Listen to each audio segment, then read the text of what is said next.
In the ancient castle, thunder roared as corpses lay scattered and blood stained the ground red. A girl holding a blood-stained knife approached, praising Qin Feng for surviving the divine ruins despite his depleted lifespan. Amid beast corpses, the young man standing with his blade was Qin Feng, while the girl declared that the divine artifact, the Eye of Judgment, now belonged to her. Wounded all over, Qin Feng painfully asked why he was betrayed at this moment. Seeing her grasp the eyes, he reminded her of their sibling bond with Tan Xiaodu. She gripped the divine relic tightly, coldly denying kinship, calling Qin Feng just a distant adopted child. A young man appeared beside Xiaodu to dissuade her. She cheerfully called him Song Fei, while he hinted Qin Feng still held some use. He raised the divine artifact arrogantly, thanking Qin Feng for helping them seize it, and revealed he had implanted soul-seizing into his body. Choking with grief, Qin Feng recalled years of nurturing and sacrifice for Xiaodu, only to face bitter betrayal. Xiaodu replied coldly, saying he was just a controlling tool and temporary protector, now worthless and discarded. As she finished, Song Fei lunged with his sword, pretending he would care for Xiaodu in Qin Feng's stead, while Qin Feng struggled to rise. He mustered his last strength to slash fiercely, roaring never to forgive the two traitors. But the strike was useless. His head was severed instantly under Song Fei's sword. Memories surged back. In 2025, the game Abandoned Divinity appeared, where life became currency. Death drained lifespan, slaying beasts increased it. Players could trade lifespan for real power, enough to rip tanks apart, cut down planes, or even withstand nuclear bombs. The world plunged into chaos and disaster. He supported his sister through hardships and finally rose among the top 100 strongest humans. After countless trials, I finally obtained the ancient relic, the Eye of Judgment. At that time, I had enough strength to reach the pinnacle of humanity, but unexpectedly, all I received was the stab of betrayal from my only family. It turned out my whole life was exploited, every effort a mockery. If reborn, I would live only for myself. A young man lay deep in slumber. Suddenly, he jolted awake. Confused, he looked around, wondering if this was reality. Checking his phone, he was shocked. Though he had died, the date showed the year 2025. Gazing out the window, he could hardly believe it. He finally realized he had returned to the past, to the very day the fateful game began. At that moment, Tan Xiaodu stormed angrily into the room. She angrily questioned why he didn't answer the phone, shouting furiously. Screaming and smashing things, she blamed him for stopping her from cheering Song Fei. Qin Feng stayed silent, recalling their big quarrel that year. Before the game appeared, Song Fei was an underground singer known for schemes, deceiving many female fans for love and money. Qin Feng tried to stop Xiaodu from approaching him but was misunderstood as restricting her life. In rage, she still cursed, saying he cut her allowance and blocked her idol support. Seeing his silence, Xiaodu pointed and screamed, blaming Song Fei's ranking drop on his refusal to give money, even threatening him. Before she finished, Qin Feng slapped his sister hard across the face. She fell to the ground, stunned, not understanding what just happened. With a handprint imprinted and blood flowing, she trembled in fear, accusing him. Qin Feng replied coldly, warning that if she caused trouble again, the consequences would be more than a slap. He said this was the money their parents left, which he never touched despite hardships. Today he gave it all to her, then picked up a glass of water and walked out. For the sake of their parents, he would overlook this time, but from now on, he would no longer see her as his sister. After saying so, Qin Feng closed the door, while outside, Xiaodu held her face and cried. In the room, he recalled his past life. To protect Xiaodu, he had missed many opportunities, from precious ruins to dangerous trials. Staring at 2 pills in his hand, he pondered. He wondered if without such burdens he could have reached higher realms, then swallowed the medicine and vowed to use all accumulated knowledge. With superior memory of the game, he resolved to let Xiaodu face her own fate, while Song Fei would definitely be dealt with by his own hand. A moment later, Qin Feng officially entered the game world. Looking around, he realized this was the class selection hall. Familiar feelings surged back, remembering his first panic-wasting hours choosing. This time he had to be decisive, his gaze fixed on the warrior class. In his past life, he became a warrior to protect Xiaodu. Though not weak, it lacked speed. Now, free from burden, he needed a more agile class to climb faster. With firm resolve, he reached out to choose a new path for this life. The system displayed a message, Assassin class selected, while the Eye of Judgment reacted. A giant pupil appeared with a notice that binding was complete. The divine relic activated judgment power, granting its wielder top-tier class and innate talent upon entering the game. Qin Feng was overjoyed. He realized the Eye of Judgment had returned with him upon rebirth. Since it had recognized its master, even if taken, it was useless. That was likely why he revived, as dense shadows merged into his body. A system voice rang out, congratulating him on activating a new function. The job transfer was complete, and he officially gained a new class. Qin Feng's figure was engulfed in dark shadows, darkness wrapping around his body. Bands of gloom glowed golden, his hair turning silver-white. He raised his hand to feel the strange power. This was the highest-tier hidden assassin class, far superior to his former warrior. Just upon obtaining it, he was already terrifyingly strong. Normally, the chance of gaining a hidden class was nearly zero, yet the power of judgment turned probability into certainty, leaving him shocked at the true nature of this ability. Primordial power was described as the oldest force, surpassing rules and order. Though not activatable at will, its passive effects remained, reminding Qin Feng that in his past life, no one touched the concept of order until the 7th year. At that time, only one master escaped the abandoned divine land to reach the realm of order, letting humanity first learn of it. Yet even after years, no one truly mastered it. But now, he possessed something beyond order. With this primordial power, as long as he escaped the abandoned divine land and reached the order realm, he would gain divinity, unleashing his full strength. In this life, he had found a new goal. The system signaled the job selection was complete.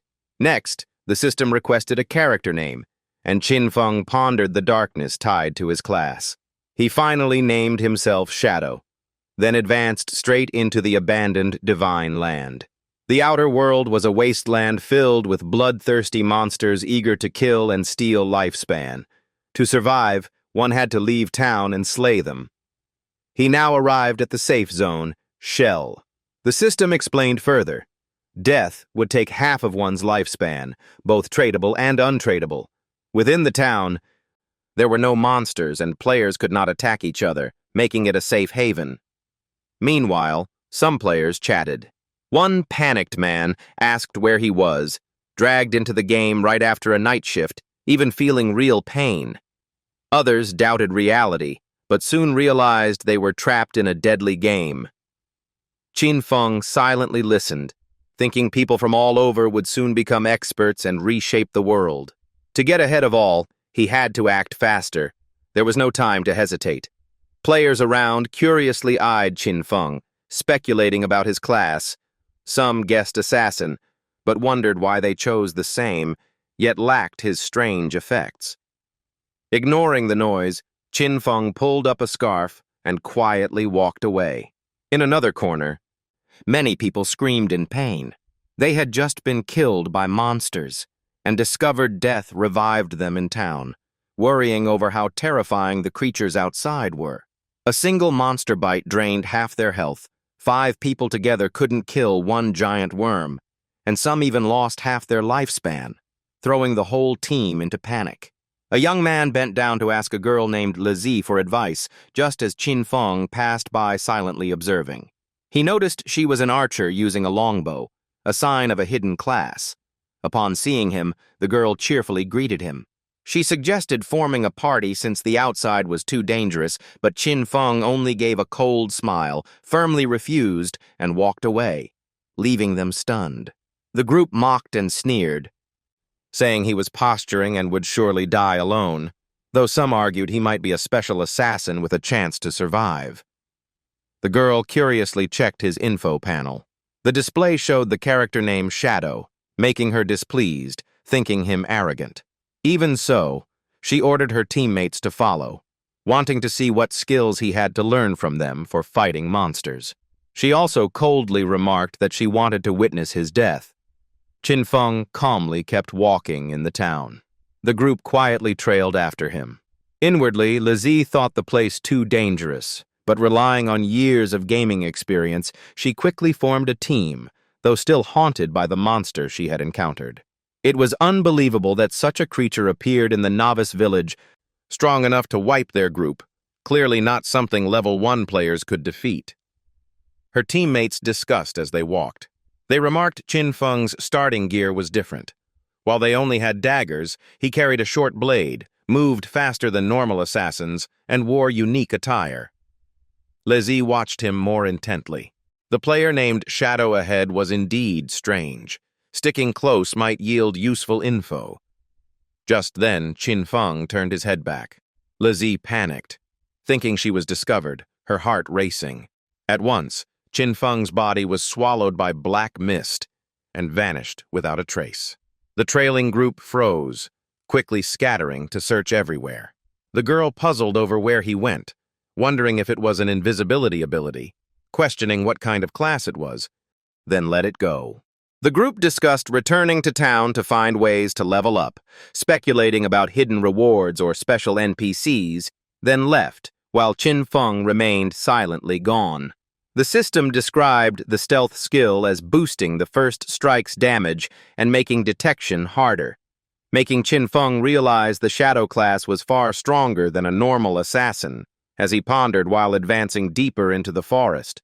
He reflected that the town was only for safety, not growth, where the weak were merely prey for monsters, then reappeared as his stealth ended. A notice showed invisibility had worn off, but thanks to cooldown, he could reuse it after a few seconds, along with his character stats. The data showed the Shadow class had evenly boosted base attributes, superior to others, with agility especially high, plus 5 free attribute points. He affirmed most players would misallocate stats, then immediately put all 5 points into agility for optimization. With agility raised, he confirmed it was the key factor. He noted strength or spirit were useless early on, since monsters were too strong. Only superior speed ensured survival, just as a noise caught his attention. A monster ahead made a disturbance. The system identified it as a level 1 common grip. Chin Feng saw it was just a small monster, gnawing. He guessed it was the one that had slain the group of 4, then calmly faced it as it charged. Observing its wounds, he saw its blood had been greatly reduced. So he dodged its strike while calculating. He deduced the monster could absorb players' lifespan to evolve, then quickly retreated to gain distance. From his side, he drew his short blade, preparing to fight. Suddenly, his body was covered in dark mist as he activated a skill. He entered stealth, vanishing from sight, leaving the monster confused. Moments later, he reappeared above it, delivering a lethal downward stab. The strike pierced through, instantly killing the monster. The system reported he dealt 174 damage, killed a level 1 monster, and gained experience.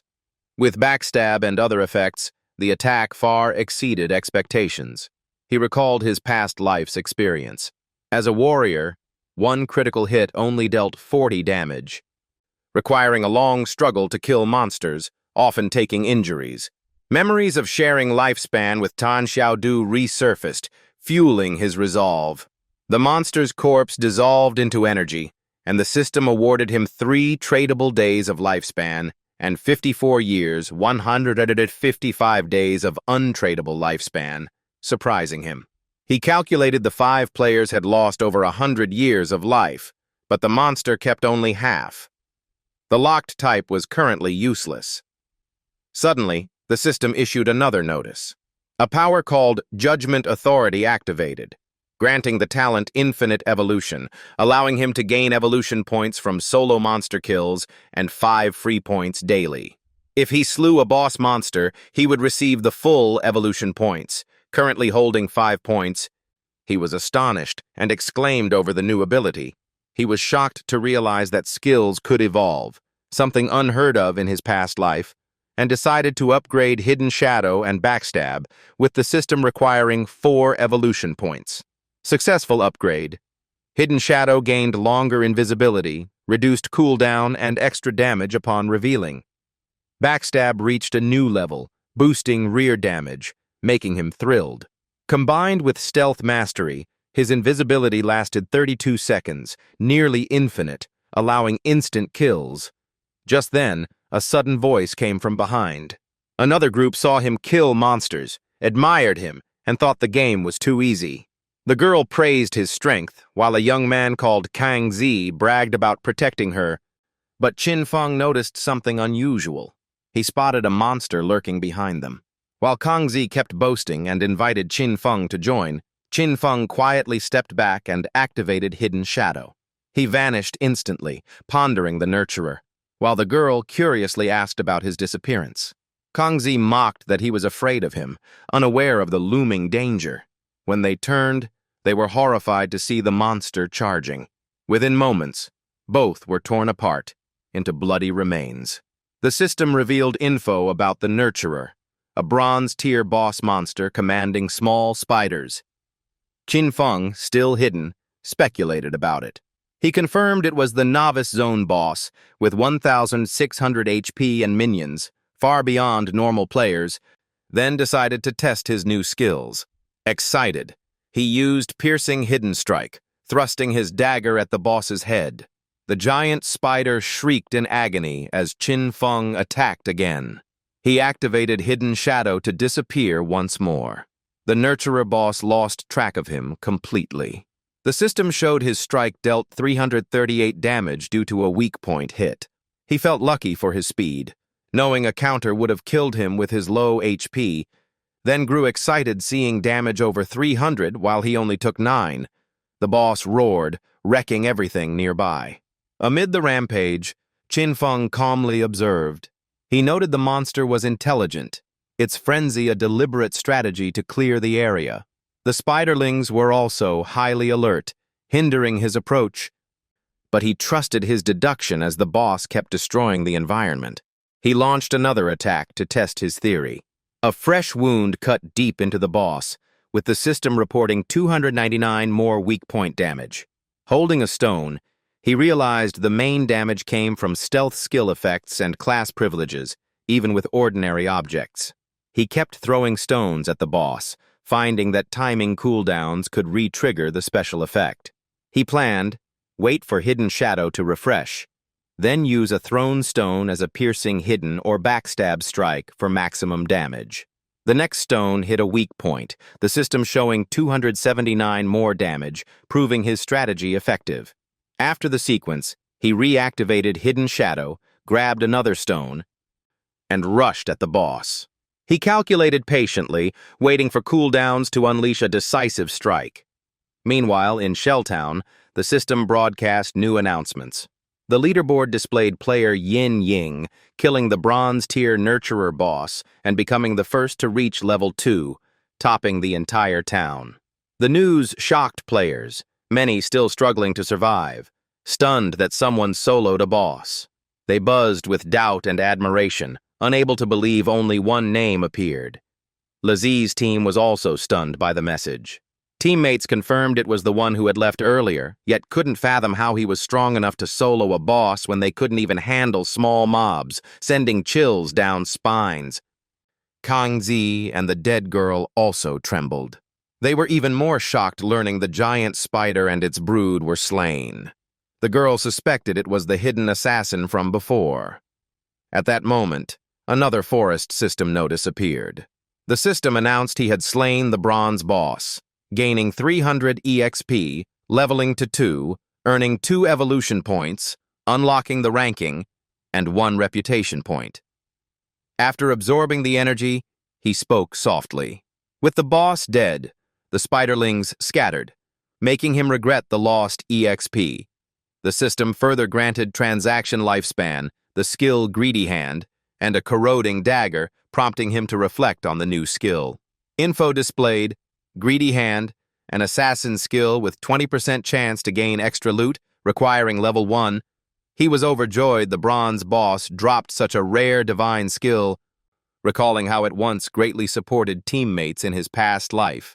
He remembered someone in his old guild, normally weak, who became crucial thanks to this skill and always had bodyguards.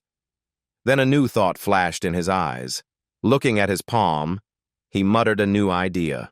Although only 20% chance, if combined with the infinite evolution talent, the drop rate could grow nearly limitless. Scene shifted to the real world. Tan Xiaodu was walking back to class with her classmate. Her friend worriedly mentioned skipping out yesterday to cheer for Song Fei without telling her brother, fearing his anger.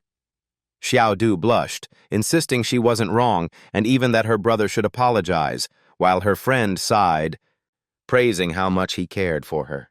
The friend said she was sometimes jealous of Xiaodu having such a devoted brother, but Xiaodu irritably denied it, saying he was overbearing, not even her real brother, and that Song Fei was enough. Then her friend noticed strange marks on her face. Arriving at class, her friend saw a crowd at the door, confused, and pulled Xiaodu inside. Inside, a male student lay motionless, frightening the class. To everyone's shock, his body gradually turned transparent, and Xiaodu's friend panicked, asking what was happening to Zhang Wei. Someone exclaimed as Zhang Wei faded, while classmates buzzed in alarm. News of the transparency phenomenon spread worldwide. Experts claimed sleeping caused it, but the reason was unknown. Friends called family to warn them, while Xiaodu irritably insisted she wouldn't contact her brother. The system announced the skill Greedy Hand had evolved into its golden version. The new skill increased chances of bonus loot, and Qin Feng clenched his fist to test its power. The system reported he gained extra evolution points and tradable lifespan days, delighting Qin Feng. He calculated he needed more points to further enhance the skill, aiming for guaranteed loot drops. Believing the world now focused on the game, he resolved to train faster, equipped new gear, and silently entered the forest.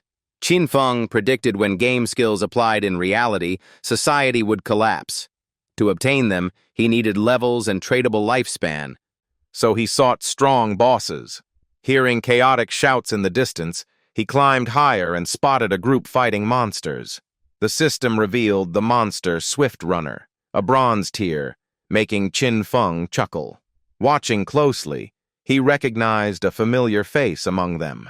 It was Wang Mang, once famous for forming a full hidden class team, now leading the fight.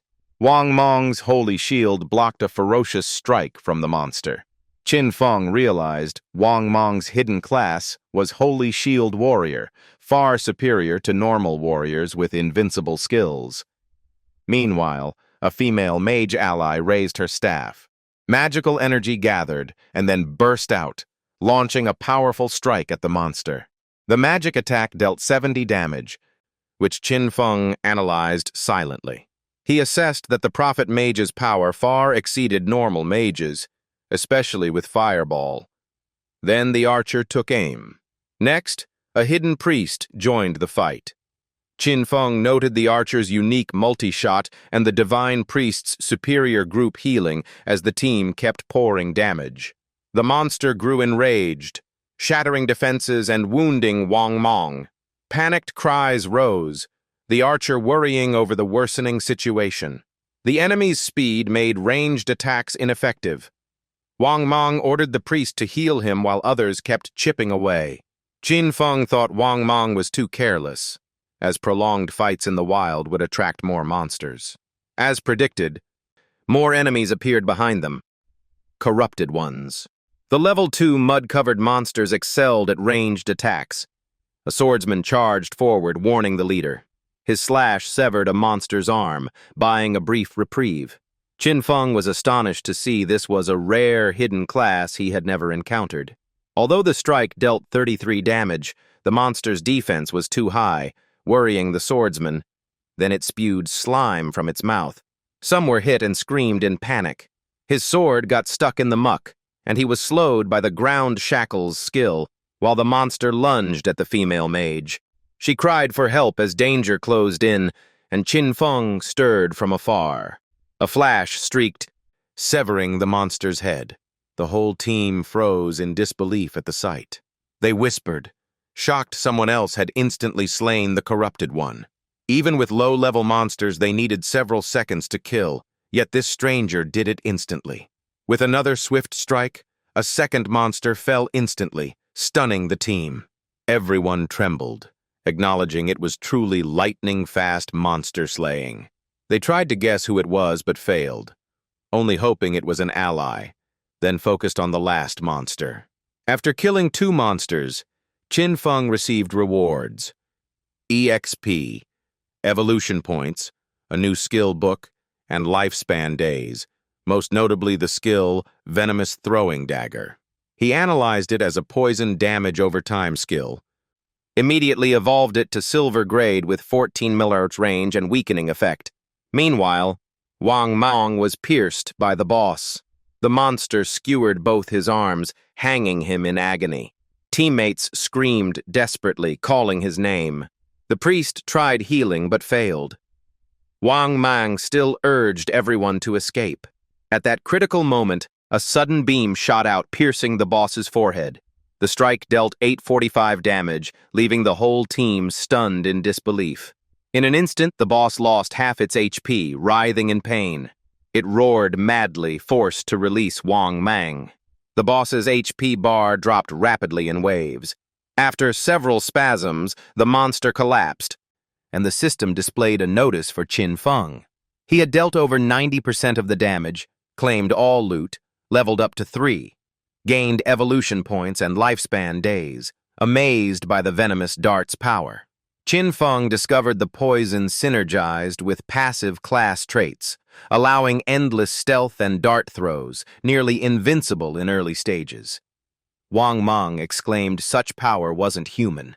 The boss's body dissolved into energy, and the loot vanished suddenly. Everyone was shocked as Wang Mang looked around and asked who had acted. He loudly gave thanks, wanting to know the savior's identity.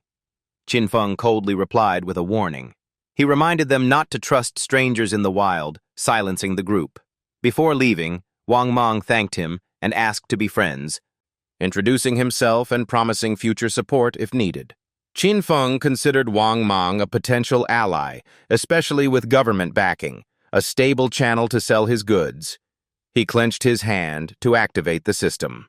The system announced Qin Feng gained more evolution points, lifespan days, and new leather pants that boosted defense, elemental resistance, and cooldown reduction.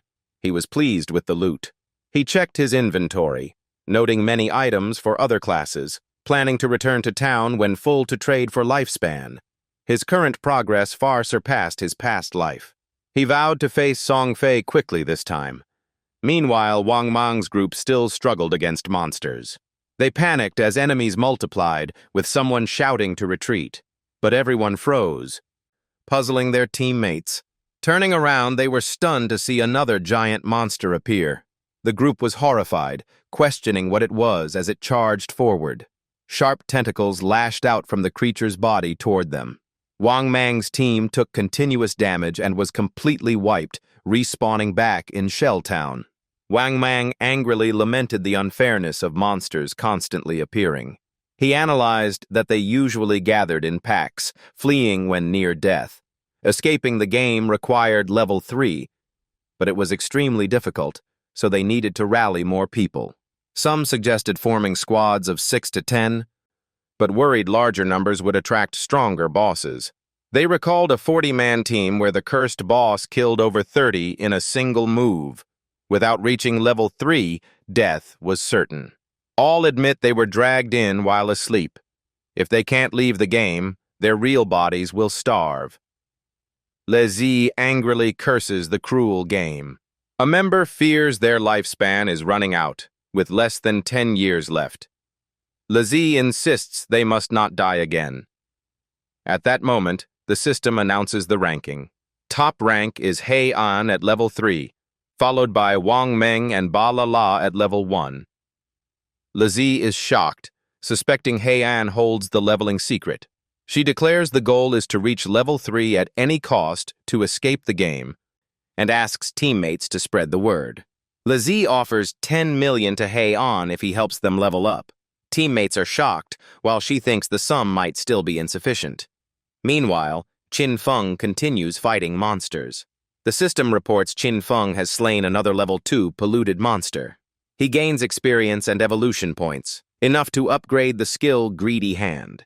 The skill evolves to Emerald grade, boosting drop rate to 160% and adding 20% chance to upgrade item quality, making him ecstatic. He reflects that this power is nearly invincible when suddenly a strange sound draws his attention. A massive monster slowly passes by. Qin Feng recognizes it as the cursed origin boss, with the system confirming bronze rank. Observing closely, he sees it draining lifespan from victims, preparing to evolve to silver. It must have just slaughtered a group of 40. Unfortunately, his backpack is full, so he can't claim more loot, and instead marks the coordinates to return later. He decides to clear storage first, then come back to slay the boss, afterward activating stealth to leave. In Shelltown, rumors spread wildly. People buzz that someone is willing to pay 10 million for Hei An's help in leveling. Civilians discuss how they could never afford such a huge sum. At that time, Qin Feng also returns to town. He confirms selling off items, then sits down to prepare for trade. The system announces that the sale of equipment and skills will last only 10 minutes. A series of rare items appear before him, drawing a crowd that gasps in shock. Everyone is stunned that he owns 4 bronze sets, and realize he is the ranking leader under the name Hei An, though his face remains hidden. He activates the mask function, keeping his real-world appearance in-game, making onlookers more curious. A girl approaches to ask the skill price. Qin Feng calmly names the price. 100 days of lifespan per trade. He guesses inwardly the girl is Huisei Mei Gui, ranked 11th, also using hidden face. She is shocked and tries to bargain, finding the price too high. He insists 100 days is cheap for a common ice spell skill that greatly boosts farming speed, while she says she only has real money. Qin Feng tells her to buy lifespan from others and then trade with him. If no one offers higher, he'll just keep the item. She thinks, then asks him to wait. She returns to discuss, and the whole group gives their thoughts. Members one by one agree, praise her leadership, transfer lifespan for money, and she brings it back to Qin Feng. She offers 100 days of lifespan for trade. The system confirms Qin Feng's total rises to 368 days, and she leaves right after. At that moment, Lazi appears, panting but confident upon finding Hei An. She promises that if he helps her reach level 3, he will receive 10 million cash after escaping, shocking everyone around. Others marvel at the offer, while Lazi proudly reveals her identity, boasting of her family's power. She claims to have enough money, but Qin Feng recalls how Zhang Lei was once a crime boss, buying lifespan and killing dissenters, filling him with contempt. He bluntly refuses. Zhang Lei is startled, then continues trying to lure him with wealth. She paints a picture of luxury, but Qin Feng coldly rejects it, thinking lifespan is the true value, enraging Zhang Lei into mockery. She arrogantly says she is raising his worth and would discipline him in real life. Qin Feng's killing intent bursts forth, warning that one more word will erase her lifespan. His terrifying aura horrifies everyone. Even Zhang Lei's group panics and flees. Qin Feng continues selling bronze armor, gaining more lifespan from the system. His lifespan rises to 546 days. He quickly closes shop and leaves, ready for the mission to kill the Cursed One. Qin Feng activates stealth, while this game gradually shatters real-world order, making old values collapse. Only personal strength now decides everything. The crowd is shaken as he vanishes, while Zhang Lei's group stops, gasping after running far. Lizzie rages at being rejected and threatened with death, her heart full of hatred. She vows to take revenge on Qin Feng in reality when a man suddenly approaches to greet her. He introduces himself as Mao Li Jun. He says he can be called Lao Mao, currently level 2, knows the leveling secret, and asks if the 10 million offer still stands, making Lizzie suspicious. Mao Li Jun explains he reveals it only because she is special and gives her an upgrade tip. The secret is to put all 5 starting attribute points into speed to outrun monsters, leaving Lizzie shocked at her mistake. She reflects that she invested in strength instead, feeling frustrated but also realizing the game has depth. She asks him to guide her in leveling, secretly glad to meet someone knowledgeable. However, she lowers the reward to only 5 million if he helps her reach level 3. Mao Li Jun agrees and mocks Qin Feng as foolish for passing the chance. Meanwhile, Qin Feng has entered the deep forest. He encounters a monster and confirms it is the boss. The boss has evolved to silver rank, shrouded in gray mist, while a poisoned throwing dart appears in his hand. He calculates that evolving to gold will take many hours, then immediately launches the dart to attack. The first strike deals 659 damage, and the poison keeps corroding the boss's HP. Its health drains in waves, then he hides again to avoid counterattack. He evaluates endurance, finding the silver boss far tougher than normal types. It has double or even triple the HP of bronze bosses, now preparing to unleash its full power. The monster roars, unleashing a destructive blast, but Qin Feng retreats into the shadows. He concludes he must land 2 to 3 more poisoned darts to finish the giant creature. The attack engulfs his hiding place, but he narrowly escapes, realizing the cursed one is extremely dangerous. He analyzes that the boss, a spellcaster type, specializes in wide area damage with terrifying power, forcing him to hit and run, but it has already locked onto his position. The beast gathers energy, launching a strike at Qin Feng's direction. He swiftly dodges, waiting for his stealth skill cooldown. He patiently endures until the boss weakens, then vanishes right after its strike, and eventually the monster grows exhausted. Seeing its body tremble, he immediately counters with a critical blow. The attack inflicts another 659 damage. The poison continues eroding the boss's vitality. It panics and hurriedly turns to flee. Qin Feng realizes the boss is trying to escape with its HP nearly gone. He is glad it chose to run instead of going berserk. That saves him much effort. He leaps forward with a finishing strike, the boss collapses, and the system instantly announces victory. He gains 1,800 EXP, levels up to 5, receives 4 evolution points, and 124 lifespan days, laughing with delight. Joy surges as he levels up twice and gains extra strength, so he decides to invest in his special skill. The system confirms Greedy Hand has successfully upgraded, granting extra evolution points and lifespan, with power surging through his body. In total, he obtains 12 evolution points and 372 lifespan days, along with bonus effects from Greedy Hand.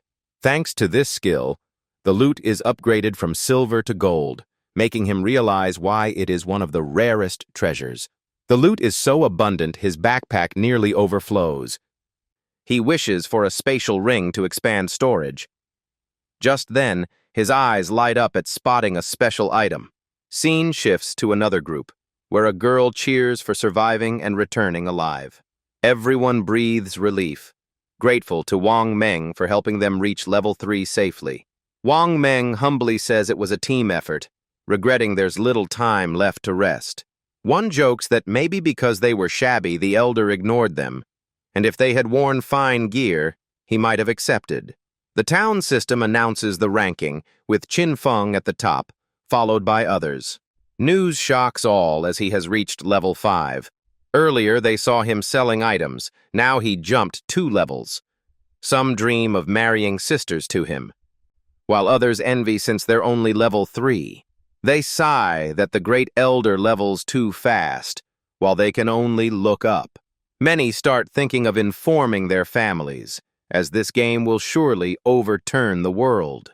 The group agrees to prepare early, learning to adapt to protect loved ones. Shortly after, Wang Meng returns. Someone notices he has awakened and calls out to the team. The whole squad rushes to him, worried because he had shown strange symptoms. They recount how his body turned transparent, frightening them, some even scolding him for not resting. Wang Meng panics and immediately orders a team assembly. He says something major has happened. Another voice recalls his report about hidden class tiers. That person asks if it was true that when their team was nearly wiped out, they were saved. Wang Meng confirms and names the benefactor.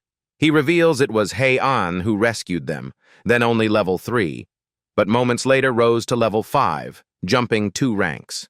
Everyone speculates that means he is now world number 1, likely by slaying some powerful boss. Some doubt why he reached level 3 an hour ago yet hasn't returned. Perhaps he has no relatives in real life to inform. Wang Meng replies he doesn't know, but it is likely true. A female police officer interrupts with suspicion. She theorizes Haiyan could be a transmigrator, since such people are often orphans and rise quickly. Drawing strange looks from the crowd. Stared at, she blushes and denies, wondering if she's wrong, but the captain corrects her. He sternly warns not to speak nonsense, especially in crisis, leaving An Yu embarrassed but still defiant. Then he stresses Wang Meng's information. He explains game data matches higher-level reports. Many elderly died in their sleep, cross-checked as players who had died multiple times in-game, proving lifespan in the game directly affects reality. If lifespan reaches 0 in the game, one also dies in reality. Some panic that this event is beyond comprehension. The captain confirms this may be a superpower invasion of unknown origin, and higher authorities have urgently formed a vanguard team. This force will investigate the game by region and quickly build a professional army, as this is a global-scale upheaval. He stresses that nations are racing to act or risk losing international advantage, so intelligence must be gathered at all costs, then appoints An Yu as captain. An Yu solemnly accepts the order. Wang Meng is assigned vice captain, and the two may freely choose members, with the main mission to approach the figure Hei An. He explains An Yu was chosen for her temperament suited for investigation, hoping to confirm Haiyan's real identity soon. The top goal is to establish government cooperation with Haiyan, extracting the information he holds. In addition, they must maintain social order. Afterward, he dismisses the team. While at school, a group of girls chat. One says people sleeping in the same area are transported to the same novice village. Another objects, wanting to return to care for parents unfamiliar with games, fearing they can't adapt, but others argue self-growth should come first. Meanwhile, Tan Xiaodu quietly reflects. She feels sad that in such a big event, Qin Feng hasn't checked on her, blaming him for arrogance and not apologizing. She recalls how he always coaxed her when she sulked, yet today he ignored and even struck her, something even their parents never did. She feels wronged, thinking it's only because she skipped school to see her brother's concert, vowing not to forgive unless he apologizes 1,000 times. Yet she feels lucky she attended the performance yesterday, since after this game upheaval, chances may vanish. In her memory, she vividly recalls being so close to idol Song Fei. She secretly weeps, confessing feelings for him. Suddenly, a thought flashes in her mind. She realizes that falling asleep brings her into the game. That means Song Fei must also be participating, so entering the game will give her a chance to meet him again. The idea makes Tan Xiaodu blush with happiness, while she guesses Jiang Wei must be a master to reach level 3 so fast. He decides to ask an expert directly, while Jiang Wei receives a message calling him a master. She requests strategy advice. Jiang Wei chuckles, remembering the name Tan Xiaodu. Even the proud beauty has come to him, so he sees this as a golden chance to approach her and confidently replies. He revealed a tip. Invest in speed to avoid monsters. Even mages need agility for faster casting, especially early game, and if still weak, trust there will be help. Reaching level 5 unlocks City Teleport. She should form a party then, and he promised to come support, making Xiao Yu happy and reassured. She saw benefits from followers, treated Zhang Wei as a shield compared with Qin Feng, and resolved to outlevel him first without letting him profit.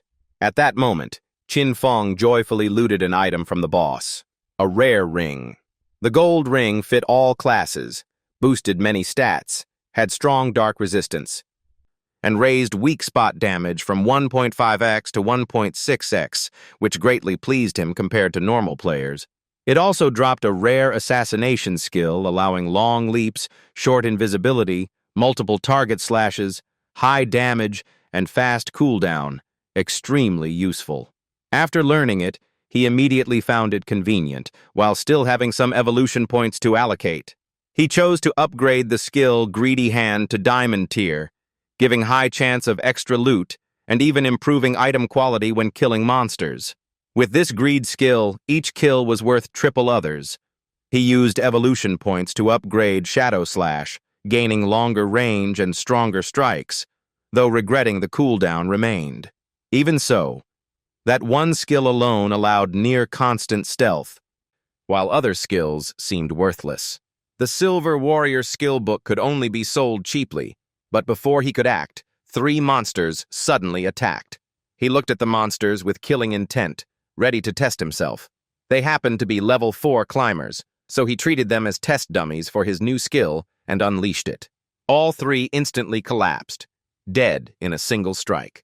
The system confirmed he had slain the 4-limbed climbers. The reward was 80 experience, 5 tradable lifespan days, and a noticeable boost in leveling speed. He reflected that with poison darts, it would take 2 throws to kill, but now combat time was shorter, reducing risks.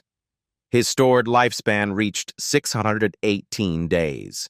To bring skill equipment into reality required 900 days. He calculated selling backpack items would meet the requirement, and reaching level 10 would allow real-world extraction. Thinking so, he continued walking in the rain. At that moment came a message. Congratulations to the eldest miss for reaching level 3, reminding her to keep her promise. She reassured him, gave her phone number, proposed to buy all his tradable lifespan at a very high price, and affirmed the dark secret was real. Someone mocked him, calling him stupid for underestimating such a powerful figure as the eldest miss, while sinisterly promising to meet again in reality. He sneered, believing lifespan could always be regained, while turning the game into money was true wisdom. In Shelltown, Qin Feng placed his hand to activate the teleportation array. Seeing the radiant portal open, he softly spoke. Thanks to his action, the Shelltown teleport gate lit up, and the system sent congratulations. He gained reputation and 1 free teleport per day, but further use cost lifespan. Since no other towns had gates opened, teleporting was useless. He recalled that in his past life, Zhongfei once activated the Firefly Gate, so he set a warning in case it repeated. Still, this was not crucial. His main goal was reaching level 10 to enter the Divine Continent where the real journey began. Then he set up a stall selling equipment and skills, planning to keep it open only briefly. Players swarmed in, amazed by the appearance of the Dark Elder, eagerly preparing lifespan to trade. Some hoped for a mage skill book, but only the Silver Warrior book Battle Roar appeared, which still caused fierce competition. The book sold quickly, the trade earning him 300 lifespan days. Many felt spending 300 days for this skill was a bargain, since grinding 2 days would repay it, and they all scrambled for more. People fought over boots and armor until everything he displayed was completely sold out. Checking the system, he calculated a total gain of 650 days, raising his stored lifespan to 2,174 days. Though much, it was still insufficient to fully materialize his power. Those who missed out lamented and begged for another sale. At that moment, a young woman produced a special ring, asking if he was interested. The system revealed it was a spatial ring with 12 extra slots, leaving Qin Feng surprised. This was a rare storage item, allowing separate inventory space. It didn't occupy backpack or main ring slots, with each person limited to 3. Its drop rate was extremely low, and having it this early was shocking. Each had once been worth 3,600 lifespan days, so he asked how she wanted to trade. She only smiled, saying no lifespan was needed. She wished to befriend him and asked for help hunting a boss, to which he agreed immediately. The system registered it. A notification appeared. Black Cloak, Dark Elder accepted the friend request. Afterward, he asked details about the target boss. She explained it was a golden boss far away on an old ship in the swamp, sparking his suspicions. He immediately guessed it could be the Golden Ghost ship, a rare boss. Such a boss had extremely low spawn rate, dropped valuable loot, and usually triggered fierce guild wars. If it appeared near a level 5 town, this was a rare chance to take it down easily.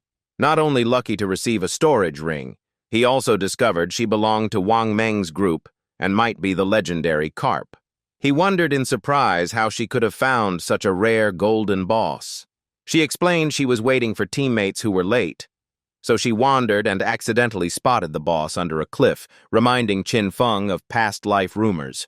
He recalled rumors that Wang Meng's team had someone like a Carp who accidentally discovered hidden bosses, thought fake before, but now proven true. It was this girl. Noticing his gaze, the girl shyly asked why. He brushed it off casually, and they left town together. Meanwhile, a bald man secretly tailed them, while elsewhere someone boasted about past exploits. Suddenly, the bald man reported to his boss that the youth had just left town with a girl, making the boss grin maliciously. He mocked that the boy already lured a girl, then led his men to chase, while outside Qin Feng and Jin Li continued forward together. Qin Feng proposed, if the boss dropped items fitting Jin Li's class, she could have them. The rest belonged to him.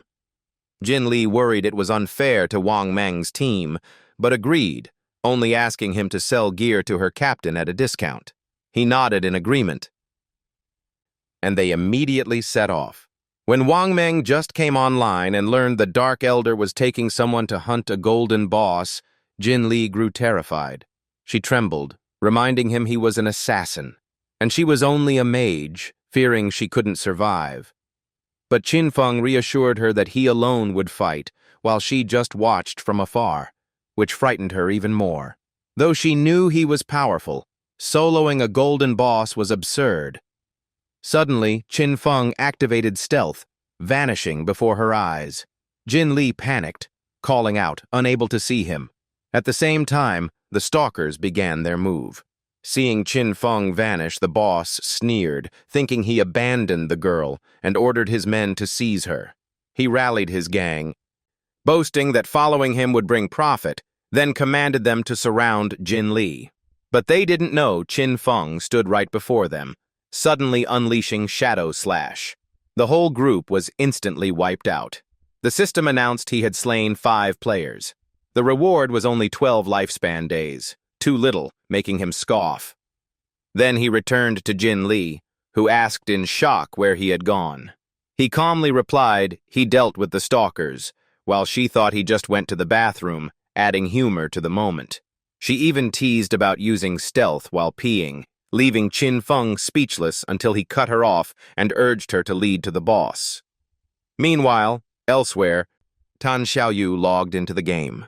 She successfully entered the game. She shouted with excitement. Holding a mage staff, she was surprised by how real it felt in her hand. She was thrilled to discover her hidden class life priest, believing it extremely powerful, worthy to stand beside Song Fei.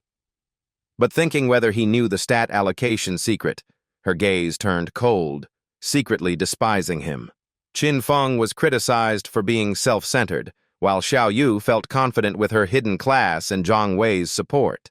The leaderboard showed Darkness had reached level 6, shocking and angering Xiaoyu when comparing with Zhang Wei, who was only level 3.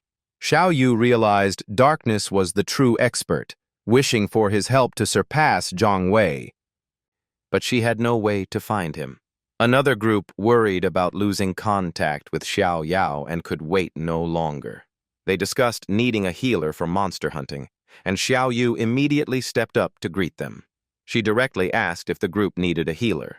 Elsewhere, Qin Feng and Jin Li had arrived at the target's location. Looking down, Qin Feng confirmed it was the Golden Ghost ship. He told Jin Li to hide on the deck to avoid ambush. Then he used stealth to descend and face the boss, while Jin Li called him an elder and warned him to be careful. The system announced that time around the ghost ship flowed 100 times faster. Qin Feng calculated that 15 minutes here would consume one lifespan day. But the effect was still manageable. The Level 5 Golden Ghost ship boss had a lifespan limit of 45 minutes, 25 seconds. He sighed in relief at the remaining time, then launched his attack. His first skill dealt 3 consecutive strikes on the boss. Next, Qin Feng threw a poisoned dagger. He aimed at a critical spot with a precise strike. The boss suffered continuous poison damage as Qin Feng observed carefully. He knew the secret. The boss's true weak point was not the hull or bones, but the ghost bell at the bow. Once the bell was broken, it would manipulate surrounding water to unleash wide-range attacks. That wave attack was devastating at the start of battle. Only silver-armored warriors could withstand it.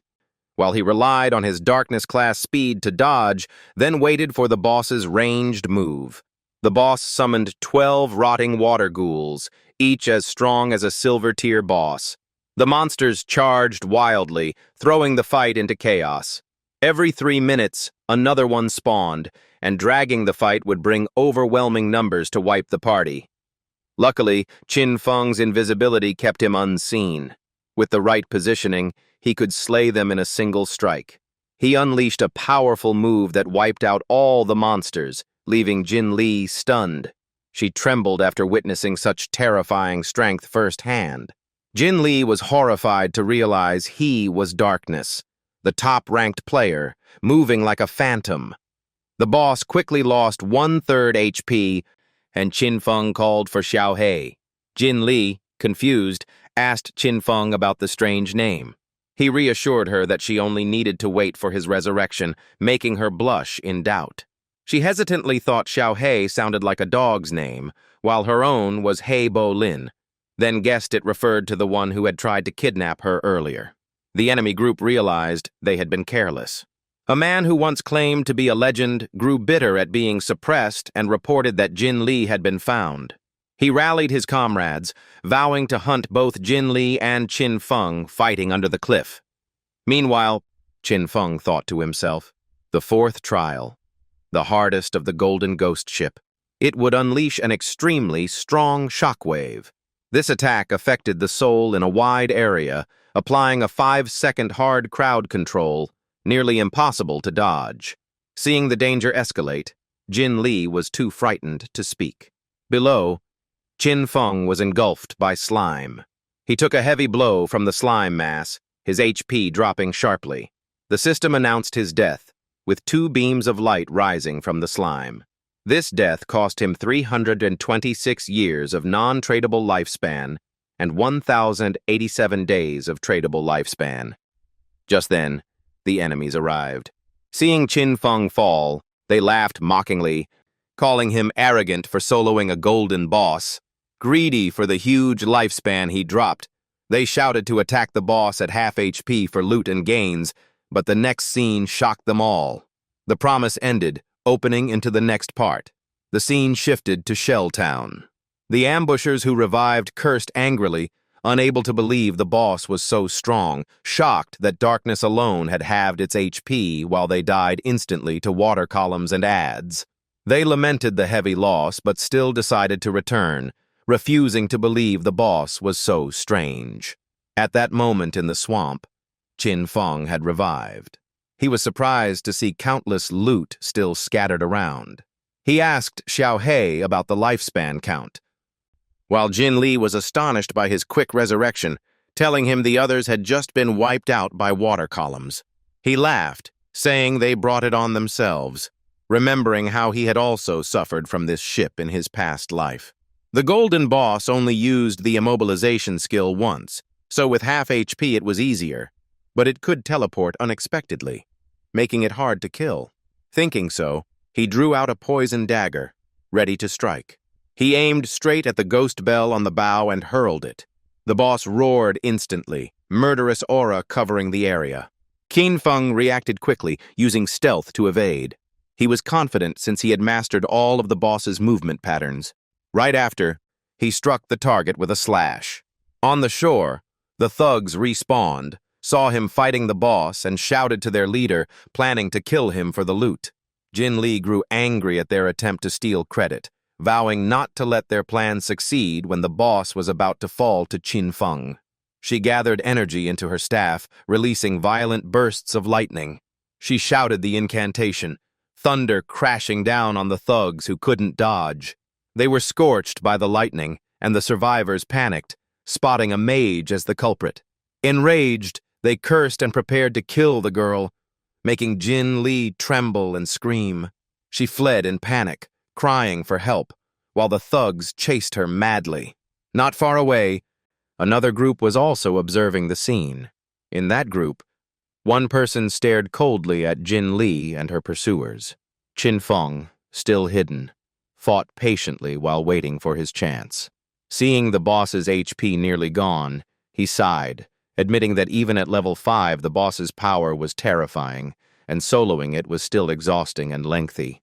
He noticed the groups lurking around the swamp, clearly planning to wait until he killed the boss before striking. Finally, the boss weakened by poison. Its HP dropped to 0. The system announced he had slain a golden boss, gaining huge EXP, leveling to 8, along with evolution points and tradable lifespan. He stayed hidden, watching the boss's corpse fade, sneering at the failed ambush plans of others. The system broadcasted, Darkness was the first to slay a golden boss at Woso Town, gaining extra fame. Players worldwide were shocked, amazed by Darkness's supernatural power, debating which nation he came from. Everyone compared the massive power gap. Xiao Yu read the news, becoming even more determined to seek Darkness's help to advance and meet Zhong Fei. When the boss died, several loot bags dropped. The greedy observers thought Qin Feng had fled in fear, discussing using special skills to track him and seize all the loot. One of them drew a bow, preparing his ultimate move. He fired an arrow that turned into a spirit eagle, the skill being Ghost Soul Horned Eagle. The energy bird soared high into the sky. Then it shattered into countless feathers falling onto the lake. Qin Feng admired the rarity of the skill, recognizing it as a counter to stealth, but remained confident since his dark profession granted superior invisibility beyond their detection. A Guang returned reporting no target found, assuming Qin Feng had fled from the numbers, and the boss coldly scoffed that at least he knew his place. They gathered at the loot site, reminding each other to guard it for 5 minutes until it became theirs. While they rejoiced, streams of dark energy appeared with cold slashes cutting their throats. Qin Feng stepped out from the shadows, eyes icy. He calmly looked at the pile of loot, murmuring that it was finally quiet, wondering where Xiao He went, then decided to use his evolution points to upgrade skills before collecting items. He activated evolution for Greedy Hand, and the system announced it upgraded to Epic, with greatly enhanced loot-stealing power and an extra tier boost for obtained items. Qin Feng was excited, thinking it was a transformation, deciding to unleash all the light spheres. He gathered all dropped items, upgraded them with Greedy Hand, laughing loudly in delight. A massive energy burst erupted on the lake, with the system confirming he had used a special skill. He continuously gained evolution points, tradable lifespan, and 2 ultra-rare items called Ghostfire Spirit Lamps. Holding the twin Ghostfire bells, he was thrilled by their domineering effects, protecting lifespan upon death, increasing lifespan drop rate, even immobilizing a wide area. Plus, they took little inventory space, leaving Qin Feng extremely satisfied. While hesitating, he heard Jin Li's cries for help and frantically called for Xiao He. Qin Feng hurriedly searched around, calling her while hearing her shouts resisting the enemies. Jin Li was tightly surrounded, threatened and mocked, forced to surrender. Jin-Tu looked down the ravine, trembling inside. She suddenly leapt down, stunning the thugs. Her body slowly fell into the deep abyss. Upon impact, the ground cracked, and her blood spread red. Seeing her fade away, the leader was shocked by her resolve. Xin Feng heard Jin Li's voice reporting her death, telling him to keep the loot and wait at the small town. He agreed. After collecting the loot, Qin Feng felt relieved and happy with the lifespan and evolution points gained, his main skill reaching epic, and the system asked if he wanted further upgrades. Reading the massive resource cost, he realized it was too expensive, so he prioritized upgrading offensive skills. He spent points to boost Shadow Shield, letting him dash quickly while invisible and deliver multiple powerful slashes. He further upgraded Backstab, increasing damage percentages when striking from behind. After empowering the two skills, he felt new strength, with base damage multiplied and backstabs capable of dealing thousands. Golden bosses usually dropped silver gear, rarely gold, but thanks to Greedy Hand he obtained many valuable items, including several suited for an assassin. The system announced an item: Platinum Twin Ghost Blades, greatly boosting attack, speed, and armor penetration, usable at level 5. Qin Feng assessed that although the special effect wasn't very useful, the base stats and attack speed made the weapon extremely valuable. A golden armor with high defense and fire resistance unexpectedly boosted his HP, making his defense nearly unbreakable. After checking all the loot, he decided to hide the equipment's appearance to avoid suspicion, then opened the newly acquired skill book. He was surprised that the learned skill was usually underrated, since evasion in the game was hard to use effectively and failure was highly risky. However, he was different, as his limitless evolution meant upgrading evasion only gave pure benefits without harming other stats. He planned to return, intending to sell surplus gear to Wang Ming at a discount, silently grateful to Xiao He for helping him slay the golden boss. On the way back, he suddenly encountered a group of thugs. Both sides stared tensely at each other, uncertain of the situation. Suddenly, the thugs screamed in terror, shoving to escape after seeing something frightening in the darkness. Qin Feng only let out a cold snort as he watched. He accelerated past them and swiftly reached his grandparents. The leader thought he had escaped, but Qin Feng blocked his path. Seeing him, the man panicked, begging for mercy and claiming he had little lifespan left, but Qin Feng coldly questioned his crimes. Then he struck, making the man die in agony. The system warned he was marked with the title Slaughterer, meaning death would cost more lifespan, but he stayed calm since he had protective gear. Back in Wo So Town, his appearance shocked many players. The crowd whispered, discussing how he soloed the golden boss but showed no gear on him. Some mocked him, saying he exploited a bug, while others approached, calling him a senior and asking him to stop. One offered him a newly bought skill book, hoping he would accept to clear up hostilities. The system revealed the new skill, Bandit Strike, which dealt bonus damage and stunned the target briefly, surprising him. He took the book, nodded in acceptance, then left. That man's companions were furious, calling his concession too cowardly, and plotted to unite against him. Xian Shao signaled silence, stressing that darkness surely held a great secret, and if caught in real life, they could control and exploit him.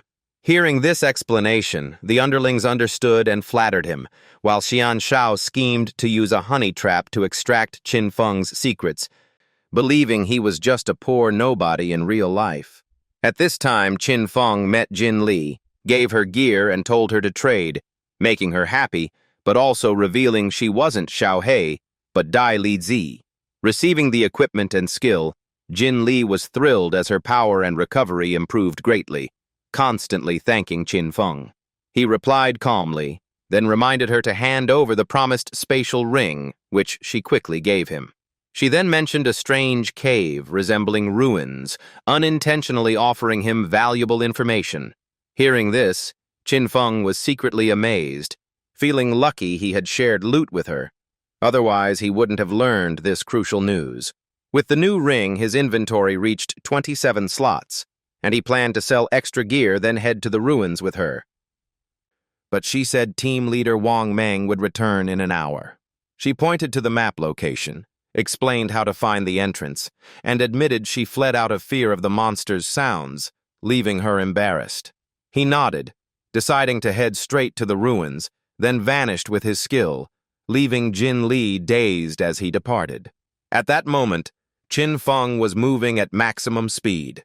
On the way, he reconsidered his plan to grind to level 10, realizing with ruins available it was unnecessary, as this was a rare opportunity. Whatever type of ruins he encountered, for him, the monsters inside were merely sources of lifespan and evolution points. At the ruins gate, Qin Feng began to enter. As he descended, he reflected on 3 common ruin types in the town: tombs filled with tough monsters and a golden boss at the end. Cursed ruins contained twisted former humans turned monsters, while temples held cultists of evil gods with complex terrain. The latter 2, if cleared, could grant rare rewards like special items or skill books. Seeing the stone walls, he recognized this place as a temple. Murals on the wall depicted scenes of ancient gods being judged. Suddenly a scream echoed deeper inside, and Qin Feng immediately linked it to the eye of judgment he possessed, sensing a connection. The scene shifted to another forest. There, Wang Meng was struggling hard against an enemy. A monster relentlessly pressed its attacks. Wang Meng was struck away, coughing up blood violently. His teammates panicked, urging Tan Xiaoyu to heal quickly, but she only screamed in fear. Her whole body shook, stammering that she didn't know what to do. The monster charged again, and a teammate with a sword shouted at her to use her skill immediately. But in panic, she dropped to her knees, sobbing without acting. As a result, the whole team was quickly wiped out by the monster. Soon after, they respawned at Woso Town, all gloomy and disheartened. Seeing the group return, Jin Li cheerfully greeted them, mentioning that the Senior Darkness hadn't yet come back to sell gear. One member angrily pointed at Tan Xiaoyu, scolding her harshly for being useless, unable to dodge or use skills. Jin Li quickly intervened, defending that she was a newbie playing for the first time, and dying once was normal, but the man grew angrier and wanted to keep scolding. The swordsman raised 3 fingers, accusing her of dying 3 times in under an hour, which surprised Jin Li. She immediately changed the subject, showing off a necklace that boosted her power, suggesting she join the team to prevent further deaths. Wang Meng nodded in agreement, praising the idea as reasonable, believing her presence would make the journey easier and even possibly let them meet darkness again upon return. Xiaoyu outwardly admitted fault, but inwardly scorned them, blaming that only by clinging to power did she receive protection. Qin Feng returned, walking while surveying the desolate ruins. A strange sound caught his attention. He discovered kneeling corpses, fanatical believers of the ancient god, ranked silver. Seeing this, he only showed cold disdain. He unleashed Shadow Shield Slash, striking them fiercely. Noticing their HP barely dropped, he was shocked that even with a sneak attack he only halved it, realizing silver bosses were tougher than the golden ghost ship. Suddenly he saw them kneeling toward him despite his stealth. He guessed it was due to the divine item Eye of Judgment's aura, which made them hesitate. He spoke, ordering them to lead the way, but they only growled in response. Observing carefully, he judged they were corrupted, mindless beasts driven only by killing. Suddenly their eyes flared with rage. They all charged in a violent assault. New players entering the ruins were attacked by them, and someone shouted a warning. Qin Feng stayed hidden, listening to their fear of facing 2 silver bosses at once, then chose to retreat. But all of them were quickly slaughtered. Looking at the loot, he remembered. This was the group of girls who bought an ice mace, seemingly called Grey Rose, who had found this place but lacked strength to go deeper. He collected the items, delighted to gain over 100 tradable lifespan days, secretly judging her as wealthy. After exploring fully, he grew frustrated at finding no treasure or traps, only the 2 silver bosses. Holding his deadly poison darts, he decided to act decisively. He threw the darts, killing the 2 silver fanatics, earning EXP, reaching level 9, with more evolution points and 188 lifespan days. He immediately activated the Greedy Hand skill. He rejoiced at the massive harvest, 32 evolution points, over 1,500 lifespan days, 4 golden items, and 10 silver items. Among the loot was a golden assassin gear, a believer's necklace boosting agility, reducing cooldown, and summoning a silver believer for support. After checking carefully, he judged the necklace very useful, greatly shortening skill cooldown, and since only he could use it, he kept it for later sale. Suddenly, a strange sound from behind made him alert. A pillar rose up, and he instantly used Stealth Shadow skill to hide. Seeing this, he confirmed his guess. Clearing monsters had triggered the mechanism. He observed the stone pillar and thought it was a secret device.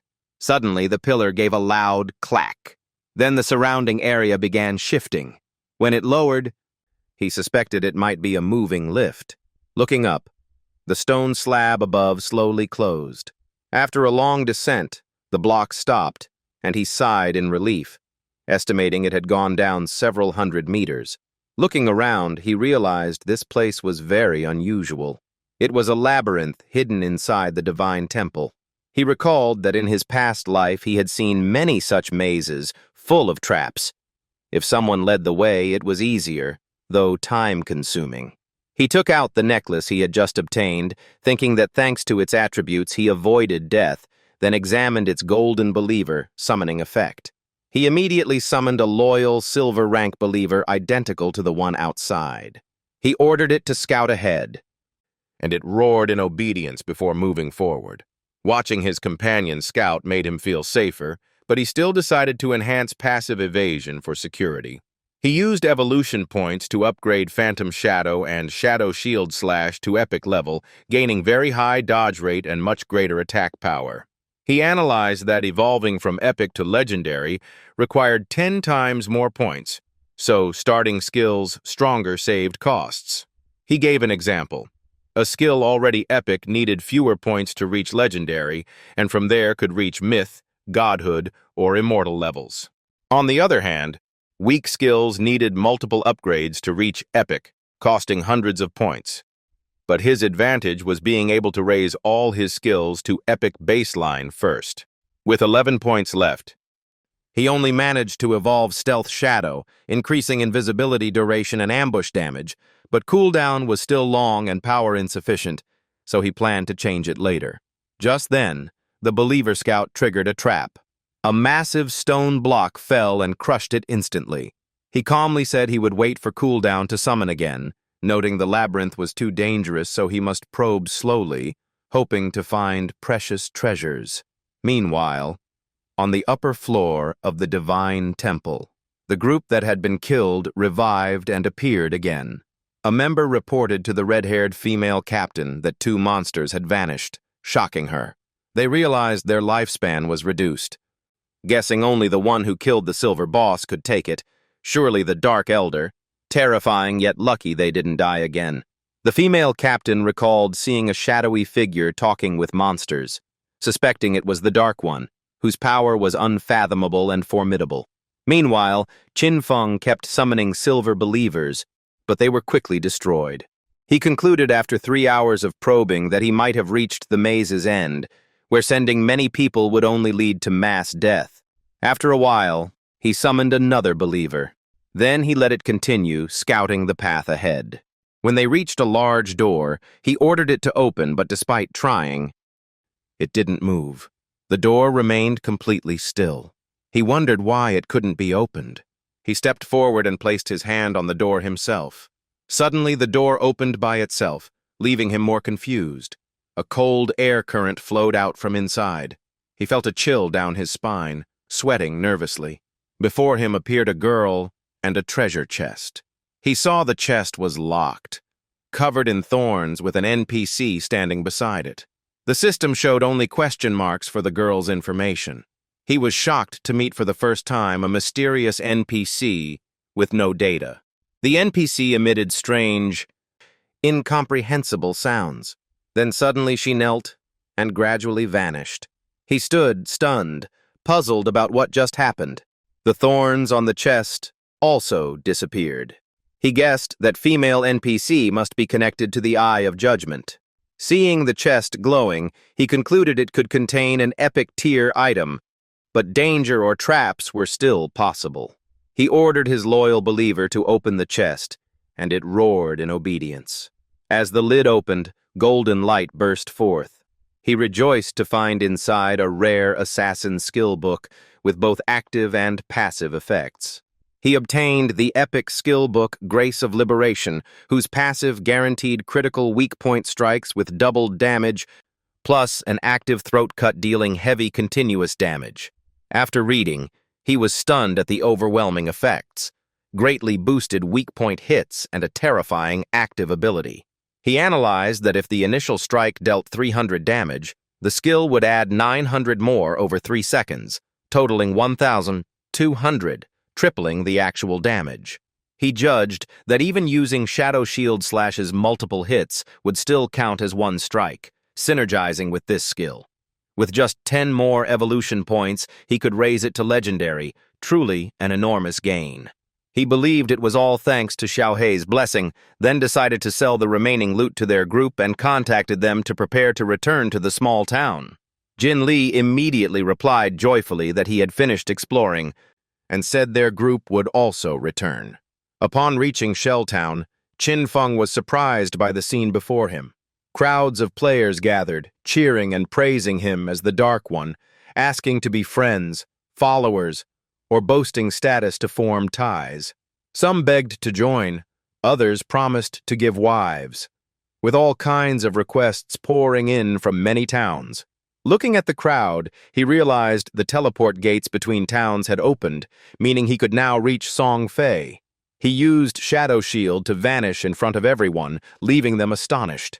The crowd instantly erupted into quarrels and curses, while he calmly left under stealth. Meeting Jin Li again, he called out, and she happily turned and called him Elder. She waved to inform Wang Meng. And just then, Qin Feng suddenly noticed something strange. He quietly observed the girl and thought about Tan Xiaodu. He wondered why she joined the group, worrying she might cause trouble for them. He reminded himself to keep his identity secret, since his power couldn't yet be used in reality, and enemies lurked everywhere. One blade was already dangerous. Xiaodu blushed while watching Qin Feng, feeling he was incredibly strong, far beyond Wang Meng's group, and believed with his help she could soon meet Song Fei. During trading, Qin Feng sold equipment and class-fit skills to Wang Meng's group at very high prices, shocking them, but allowed delayed payment. Wang Meng was moved, promising to repay and to help him in the future if needed. The group quickly equipped, thrilled by their surge in strength, touched by the installment deal. Xiaodu looked on full of hope. Wang Meng suddenly noticed no items for a priest. Xiaodu was stunned, while someone mocked that joining for free experience was already lucky. Xiaodu nervously approached Qin Feng, asking about priest gear and sending a friend request. She trembled when she met his cold gaze. Immediately after, Qin Feng used stealth to vanish, leaving Xiaodu bewildered. Xiaodu asked around. Wang Meng comforted her, others mocked, while Jin Li revered him as unfathomable and even praised his looks. While moving, Qin Feng recalled he still had a high-level priest staff and skill book in his bag, but he did not want to easily give such treasures to Xiaodu. He understood that soon he would have surplus items, making it convenient to cooperate with the government-backed force behind Wang Meng, so he needed to find another priest to replace Xiaodu and avoid entanglement. He resolved to find Xiao Shui soon. Yi Shu, once guild manager of Godslayer in his past life, had the hidden priest class Whitebird Divine Priest, able to solo epic bosses with her spirit bird, unlike the weak Xiaodu. He placed his hand on the teleport array, remembering Xiao Shui, like Song Fei, was in Firefly Town. Qin Feng planned to meet her and add her to Wang Meng's team, then stepped into the teleport. Upon arriving at Firefly Town, he immediately used stealth to hide. Suddenly, he heard a strange sound.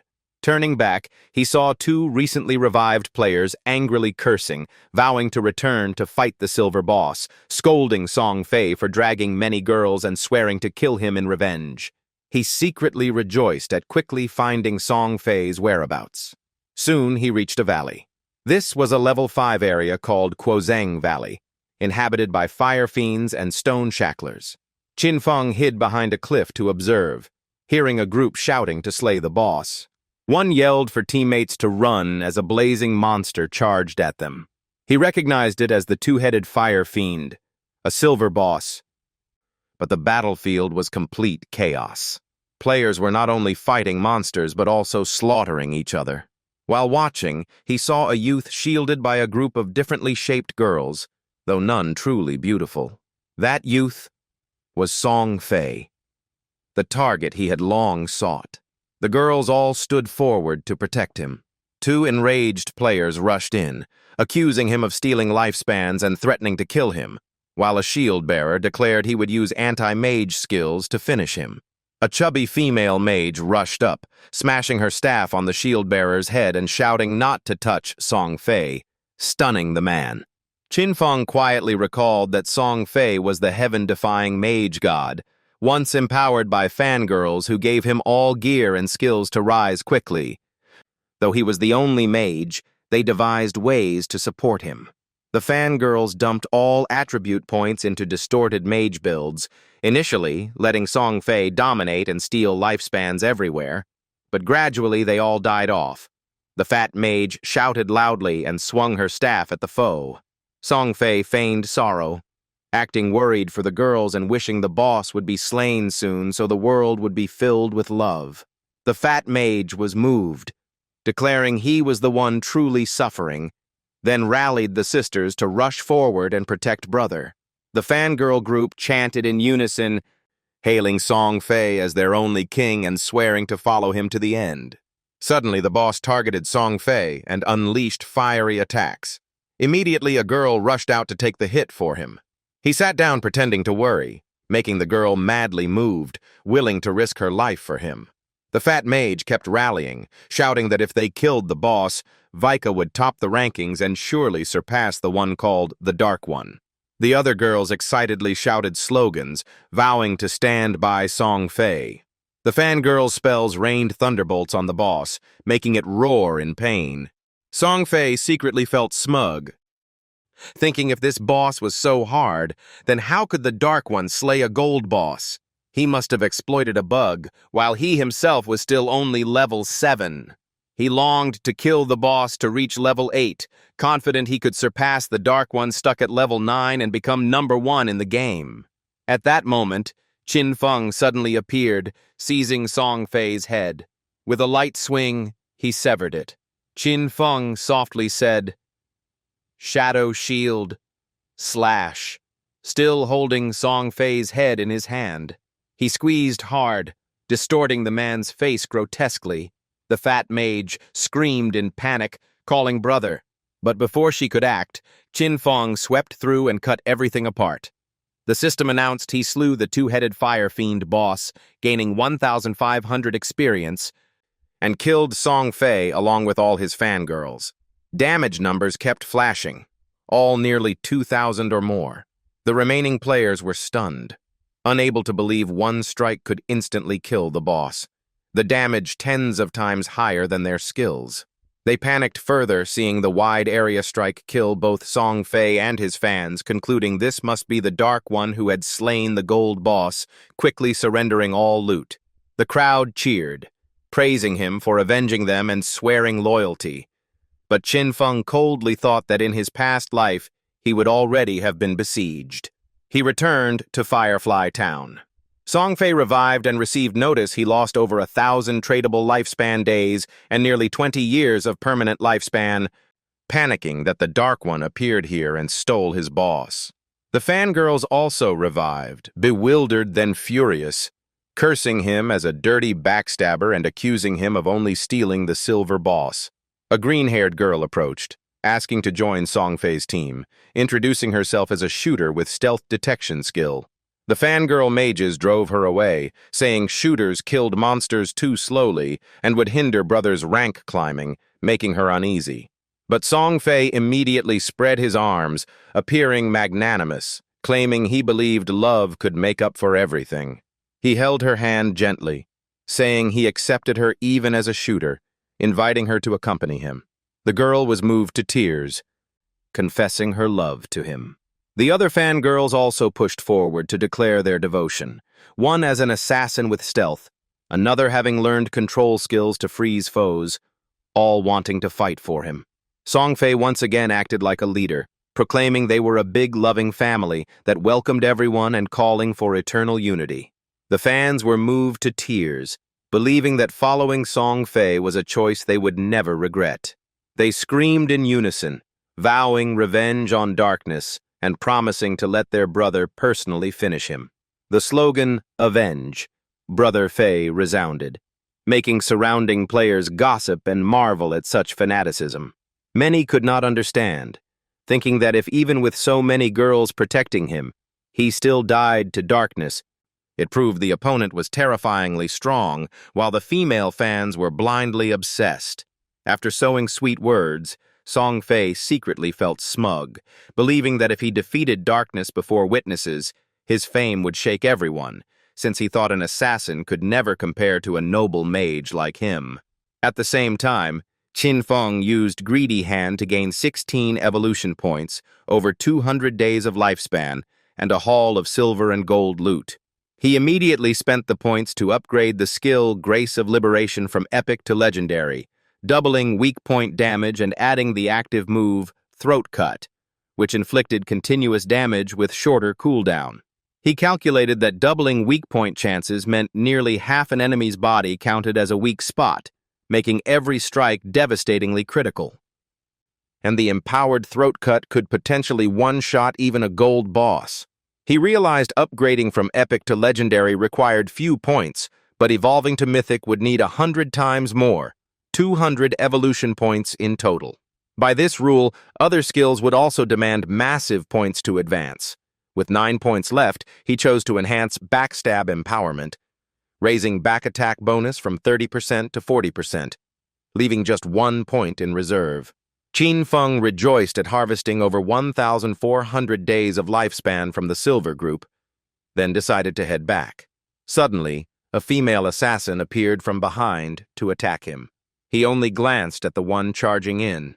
Then he smoothly dodged, ignoring her screams as she unleashed dark skills. All her continuous strikes missed, leaving her panicked and bewildered. Failing the assassination, she angrily used stealth, smoke rising to cover her retreat. From above, Song Fei's fans shouted together, believing they had darkness surrounded. They declared they had come to avenge Brother Fei, with mage and archer readying their attack. Below, Qin Feng immediately activated Shadow Shield to conceal himself. The female archer sneered, confident her skill could detect invisibility. She fired an arrow, its magical feathers scattering everywhere. But the effect only revealed the failed female assassin, not Qin Feng. The crowd foolishly thought she was the real enemy and shouted to launch a full attack. Countless skills rained down, leaving the female assassin panicked and crying injustice. But she couldn't stop it in time and was instantly overwhelmed by the fierce assault. Realizing the mistake, the fat female mage hastily made excuses and urged them to keep hunting darkness, and the female archer nodded. At that moment, Qin Feng used the Ghostfire Spirit Lamp, a treasure that froze enemies within a wide radius for 3 seconds. All the female fans were immobilized, including the archer who panicked at being unable to move. A streak of light flashed through the space, followed by a flurry of storm-like slashes from the Shadow Slash skill. Then Qin Feng advanced straight to Song Fei. Meanwhile, Song Fei, hiding in shock, suspected that the mysterious enemy had taken down all his companions. Suddenly, Qin Feng appeared beside him and whispered that Song Fei was destined to die, startling him. He hurriedly raised a magic shield while cursing, but the shield was swiftly broken by a poison-coated dart that struck his forehead. Song Fei immediately collapsed unconscious. Seeing the dropped items, Qin Feng judged that he still had about 2,000 days of lifespan stored for trading. Qin Feng wondered why Song Fei's female fans had no tradable lifespan, guessing they had offered it all to him. Truly delusional. He regretted that if they had kept it, it would be at least a few hundred days. But now only monsters nearby would benefit. The scene shifted to the resurrection zone in Dom Nom Town. Song Fei revived, furious that out of 2,000 days, only 500 remained, and cursed darkness. The fat female mage questioned the archer about her tracking skill. She explained it only revealed the female assassin, not the other, maybe due to higher stealth level. The female archer admitted her skill was only level 1 and couldn't counter higher stealth types, so she was helpless. Song Fei raged, thinking there was no way to guard against this, and wondered why he was targeted since he hadn't directly offended him. He encouraged his fans to follow him to another area to level up safely, and they all promised to stick with him wherever he went. At the same time, Qin Feng had returned to town. Not seeing Song Fei and his group, he suspected they had moved to another town or logged off. He asked a nearby player, who panicked upon realizing darkness was standing beside him. That player pointed out Song Fei's direction, begging Qin Feng to spare Fai Bao Mian, the hunter girl, as his girlfriend.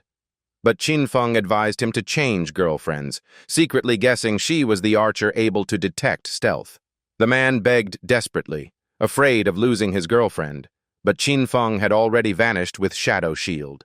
He kept calling after him, but Qin Feng ignored it, thinking searching for them would waste time, and that finding Xiao Shui was better.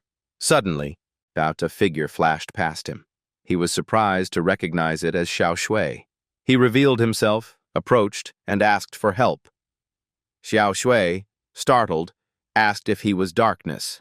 Qin Feng requested Xiao Shui to use her wide-range scouting ability to track Song Fei, promising to sell her a platinum staff cheaply, which delighted her. While operating, she asked in surprise how he knew that secret, but he brushed it off and asked if she wanted the deal or not. She nodded, agreeing despite worrying about money.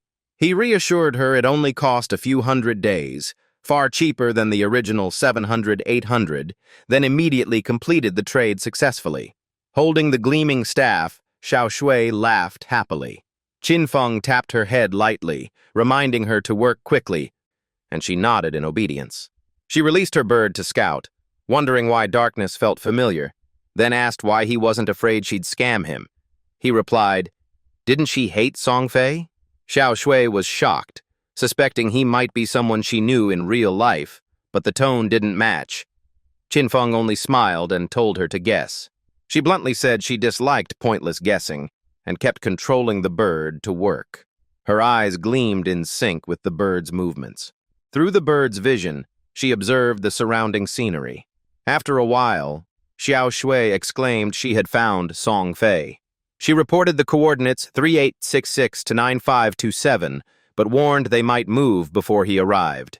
Qin Feng asked to add friends for continuous tracking and updates. Xiao Shui worried about the time, but he reassured her it would be brief and dashed off immediately. Soon, he reached the canyon area. His eyes flashed as he noticed something. Nearing the forest, he stopped, making Xiao Shui ask why. He walked to a tree marked with a strange symbol, asking her to check if there were others nearby. She agreed. Xiao Shui quickly confirmed one tree 100 meters ahead and another to the left at the same distance. Qin Feng placed his hand on the symbol carved into the tree. Mysterious light beams emerged, prompting Xiao Shui to ask what it meant. He only replied briefly, telling her to guess. Soon after, light from the 3 trees formed a triangle encircling him. At the center appeared a glowing chest, which Xiao Shui gasped at, realizing it was a gold-tier treasure chest. Qin Feng silently praised it, amazed that in a novice zone the ancient god's blessing had produced such a rare chest. The blessing of the ancient gods could appear anywhere on the continent, requiring enough symbols to activate, sometimes spawning fierce monsters, sometimes granting special treasure chests. Xiao Shui excitedly said this chest could sell for 1,000 days, and Qin Feng silently confirmed it was close.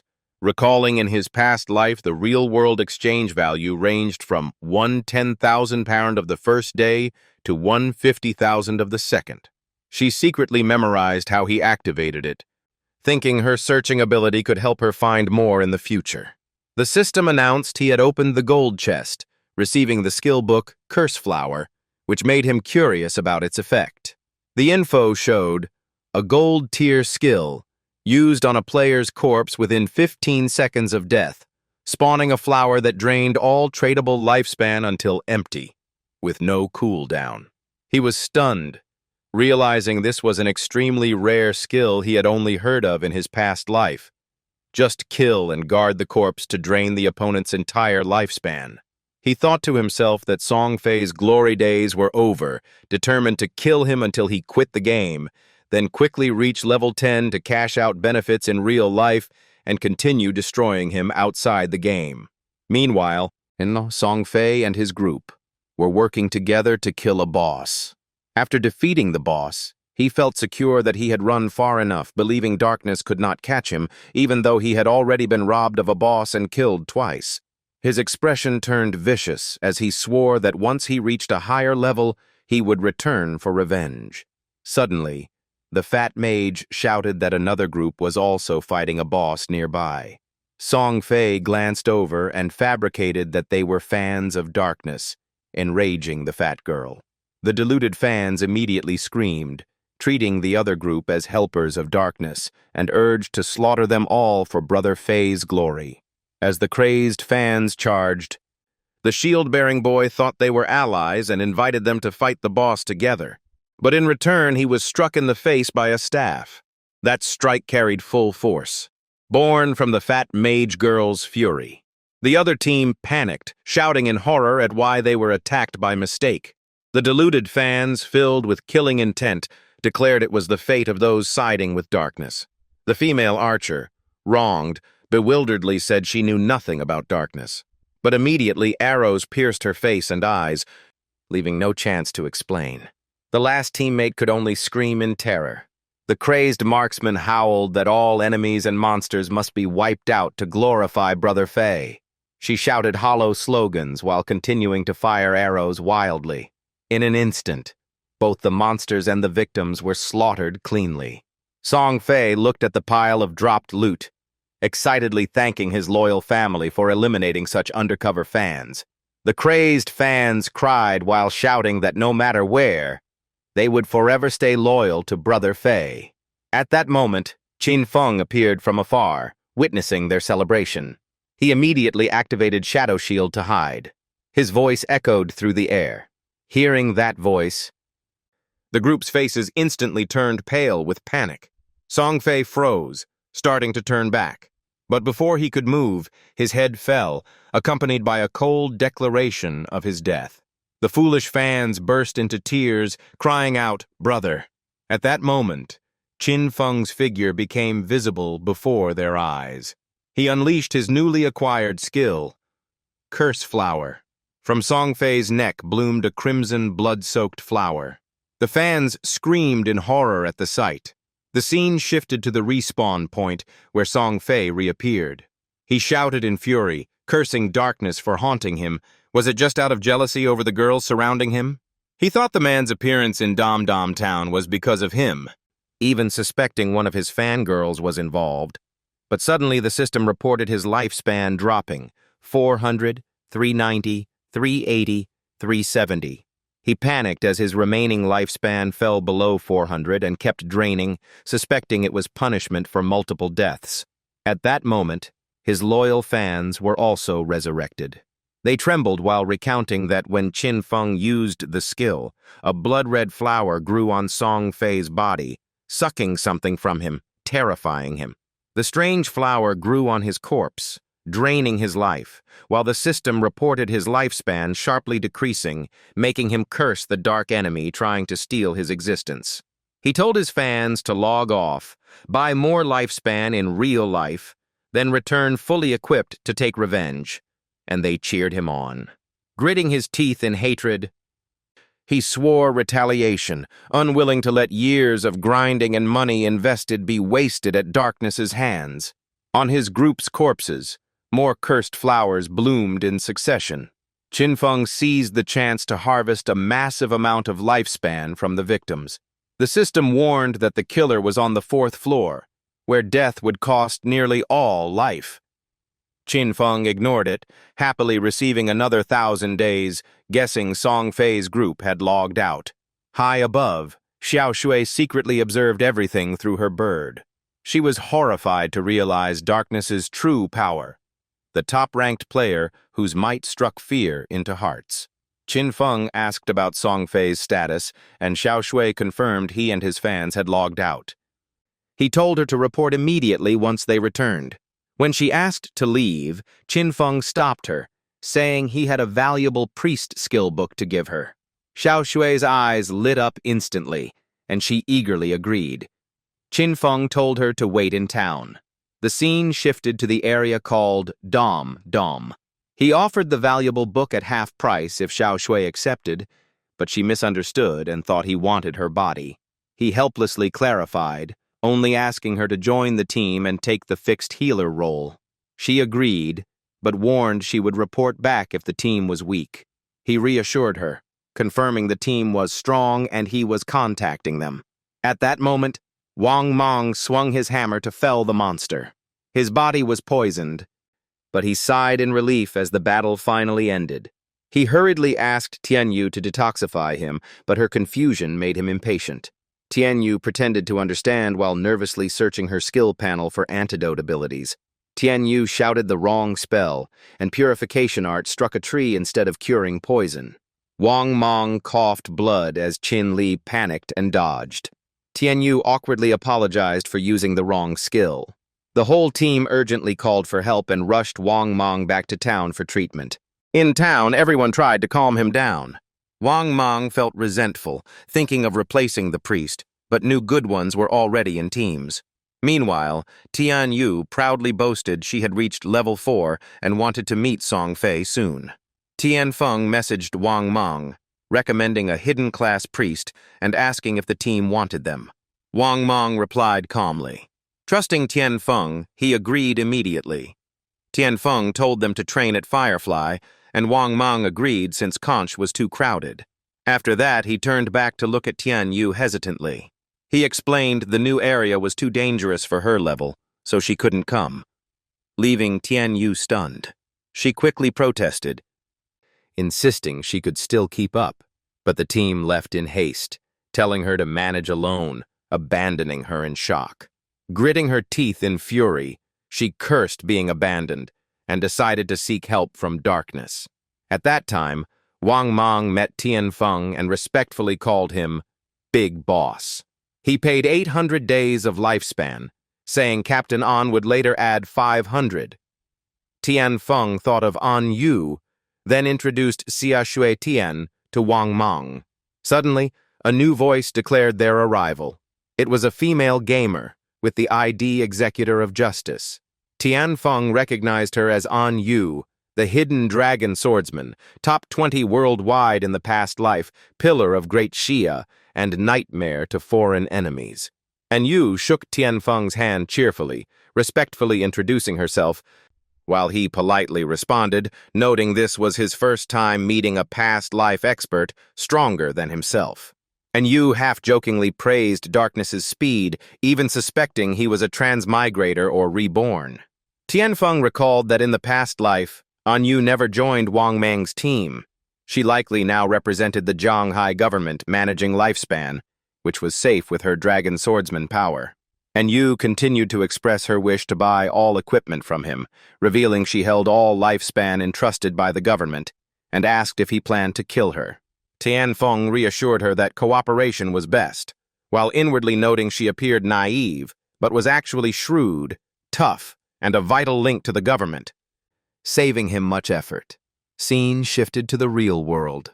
Fans of Song Fei chatted on the phone, panicking as the government announced that in-game lifespan was tied to real-life survival. A girl trembled wide-eyed, saying she had donated all her lifespan to Song Fei.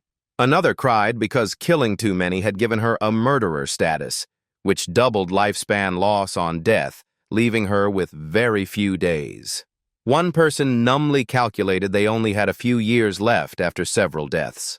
A fat girl fell into despair, once a tank mage who died too often, now left with only a single day of lifespan, unable to accept facing real death. Suddenly, she discovered Song Fei was buying lifespan. She rejoiced, believing he would save her. Thinking of dressing like her idol, she prepared to wear everything modeled after Song Fei, including the newest items. She then put on a red dress and puckered her lips to match his taste. She hurried to where Song Fei was hosting, loudly calling for him. Meanwhile, the scene returned to Tian Feng's home. Tian Yu had just logged out of the game, shocked to be back in reality. She checked the news on her phone and was stunned to learn 1 day of lifespan sold for 15,000 yuan, meaning her 200 days made her a millionaire. Tian Yu's eyes widened as she noticed shocking news. She screamed in terror, trembling upon reading that darkness had killed Song Fei 3 times. Tears streamed down as she grieved for her idol. Recalling the warning, she fearfully calculated, originally having 100 years non-tradable, after 3 deaths he had just over 12 years left. Her idol was in danger. She wondered why darkness pressed Song Fei so hard, horrified he could defeat her idol even under dozens of people's protection, showing terrifying power. At that moment, the fat girl messaged calling female fans to gather and sell lifespan to Song Fei for support. The message revealed Song Fei was at Jiang Square, buying lifespan at 10,000 yuan per day. Fans were encouraged that this was both a chance to earn money and a way to support their idol. Tian Yu hurriedly changed clothes, deciding to rush to the square, unable to sit still watching Song Fei's lifespan dwindle. She told herself she was lucky to have saved over 200 days from other fools, enough to dedicate to her idol, then dashed out of her house.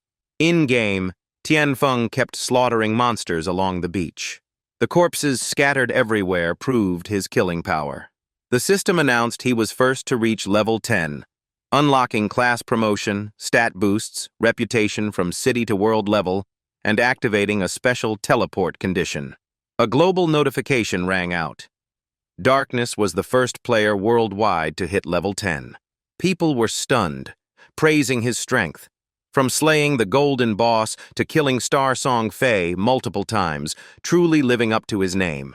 In Tianzhu, a man named Smith grew furious, proud of being the only hidden class at level 8, but now saw darkness far ahead, lamenting that out of 1.5 billion, no one could match him. The system reported he spent 13 evolution points to raise Backstab to Jade grade, boosting damage 40 to 50%. Tian Feng checked stats. ID Darkness, level 10, tradable lifespan, 7,455 days, non-tradable, 1,219 years, agility-focused attribute, unmurdered 11. He noted leaving town required 7 players at level 10 to open teleport, but the current highest was only level 7, so he had to wait. He decided to log out to handle other matters in reality. Soon after, Tian Feng quit the game. Outside, his body lay still. A moment later, he opened his eyes awake.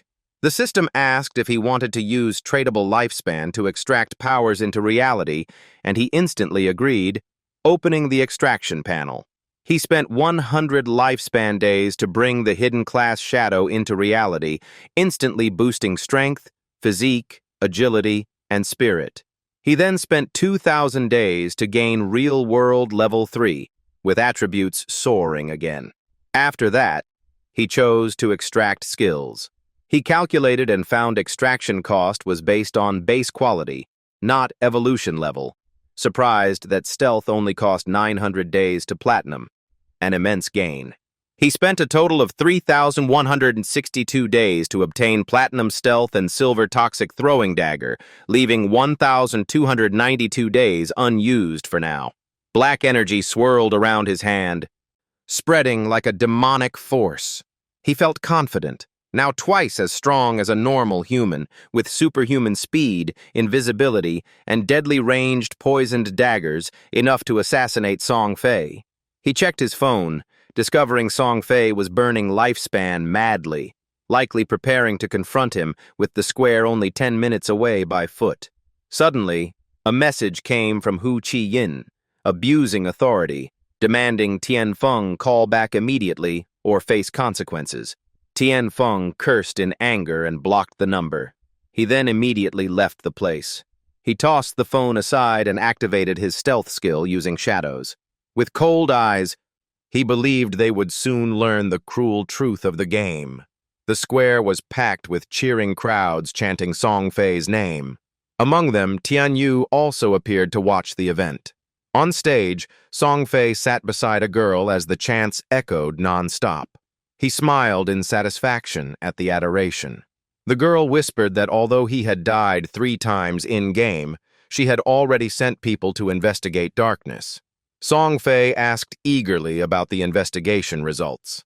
She replied they had people approaching him in Firefly Town, ready to lure him with money and wait for him to accept cash in reality.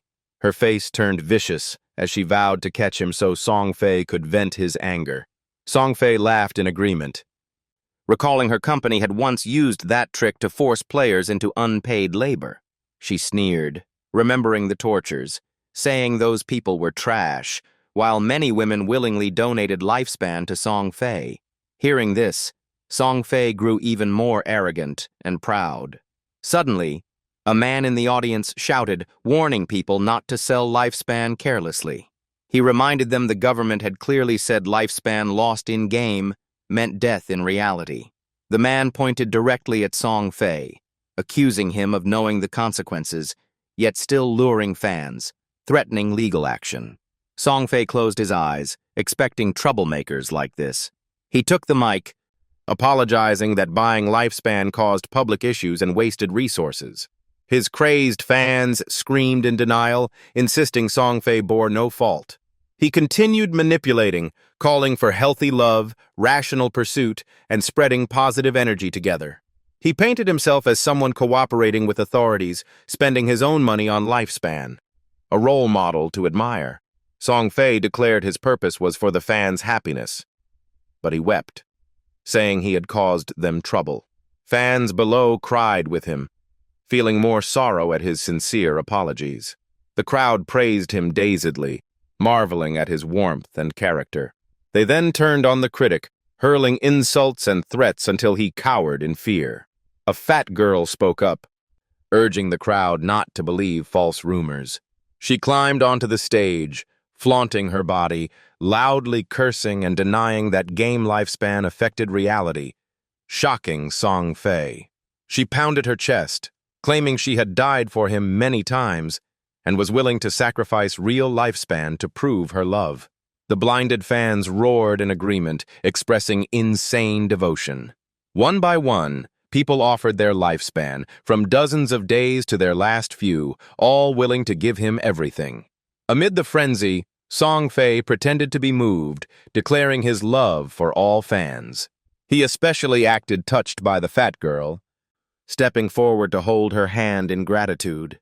She wept while vowing she could die happily as long as she saw Song Fei's gentleness. He feigned choking with emotion, shedding tears without words. Suddenly, a poisoned throwing dagger flew in. It pierced Song Fei's head, giving him no chance to dodge. The crowd below froze in pale-faced shock. The girl on stage was splattered with blood, staring in horror. Nearly half of Song Fei's skull was blown apart. His body collapsed onto the fat girl. At that moment, she realized the horror, trembling at the corpse. She fell to the ground, wailing in despair. Her mouth kept calling Song Fei's name in panicked cries for help. Then she also collapsed dead beside him, her lifespan completely drained. Bodyguards immediately escorted the powerful girl to retreat. As they fled, she frantically urged them to escape quickly. In her mind appeared the scene of Song Fei's death, the lifespan orb appearing and vanishing, taken by someone. She realized the killer had used game skills in reality. Only darkness could do this, and jumped into the car. But another poisoned dagger shot through her head. Blood and brains splattered, her face twisted grotesquely. The bodyguards screamed in shock, realizing Tianfeng was hidden right there. He stood invisible, cold-eyed, leaving her to die in despair. By then, the sky had turned to dusk. News spread online. Star Song Fei was brutally killed in Jiang Square. A fan who donated all her lifespan also died beside him. Police concluded it was supernatural power. Tian Yu, close friend of that girl, burst into tears reading the news. She sobbed in disbelief that just yesterday she watched Song Fei perform, and now he was gone. Her friend suspected the throwing dagger and stealth were game skills, wondering if the killer was Darkness, who had slain Song Fei 3 times. But it was hard to accept. How could game skills appear in real life? Tian Yu began condemning, convinced Darkness killed Song Fei, since only an assassin with daggers and stealth could do so. She grieved, believing Darkness murdered Song Fei. If he truly brought game powers to reality, her light had gone out. She resolved to approach Darkness by any means necessary to exploit him for strength. Her taxi had just stopped. Her friend worriedly called her name, but Tian Yu stayed silent and determined, fixing on one goal. That was to destroy Darkness and avenge Song Fei. Her expression made her friend shiver in fear. Meanwhile, Qin Feng leisurely ate noodles after killing Song Fei. He reflected that in-game he was invulnerable, but in real life he still needed food for strength. Suddenly, his phone vibrated. A message from Hu Banzi.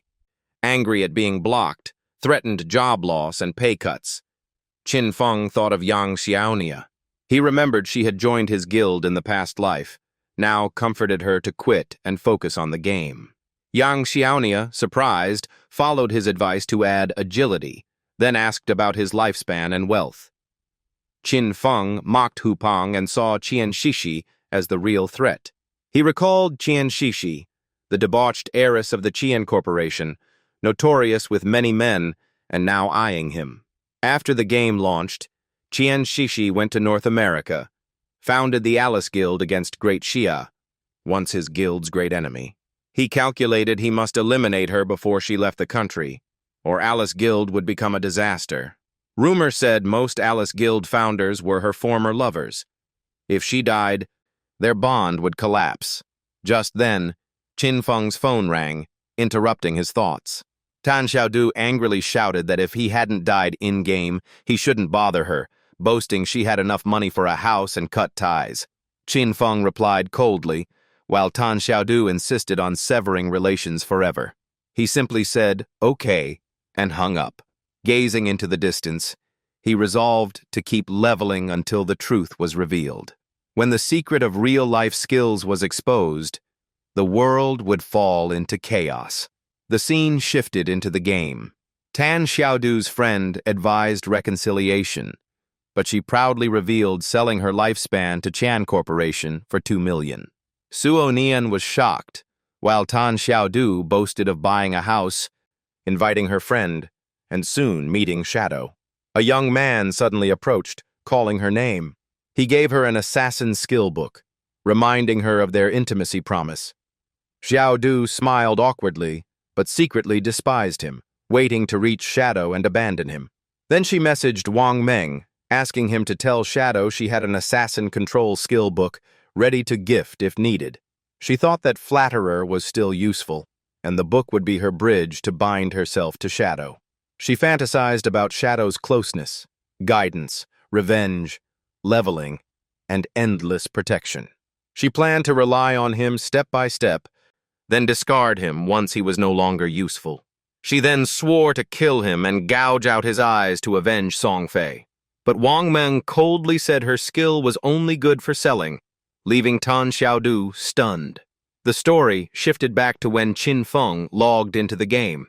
He heard panicked voices behind shouting to dodge.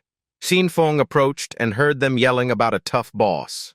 A shield warrior blocked while shouting warnings to teammates. As the giant sword fell, he screamed in despair. The shield shattered, and he was swiftly killed by the monster. From afar, Qin Feng recognized it as a level 8 golden centipede. He remembered this boss could resist level 2 stealth. That meant invisibility was useless against it. The monster roared, shaking the sky. Qin Feng immediately canceled stealth and charged. He slashed repeatedly, dealing massive damage to weak spots. While fighting, he analyzed the situation. Attacks from outside vision doubled damage but failed if detected, costing him power. However, thanks to his legendary weapon, the boss's head and heart weaknesses were magnified, compensating for the loss. He silently thanked the girl who had led him to the divine temple to obtain this treasure. Nearby, the girl who bought a skill was shocked by his abnormal damage, one strike draining huge HP from the boss. Qin Feng then threw a poisoned dart at the target. The dart pierced the boss's forehead, causing massive damage. He frowned that silver darts were too weak and needed profession upgrades for strength. The enraged boss charged, but he dodged swiftly. The boss suddenly leapt and slashed its sword at Qin Feng. The girl screamed in panic to warn him.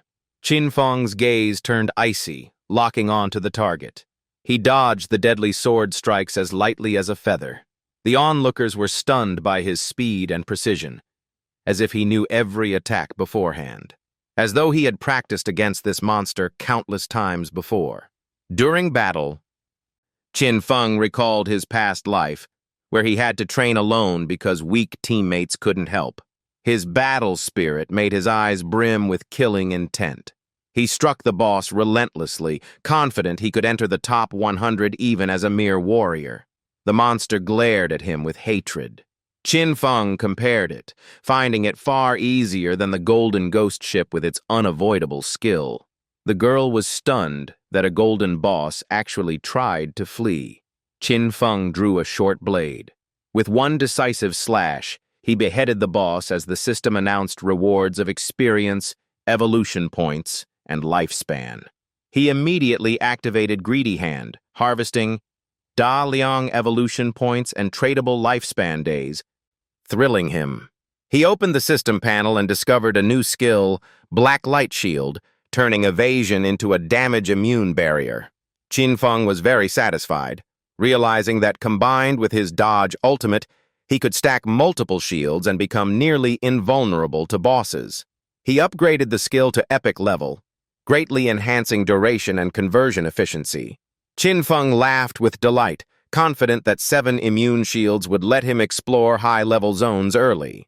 He used 16 evolution points to upgrade poison darts to Jade level, doubling range and damage with near-instant cooldown spam. He also picked up a platinum ring boosting overall speed and golden gloves adding defense and HP, perfect for an assassin. The new gear boosted his stats sharply, cut cooldowns, and gave him enough durability to withstand golden boss strikes, especially with Black Light Shield. The girl approached, praising him like a deity and asking if he had items to sell. He took out a golden mage skill book, pricing it at 800 lifespan days, surprising her as she compared to cheaper ones. Qin Feng explained it was level 7, 40% stronger than level 5, making the price fair. The girl quickly agreed, deciding to buy at his price. After trading, he left as the group waved. He thought no early game boss could threaten him now, next heading to town to spread news and hunt more silver and gold bosses non-stop.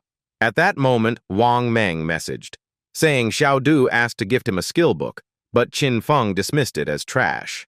Inwardly, Qin Feng sneered, suspecting Tan Xiao Du's intent in gifting to Shadow, and refused, telling Wang Meng to relay that.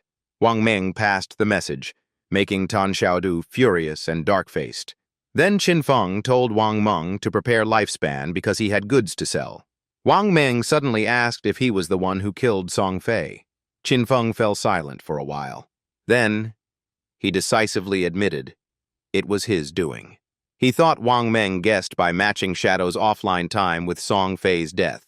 This showed the government had nearly confirmed it, and with someone soon reaching level 10 to bring skills into reality, hiding would be hard. He chose to test their reaction by asking if they planned to arrest him. The scene shifted back to town. Qin Feng had returned and met Wang Meng's group. Captain An Yu immediately asked if he had really killed Song Fei. He calmly nodded in confirmation. An Yu smiled, saying their team had investigated thoroughly and suspected him strongly.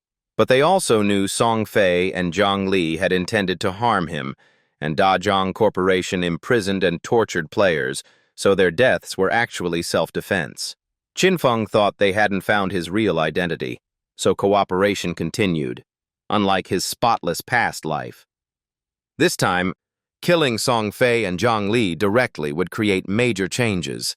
He wondered how this rebirth would alter the fate of the divine game. He decided to sell excess platinum gear to them, since the government had enough lifespan. When he pulled out piles of rare items, Wang Meng's group shouted in shock, not believing he had slain platinum bosses without a world announcement. Qinfeng modestly said it was just luck from treasure chests, while Xiao Shui confirmed he had even obtained a jade-level skill, astonishing everyone. Jin Li grew jealous that he called her friend Xiao Shui while she was only called Xiao Hei. He laughed, offering to call her Hei Zi, but embarrassed, Jin Li asked to keep her old nickname, so he continued calling her Xiao Hei. Wang Meng sighed in comparison. While An Yu admitted their team struggled to kill silver bosses, yet he casually gained platinum and jade loot. Qinfeng priced each item, from platinum skills to golden gear, totaling 25 items valued at 1.6 million lifespan days. And Yu immediately agreed to pay, shocking Wang Meng for not bargaining, but she insisted the price was fair and also cleared an old debt for her team. After the deal, Qinfeng praised An Yu's generosity, and she laughed heartily in reply. He calculated inwardly that the lifespan converted to about 400 million in cash, an enormous figure even for the government. He understood this equipment would help Zhanghai build strong forces earlier, giving them advantages in international competition. After a while, An Yu asked if he wanted to join in rescuing players imprisoned by Dajiang. Qinfeng realized this was the government's way of pulling him to their side and erasing his infamy, but he refused directly, only promising to provide intelligence. He frankly revealed he had used in-game powers to kill, and upon reaching level 10, lifespan could bring skills into reality, shocking both An Yu and Wang Meng. Qinfeng reminded An Yu to understand the meaning and make use of time. Then he left, while An Yu explained that Dajiang Corporation was buying lifespan, and once their people grew stronger, missions would be harder. Qinfeng used his skill to vanish before everyone. An Yu discussed with Wang Meng that the team should split up to levels separately for higher efficiency. Wang Meng nodded in agreement. An Yu urged the group to reach level 10 quickly, while Wang Meng was tasked with reporting the situation outside. Elsewhere, people noticed Shadow had set up a stall again, but this time he was buying instead of selling. Above, Qinfeng displayed a quest to collect coordinates of silver and golden bosses within a deadline. A blonde-haired guy asked if Shadow was still running his stall there. Another revealed that helping Dajiang's young lady level up would earn 300 million-plus company shares, a once-in-a-lifetime chance. Qinfeng reminded them that Shadow was the one who killed Song Fei and Dajiang's young lady, shocking them and making them pity the beautiful girl. The blonde thought Zhang Li brought it on herself, since she tried to capture Shadow in real life and was killed. At first, she promised 10 million for help, and he greedily joined hoping for profit, but was defeated. Later, he woke up imprisoned in a basement, tortured daily and forced to play the game to scam lifespan from others. When he learned Zhang Li died to Shadow, he gleefully cursed her. He realized he was the true fool, while Shadow was far from stupid. Qinfeng questioned him about the kidnapping. He denied, claiming coercion, but Qinfeng scornfully called him trash and left him for the government to handle. Someone offered to sell Silver Boss coordinates, and Qinfeng immediately agreed to trade. The scene shifted to another town. People gossiped about Adbic. In real life, Qian Shixi, heiress of the Qian Corporation, notorious for killing players to steal lifespan. She appeared with a black man and a white man, flaunting foreign obsession. Qian Shixi sneered that the game was nothing special. She scornfully said one only needed to buy gear and kill high lifespan players to be strongest. She was annoyed that the game had delayed her flight. By now, she should have been in North America, enjoying herself with Big Dick and Mark Fay LK. Instead, she was stuck in Great Shia's motto, disgusted by weak local men, praising foreign men as more attractive.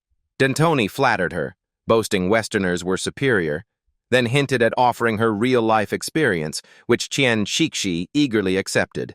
She mentioned Song Fei's death, saying she had tried him before but was disappointed at how weak he was. Knowing the killer was Hei An, she grew interested in approaching him, her eyes filled with desire. She reasoned that if Hei An could kill Song Fei, then killing a civilian was trivial, making this a good chance to talk. Soon after, she said she would log off to let someone contact Hei An. She thought that 3,000 days of lifespan would be more tempting than money, making it hard for him to refuse. She smiled wickedly. Eager for the moment, Qin Feng died in agony. The scene shifted to a young man struggling to kill monsters. Tan Xiaodu supported him from behind with healing skills. Saved, the young man lightly scolded Xiaodu for healing too late, nearly costing him his life. She arrogantly said he wasn't dead, so it was fine, then casually mentioned being hungry and wanting to log off to eat, dragging Ren Ran with her. After that, the two logged off together.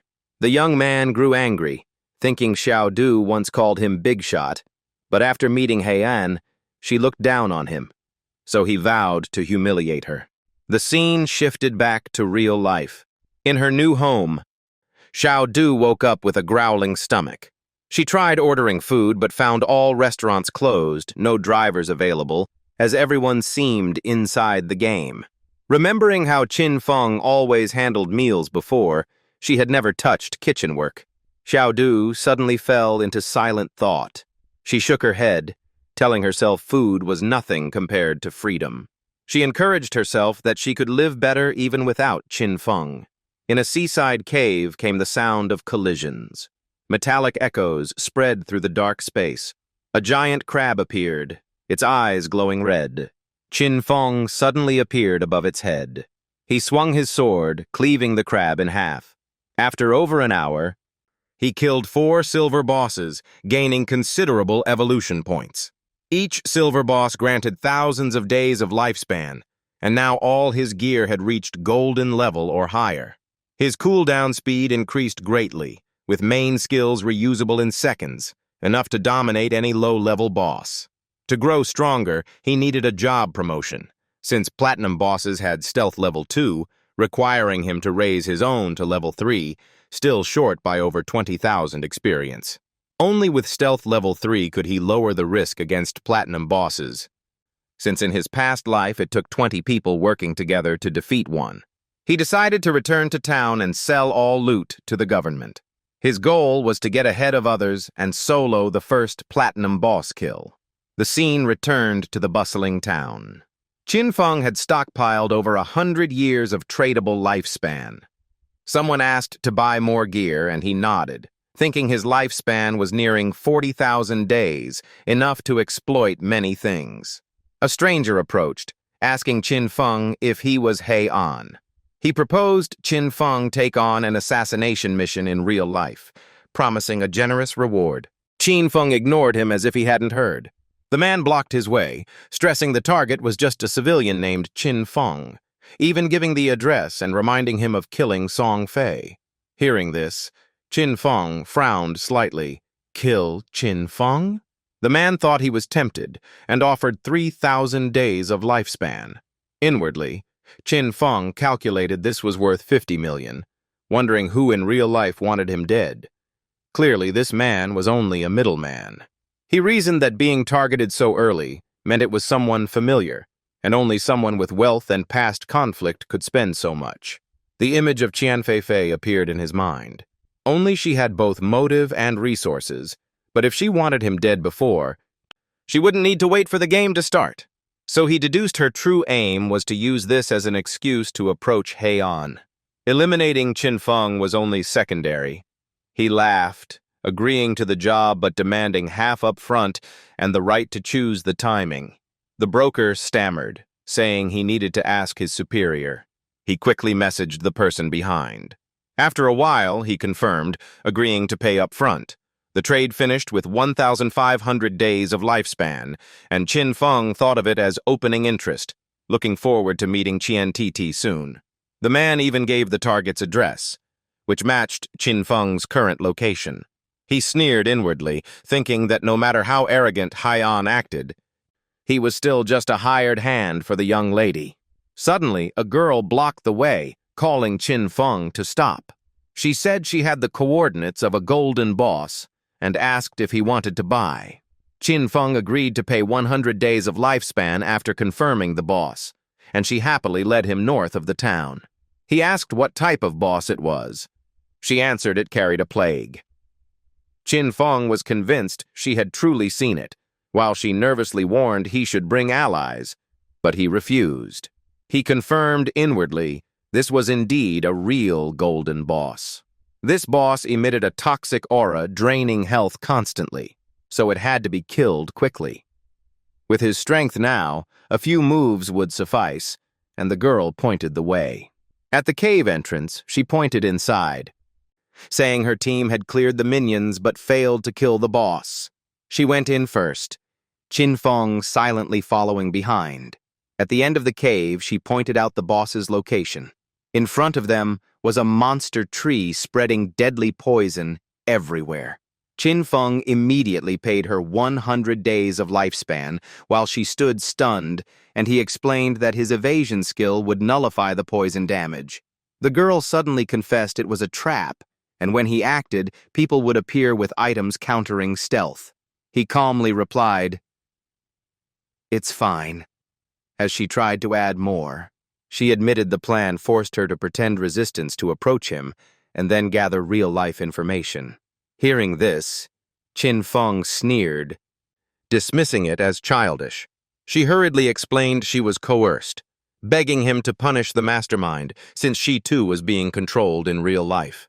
He asked who it was, and she revealed Dongfang Xian, known in-game as Yun Xian, whom he had once killed. Qin Feng recalled this was the one who contested the ghost ship Golden Boss, eventually begging for mercy by surrendering skills.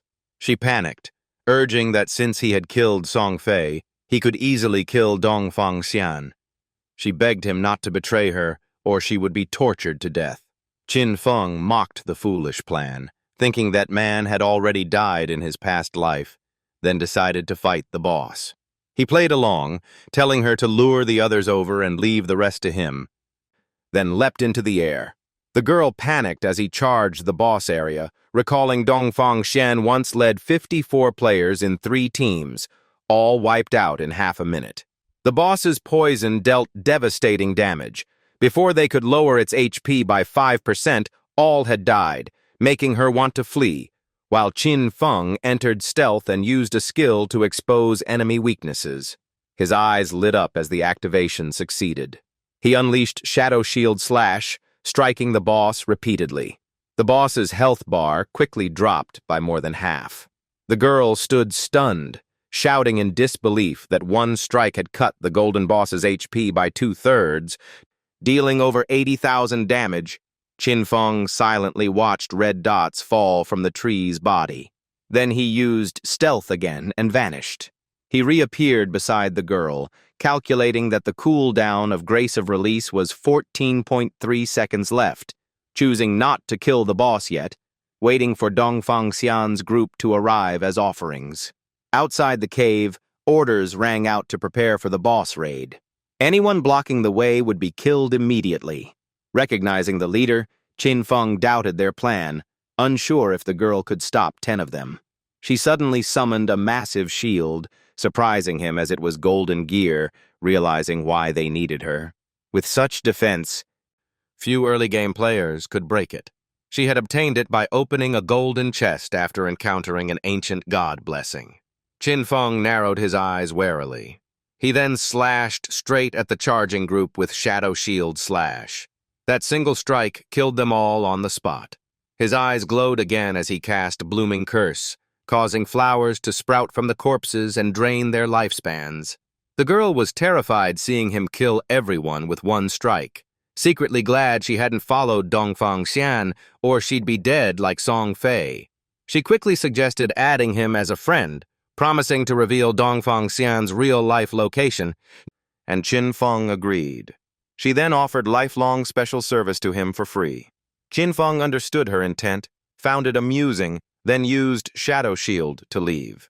Afterward, he slew the level 10 Golden Boss, gaining experience, 7 evolution points, and 555 tradable lifespan days. Seeing the loot, he sighed that the lifespan drained from over a dozen people was less than one boss, blaming the troublemakers for seeking death. He asked why the girl hadn't left yet. She quickly excused herself and vanished. Once she was gone, he immediately used Greedy Hand to collect loot. Looking at the drops, he was surprised to find an assassin skill book. It was a platinum skill, Dark Moment, blinding all enemies within 20 meters for 10 seconds, 60-second cooldown, requiring level 10. Qin Feng grew excited and instantly learned the new skill. He thought that with this blind ability, even without stealth, his damage could double, making boss stealth resistance irrelevant. There was also a platinum weapon, Plague Blade, adding +2 16th attack, +42 agility, +0.3 weak point damage, with a poison explosion after 3 seconds dealing 50% damage. He was delighted that his evolution points had reached 98, almost upgrading Greedy Hand from epic to legendary. With only 10,000 experience left to advance his class, he went to farm small monsters, scaring shrimp and crabs into trembling. Qin Feng activated massacre mode, monsters dying like grass, with survivors fleeing in terror. After sweeping for a while, he finally stopped. He breathed a sigh of relief, at last meeting the job advancement requirements. Immediately, golden light enveloped his body. The system announced his shadow profession had advanced. All stats surged. Strength 3 to 9, Constitution 3 to 9, Agility 8 to 24, Spirit 5 to 15. His body shone as new job skills activated. Invisibility lasted twice as long, stealth usable while already hidden, stealth level boosted, and out-of-sight damage rose from 2x to 3x. After reading the message, he was thrilled to realize he could maintain near-infinite invisibility. Moreover, out-of-sight attacks now tripled, proving this hidden class was utterly overpowered. The global system announced 7 players in Shanghai had reached level 10, and the teleport gate to the abandoned divine continent would open in 10 minutes. The leaderboard appeared: Nobun 1, Hei An, Nombumar 2, Hui Hong, Nombre 3, Xiaxue Tian, Nombor 4, Huayo Xuehan. Qin Feng was surprised it was already 8:30, and many locals reached level 10, unlike in his past life when only foreigners did. He realized that selling so many items and skill books had altered the situation, possibly changing the world's future, filling him with anticipation. The scene shifted to the real world. Police were escorting a suspect. An officer reported that most leaders of the Dajiang gang had been caught, with only 3 still inside the game, their bodies virtualized and untouchable, awaiting orders. The commander praised them, then ordered to inform An Yu, demanding a way to force the criminals to log out. Someone suggested that although they hid in safe zones in-game, their bodies still needed food. When starving, they'd be forced to log out, where they could be arrested.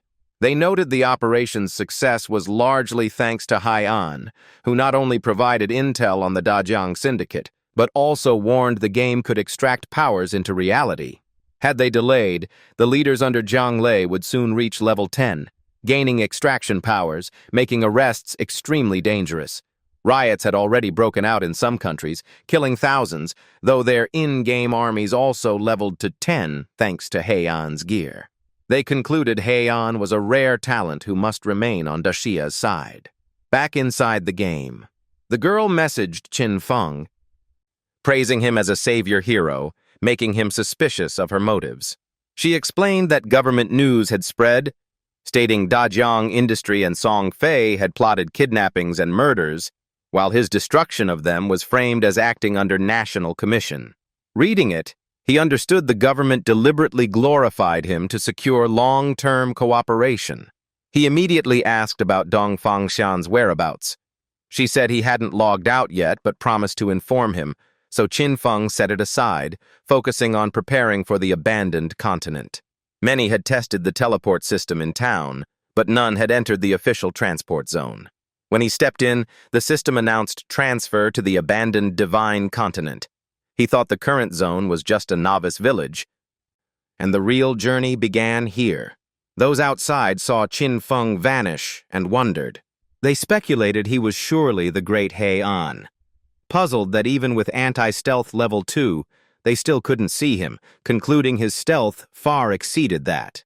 At that moment, Qin Feng had arrived at the new location.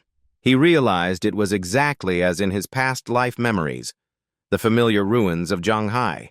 Players from different cities were all transported to the ruins of their corresponding cities. The ruined cities matched real-life locations, though the reason was unknown. Just then, behind him, a pair of ferocious red eyes flashed, watching him. Those eyes suddenly darted over, making Qin Feng instantly alert. A many-eyed, sharp-toothed monster appeared, rushing straight at Qin Feng. But as it attacked, he vanished, causing it to crash into the ground. He activated the Phantom Shadow, boosting evasion so the strike missed.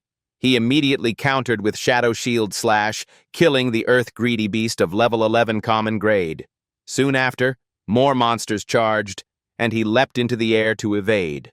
Then he cast the Grace of Liberation. Combined with Shadow Shield Slash, he wiped out the monsters. Seeing the loot drop, he realized there was no safe zone like towns here. Danger lurked everywhere. However, if he could find shelter in ruins, he could set up a base and control the area. He identified the safest place as the northwest of the desolate Zhanghai.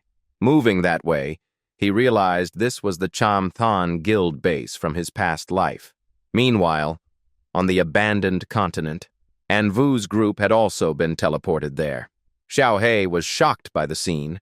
Wang Man frowned, saying it looked like modern city ruins, while Xiao He felt it familiar.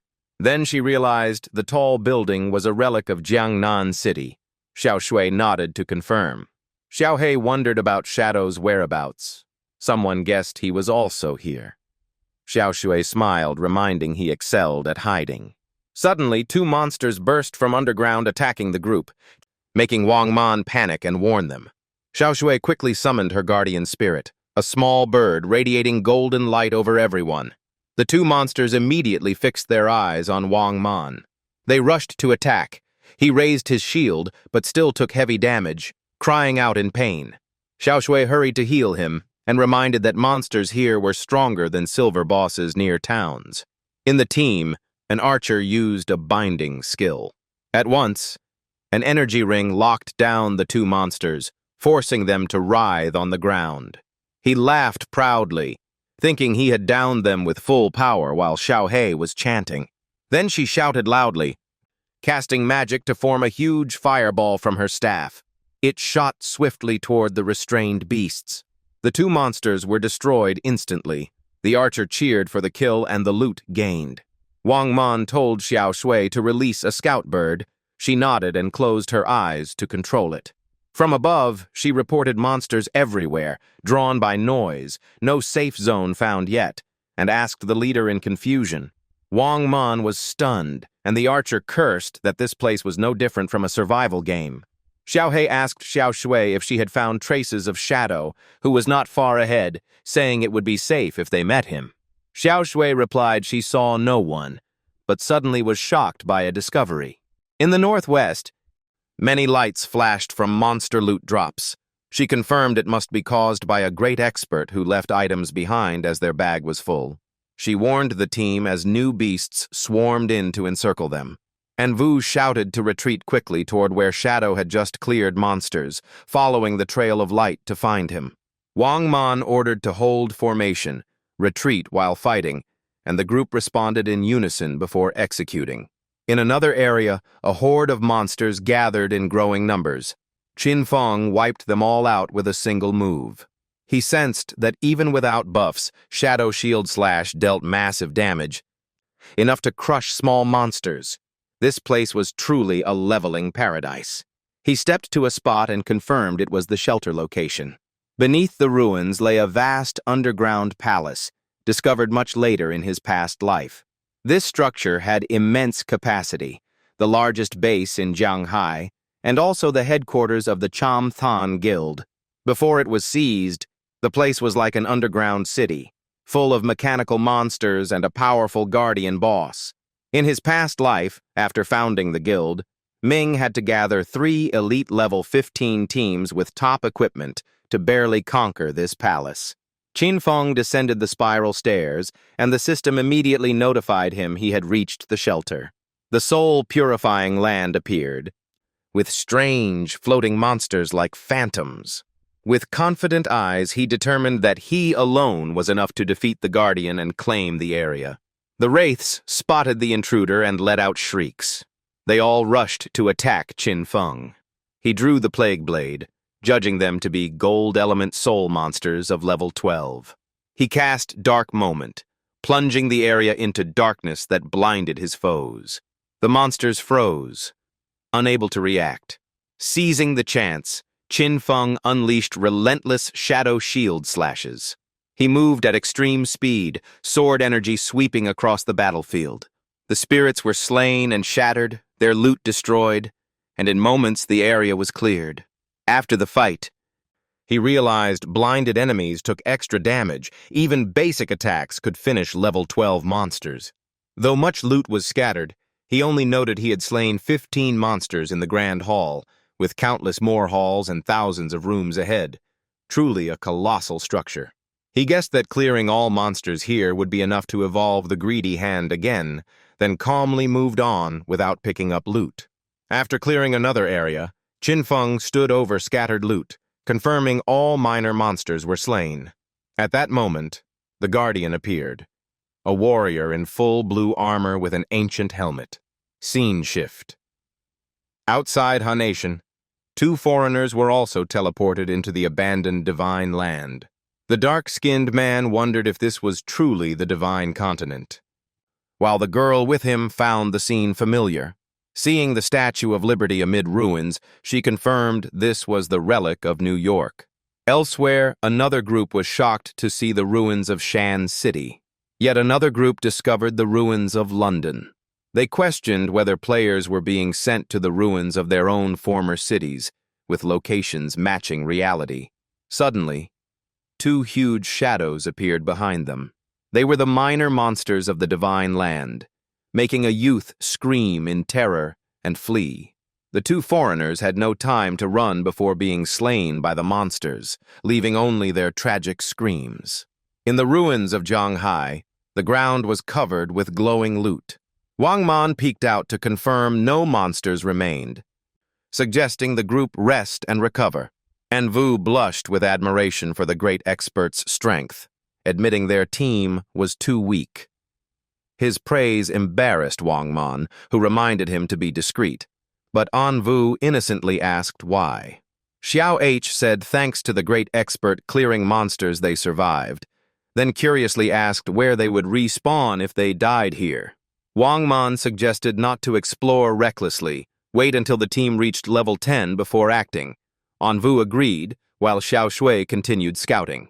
She discovered monster corpses cut into pieces, as if the great expert had vanished there, with scattered loot, including golden items she longed to pick up.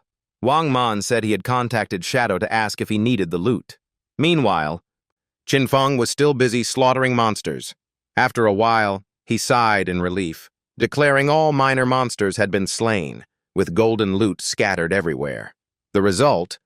Over 40 grand halls, 1,000 small rooms cleared, more than 400 minor monsters, 4 bronze bosses, and 2 silver bosses slain, yielding over 80,000 experience and 205 evolution points.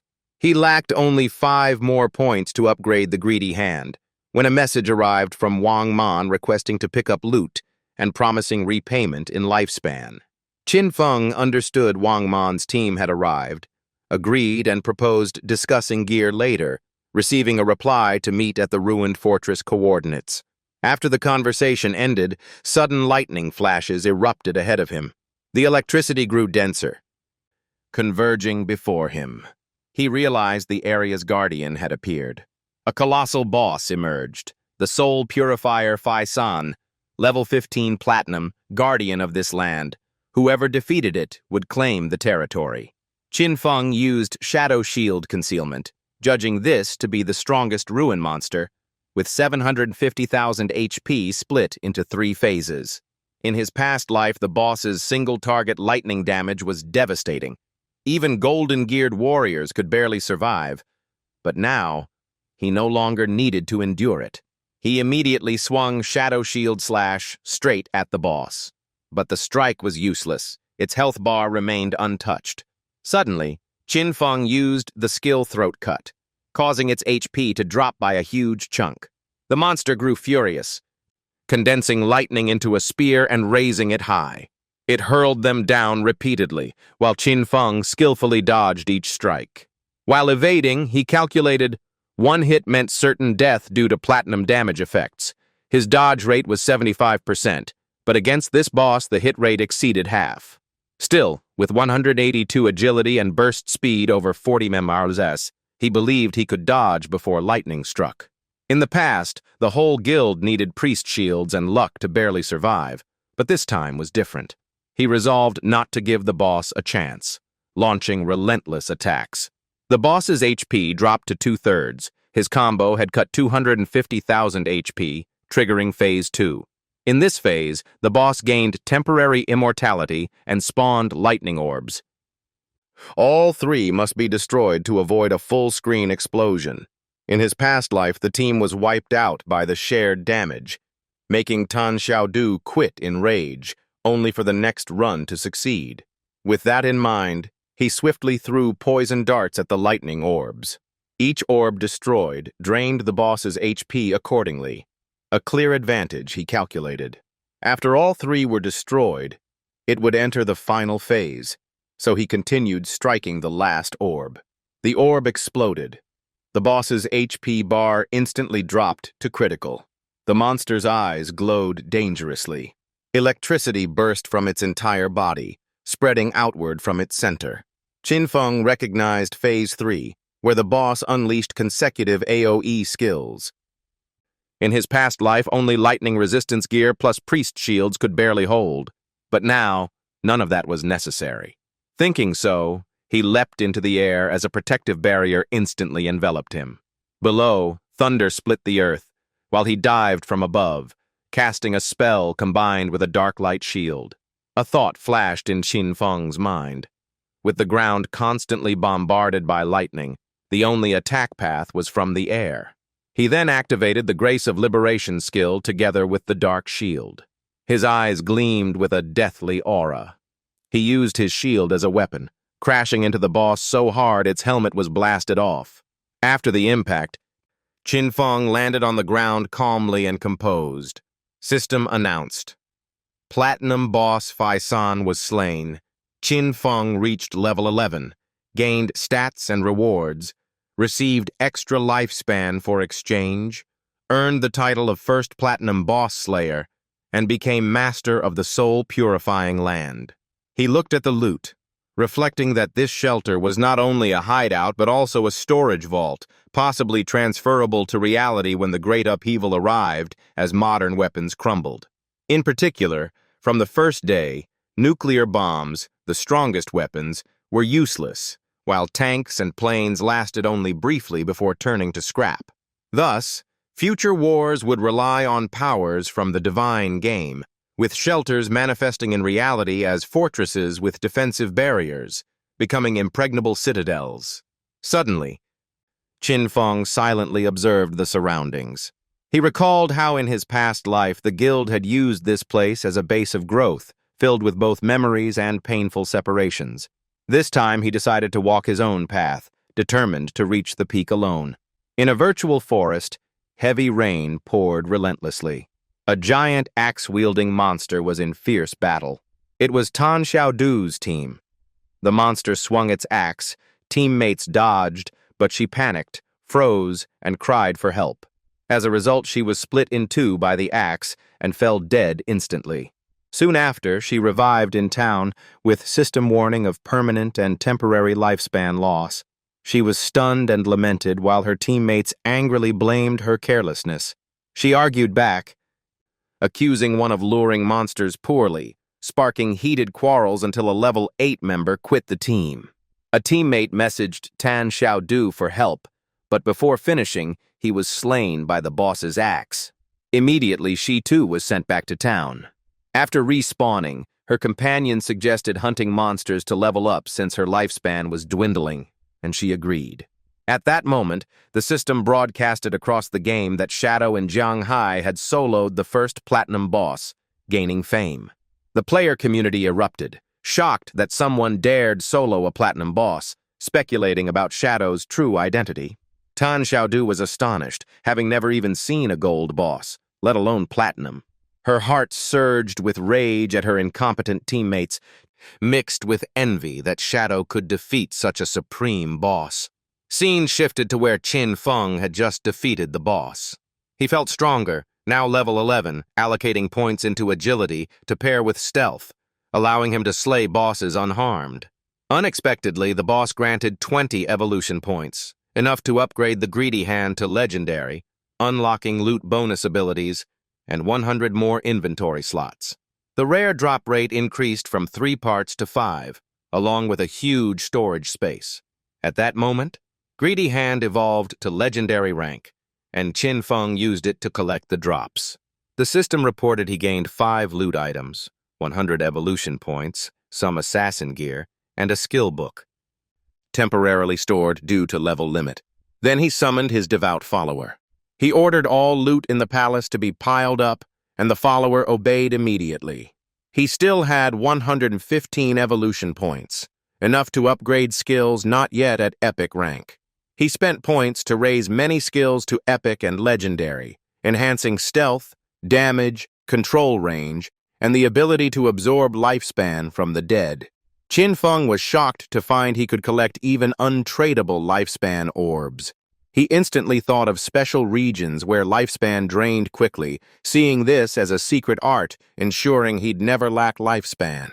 At that moment, the Shield Girl congratulated him on killing the Platinum Boss and revealed that Dongfang Xian had just logged out. She added that her family was hosting a banquet at Nam Mansion, stockpiling lifespan for in-game strategies. Qin Feng praised her for completing the mission. She expressed hope he would kill Dongfang Xian to save her, and he reassured her. After the talk, he packed all loot into the 100-slot backpack of Greedy Hand, preparing to sell to Wang Mong. Seeing him, Anwu happily shouted about the arrival of darkness. She ran over, arms open, addressing him with reverence. But Qin Feng stopped her, keeping the trade rule, selling 30 common and bronze items for a fixed 950 days.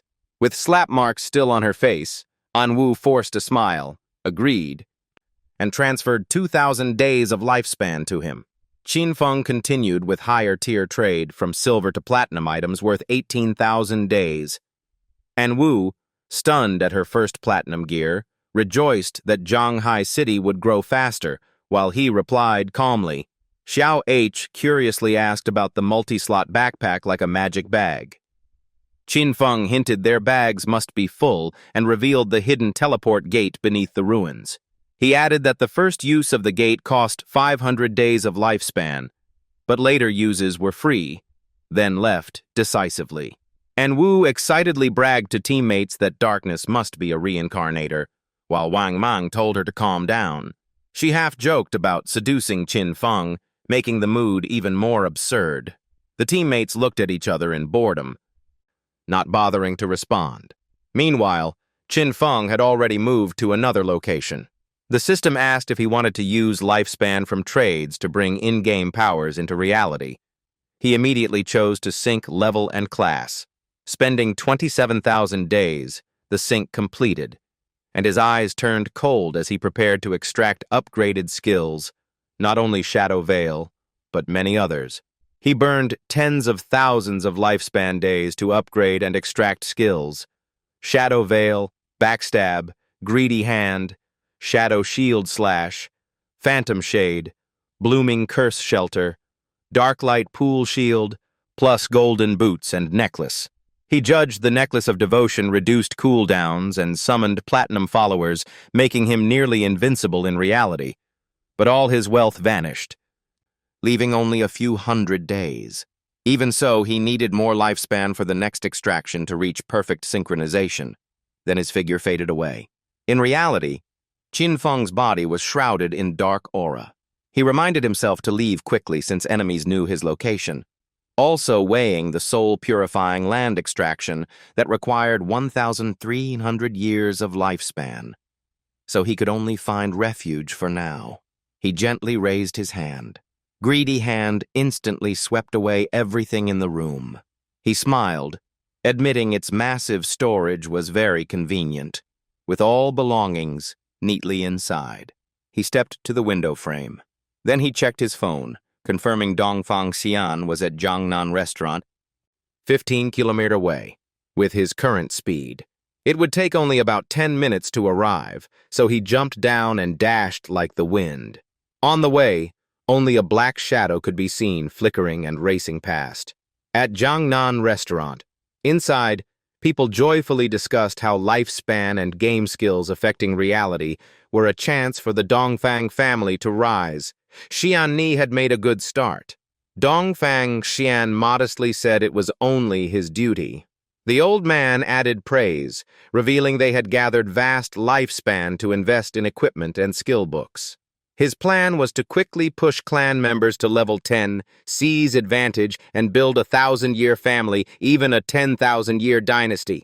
Xian Ni secretly sneered, thinking his grandfather was still greedy for power and obsessed with immortality. He harbored his own ambition, planning to capture darkness alive to extract secrets and exploit him for lifespan. Then, betray and kill them all. The old man asked about progress in dealing with darkness.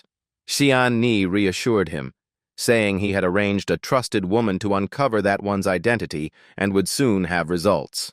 The old man instructed to capture darkness alive for the Dongfang family's greatest benefit, and he agreed.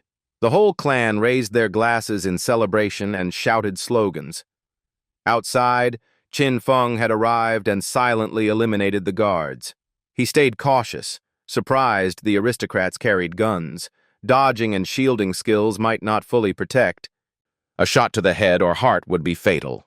He decided to summon his loyal creature. Better safe than sorry. The beast had claws for close combat and blue fire for ranged attacks.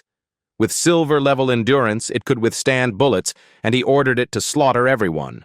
The monster charged straight into the restaurant. The guards panicked and shouted for its identity. It roared and rushed to massacre.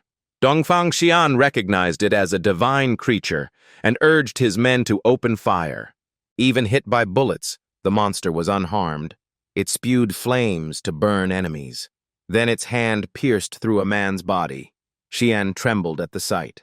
His grandfather was restrained, screaming for his grandson's help. Xian panicked and fled, cursing. He thought if he escaped outside and logged into the game, he'd be safe.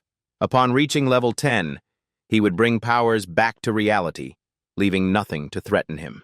Suddenly, Qin Feng appeared like a phantom, terrifying him. Qin Feng gently raised his hand.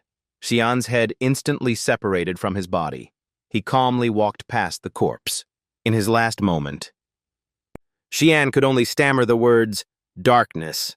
Blood-red cursed flowers bloomed, draining tens of thousands of lifespan days and nearly 5 centuries of untradeable time. Qin Feng smiled, telling himself it was a great harvest. The flowers absorbed everything, then vanished into nothingness as he quietly observed. He remarked that the blooming curse power erased corpses while devouring life force completely. His total untransferable lifespan reached 2,327 years, enough for confidence in danger. Outside, people shouted for police, reporting gunfire and screams. Police forces rushed over, knowing it was the Dongfang clan's banquet. They heard of a shootout, surely with deaths, but upon entering saw only wreckage, not a single person. The room was wrecked, clear signs of battle, yet all lives were gone, and they asked if anyone had left. No one saw the Dongfang family, everything mysterious, so they filed a report, while Qin Feng slipped away under stealth with ease. With cold eyes, he set his next target as the Qian Corporation. Its headquarters had moved to North America, leaving only Miss Qian Shishu in Modu, so he had to act before she left. The journey spanned over 30 kilometers, which would take hours on foot, so Qin Feng stopped at a hotel. Renting a room, he thought in a deep voice that he must obtain a mount. Logging back into the virtual world, the system welcomed him. As he walked, he considered returning to the ruins to slay the silver-gold boss. At that moment, An Wu messaged him with good news, making him curious. She said Xiaohe had accidentally found an ancient tomb, but the entrance was blocked by a golden wraith, too strong for their team. He asked how they discovered it, and Wu explained that while avoiding small monsters, they lost a teammate. They later found Xiaohe had slipped into a pit, falling into a special tomb that also locked their team channel. Following the path, they encountered a level 12 Golden Blade boss, barely escaping, and now back in town, ready to share the coordinates. Qin Feng thought it was a rare chance. Just a misstep led to an ancient tomb, usually cursed and mysterious like random field events. He agreed and asked for the coordinates. An Wu slyly requested to buy any spare loot, and he smiled, calling her cunning. Then he immediately headed for the marked location. A huge well appeared before him. He suspected it was the entrance, mocking Xiaohe's luck for falling in. Without hesitation, he jumped down. A notification rang. Entered the Tomb of Resentment, all external contact sealed. He landed safely. Stepping deeper, he was watched by glowing red eyes. A roar echoed. A burly figure wielding a great blade shrouded in black aura appeared. Level 12 Golden Wraith. Qin Feng judged it a powerful melee type with high damage and wide attacks. No wonder An Wu's group had fled. Neither the weapons nor skills he sold could help. Even Wang Meng, as a shield warrior, lost half his health in one strike. The monster now charged and swung down. Qin Feng quickly retreated, knowing one hit would mean death. He instantly cast Liberation Grace and Shadow Shield Slash, raining blows on the boss. Following with Throat Slash, the monster's body was torn apart. He noted its defense was high but still fell under his skill combo. Suddenly the boss's severed arm swelled unnaturally, startling him. He cried out, realizing the danger. The arm exploded, fragments blasting everywhere. Being near the center, he could hardly dodge. He hastily leapt back. He reminded himself it was a careless moment. Luckily, Phantom Shade triggered in time, or he'd be dead. He recalled in his past life bosses exploding on death, wiping entire teams, usually only platinum level. Yet this golden boss in the tomb had it too. Loot already lay on the ground. He used Greedy Hand to collect everything.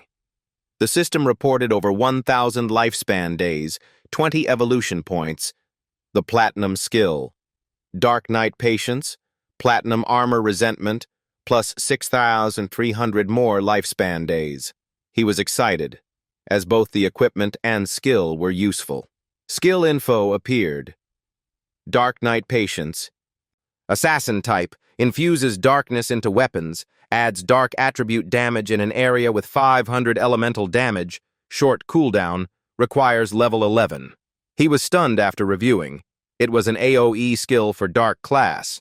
With his superior spirit stat, his magic damage already surpassed physical.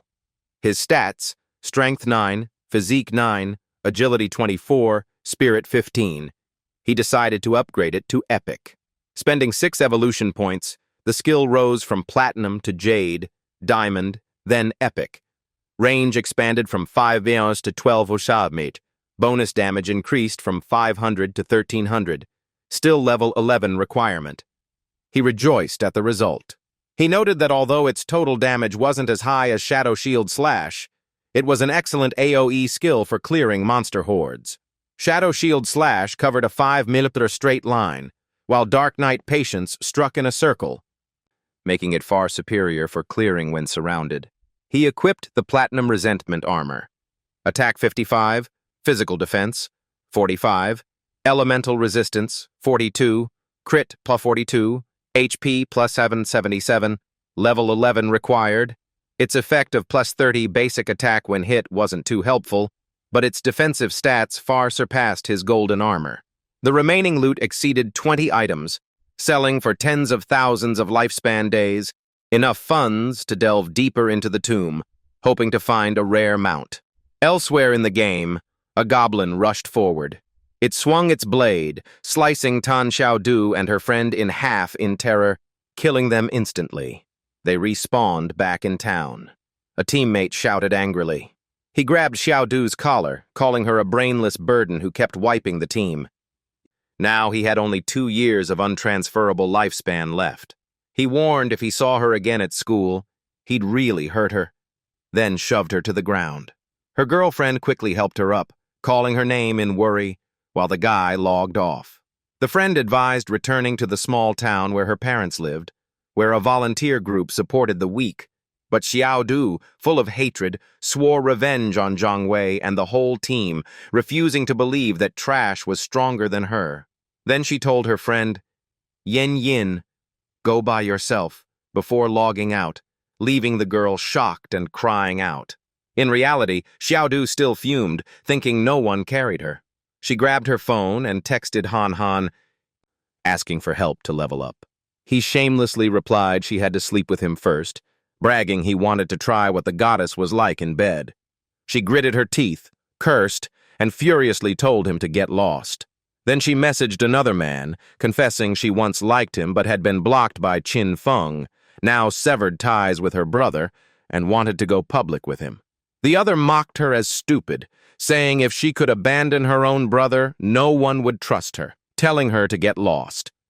Hearing that, Xiao Yu sat in bitter silence. She kept messaging everywhere, inviting Yue Xiao to play and help level, asking Xiao Ma to join. But all refused. Some even threatened her, leaving her in despair.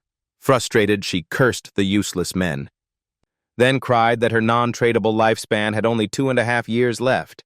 Not knowing what to do, tears falling, she recalled the estranged brother, softly calling the name Qin Feng. She told herself he would never abandon her, surely having a way to save her, so she decided to return to him. Thus, she headed toward the house she once lived in. Standing before the door, she froze, hesitating. In her mind, she planned to apologize and act meek to gain forgiveness, yet felt she had done nothing wrong. Then she comforted herself that lowering her head was only temporary, planning to pretend obedient so he would help her level, believing he had always loved her most since childhood.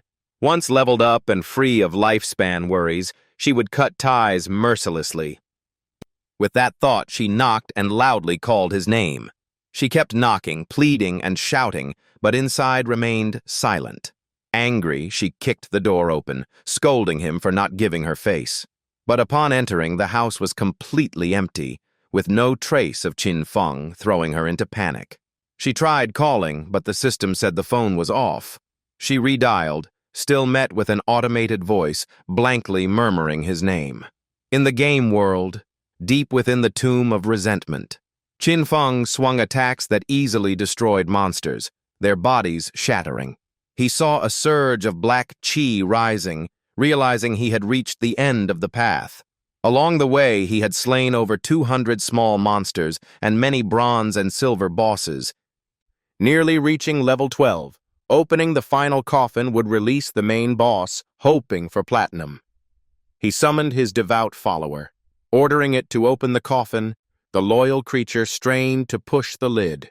Suddenly sensing something abnormal, his eyes grew sharply alert. From the coffin, a shadow burst forth, making the follower scream in agony. Its body was devoured by black mist, the dark qi spreading, forcing Qin Feng to retreat. Black qi spewed from the follower's mouth and nose, engulfing its body. A notification sounded. The follower was destroyed. Qin Feng realized it was the poison bone death boss, immune to physical attacks. He recalled in his past life someone once released this boss, letting it rampage to the base. Anyone possessed by it would die unless saved by teammates or had special life-preserving professions. Qin Feng sternly fixed his gaze on the monster's source. Immediately, he unleashed the skill, Dark Night Perfection. At that moment, the boss's true form appeared, hidden within the toxic mist. Qin Feng charged forward, striking a fatal sword slash at the boss's core. The monster's body split in two, system announcing the gold boss slain, but the drops were only gold tier, despite power surpassing platinum. Seeing the loot, Qin Feng secretly sighed in relief, thankful for the new magic skill he had mastered. He used the greed skill to pick up the spoils, frustrated that such hardship only yielded gold equipment. Just then, the system notified him of receiving a mount summoning bell, leaving Qin Feng stunned. Holding the item, he was amazed it could truly summon the ghostly Night Stalker mount, requiring character level 11. Reading the stats carefully, Qin Feng was even more surprised that it was among the fastest mounts, with combat skills and night stealth. He was shocked that the mount could both fight and turn invisible, feeling it was too advantageous. A desolate scene appeared among collapsed buildings. He rode the ghostly Night Stalker, both concealed while moving. In an instant, the mount's speed whipped up a strong wind behind. Qin Feng calculated he needed to reach level 15 and accumulate enough mount lifespan, then go to Motto to deal with corpses after logging out. The ghostly Night Stalker continued racing past ruins. He mentioned the Zhanghai Arena, a vast multi-leveled place full of monsters, ideal for leveling. The mount leapt onto rooftops, carrying him there, and he looked around, saying, "This is the place." This was the domain of experts. In stealth state, even bosses could not detect him. Even if faint sounds arose, bosses grew wary, but found no target. Qin Feng landed in the middle of the dense monsters, with his mount joining the battle. Cold sharpness flashed in his eyes. He unleashed Shadow Shield Slash, tearing through the horde, slaying many instantly. Elsewhere, outside the ruins, and Yu swung her sword, cutting down a boss. Seeing the corpse, she smiled in joy and declared victory. The fat man Ma Niliang flattered her, inwardly proud of his second-generation background, viewing An Yu as his pursuit target. An Yu sheathed her sword, saying a level 8 gold boss still took over 10 minutes to kill, doubting Qin Feng could defeat a platinum boss. Ma Niliang scorned him as only sneak attacking, while thinking his own family status gave him superiority. And Yu mocked him as weak, easier to exploit bosses, making him angry as he argued he was upright and disdained dirty tricks. He then turned sinister, bringing up Darkness's cruel nature, boasting he knew Motto police hunters who could detect stealth. He suggested plotting to expose Darkness's real identity, forcing him under government control to prevent tragedies like Song Fei and Zhang Lei from repeating. An Yu and Wang Meng just silently looked at each other. Then both burst into hearty laughter. They mocked Ma Niliang, pointing out that cooperating with Darkness was the smart choice, making him blush with anger at the criticism. He gnashed his teeth, insisting that if stealth level was high enough, even Darkness couldn't escape. Ma Niliang sulked, threatening to slander and force An Yu to kneel, while Wang Meng ignored him and asked about the boss loot. An Yu listed a gold priest gear, a silver, and a silver skill book. She looked up at the sky with a sigh, recalling how Qin Feng casually sold rare items, wondering how many bosses he had slain, suspecting treasure hunting talent, while the fat man's chatter was ignored. Wang Meng spoke up, still uneasy despite thinking it was overcautious. He mentioned the case of the Dongfang family disappearing at Jiangnan Hotel. Wang Meng hypothesized, if that tragedy was caused by Darkness, would they still shield him, especially if in reality he might be a murderer? And Yu replied the matter was under higher authorities' scrutiny, but so far no evidence condemned Darkness.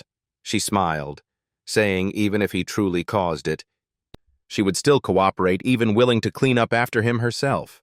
Wang Meng asked in shock why, and An Yu calmly said, everyone wanted Darkness's favor. Just then, someone rushed in reporting an arena ahead. but all monsters already slain. A pile of corpses lay everywhere. Unclear which group was strong enough to clear them. And Yu immediately ordered them forward, while Wang Meng could only sigh helplessly at her. Entering inside, they saw before them heaps of glowing, dropped items. Wang Meng was stunned, saying at least hundreds of monsters must have died to drop so much, while An Yu affirmed it could only be darkness, warning the team to stay alert. Ma Nai Liang sneered in doubt, but An Yu replied that based on the rankings, no one else but him could manage it.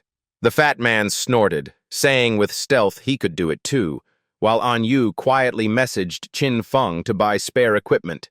Suddenly, the fat man froze, not daring to move. Behind him, Qin Feng and the ghostly Night Stalker slowly appeared.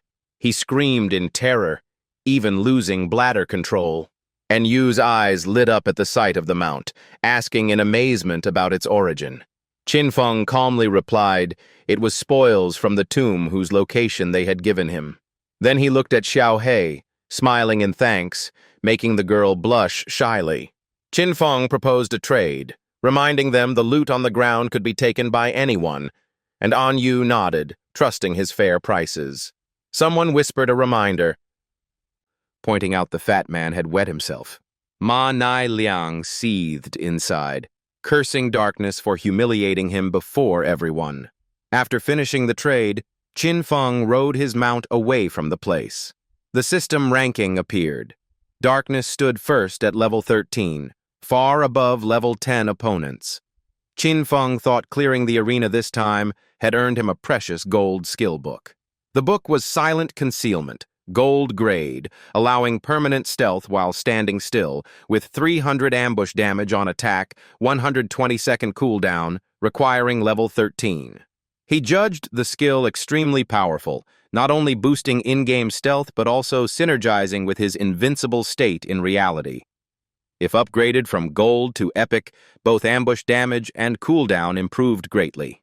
Qin Feng upgraded skills, his poison dagger evolving to epic with stronger damage and venom, then Grace of Liberation advanced to mythic, making nearly every strike hit weak points with overwhelming power. He also obtained a new piece of jewelry. It was a platinum deception necklace, greatly boosting stats and stealth skill levels, plus a gold dark veil raising evasion to 83%, making Qin Feng nearly untouchable. On his way, a sudden violent explosion erupted ahead. Qin Feng was surprised, wondering what had happened. From the smoke, a massive head emerged. A giant monster wielding enormous iron axes stepped forth. Looking closely, Qin Feng recognized it as the Steel Saintess, inwardly shocked at who dared summon this boss.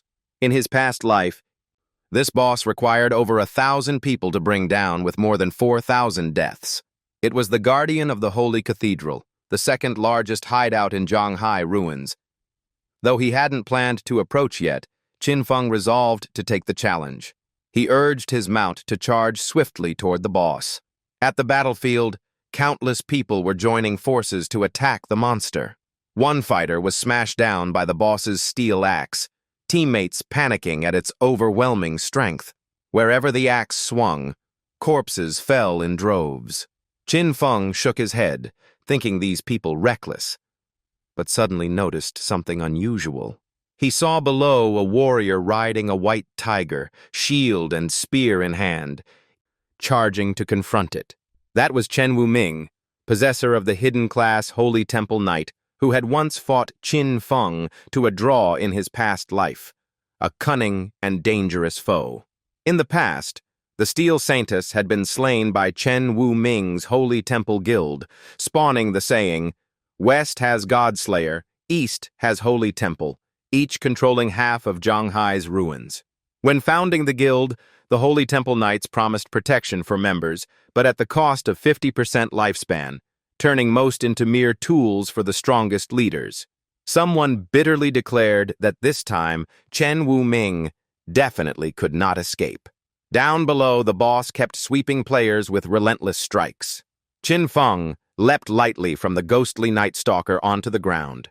His eyes, Dongzi's, gleamed with a blood-red light. He cast Dark Knight Perfection, dragging all players into a crimson space where their bodies were shredded. The system rang continuously, announcing Qin Feng killing player after player. Seeing teammates torn apart, Chen Wu-ming panicked, suspecting darkness had acted, demanding why he slaughtered them for no reason. Qin Feng appeared behind him, coldly replying that it was because he didn't eat beef. He then unleashed Shadow Shield Slash, slicing Chen Wu-ming's body into pieces. From Qin Feng's hand fell blood-red blossoms. The curse of blooming flowers clung to players' corpses, draining their lifespan. In the blink of an eye, all resurrected at a distant revival array. Chen Wu-ming raged, cursing darkness as unreasonable, while comrades lamented their traded lifespan was exhausted. Furious, he blamed it all on that cursed skill. Someone suggested counterattack but was scolded, so he decided to withdraw and find a way to recover lifespan, while Tan Xiaoyu fearfully stared at her hand. Tears welled as she accused darkness of targeting her when her remaining lifespan was so little. The system announced Curse of Blooming Flowers absorbed 4 days of traded lifespan and 1 year of natural lifespan from Tan Xiaoyu, startling Qin Feng upon realizing she was present. Harvesting so little proved she had nearly no future left, thus submitting to slavery under the Holy Temple Knights, a result of her own choices. At that moment, the boss's giant scythe slashed down toward Qin Feng. The blow exploded the ground, dust clouds filling the space. Qin Feng dodged with illusory blur, remarking that the boss's early phase was not dangerous. When the boss missed and its target vanished, it appeared bewildered. The monster began gathering strength, spinning violently. Its twin scythes whirled wide, sweeping everywhere to search for enemies. The spinning speed surged, lifting its massive body gradually into the air. Qin Feng judged the opponent only repeated monotonous chain axe swings. After a few physical blows, he unleashed Grace of Liberation, causing a throat slit effect with explosive damage and toxins set to detonate after 3 seconds. Hitting its weak point, the boss suffered continuous bursts of damage. The throat slit effect directly spread poison through its body. The boss's health bar dropped to less than half. It roared in frenzy, glaring furiously at Qin Feng. He clearly understood that the terrifying part was the horrifying transformation in the next phase. When its health drops by half, the demon sealed inside awakens, reflecting all damage back to attackers. Rumors say its belly hides a teleportation gate. Anyone swallowed will be thrown to an unknown place, said to be inside a volcano. But in his past life, no one ever returned. Some likely confused it with another game's data. The crowd hiding above whispered in shock that the darkness pushed the boss into Phase 2 with just 1 strike. Some doubted it, since the Platinum boss was released by the Holy Hall before the darkness appeared and wiped them out. Yet with only 1 blow, he halved the boss's health. Now it raged wildly. The chatter continued non-stop, while Qin Feng silently observed the boss's every move. He calculated that the second phase of the zombie saintess had a flaw. During its attacks, the damage reflection was temporarily nullified.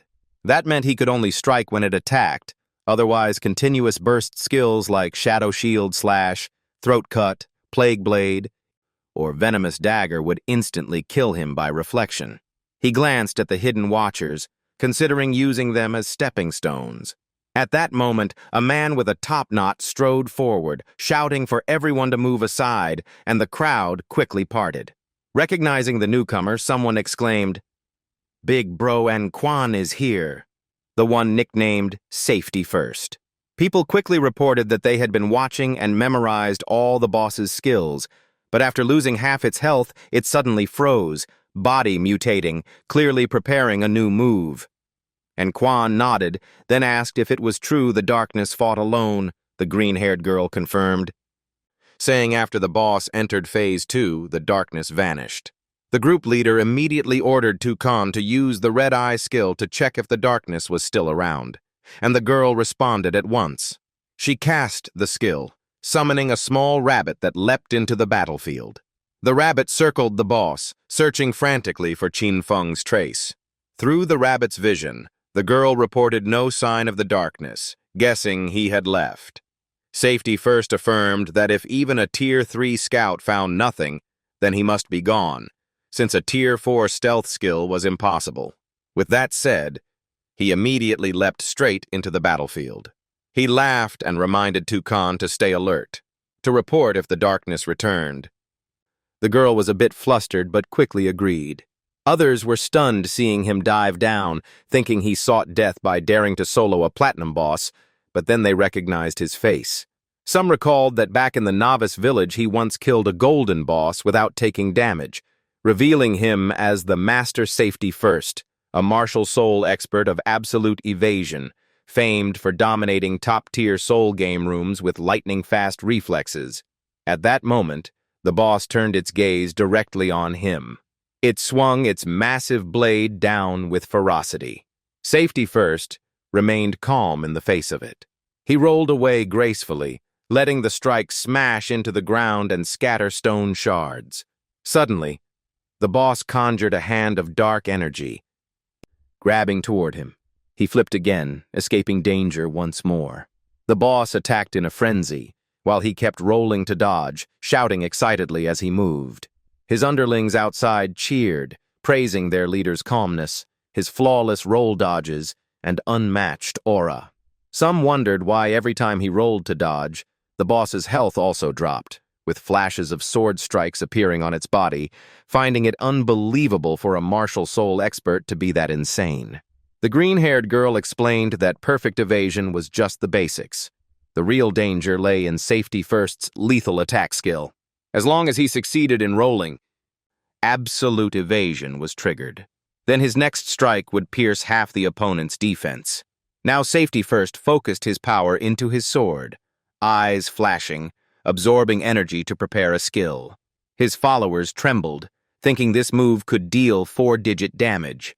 He smiled confidently and lunged with his blade. Under the moonlight, his sword split into 3 illusions.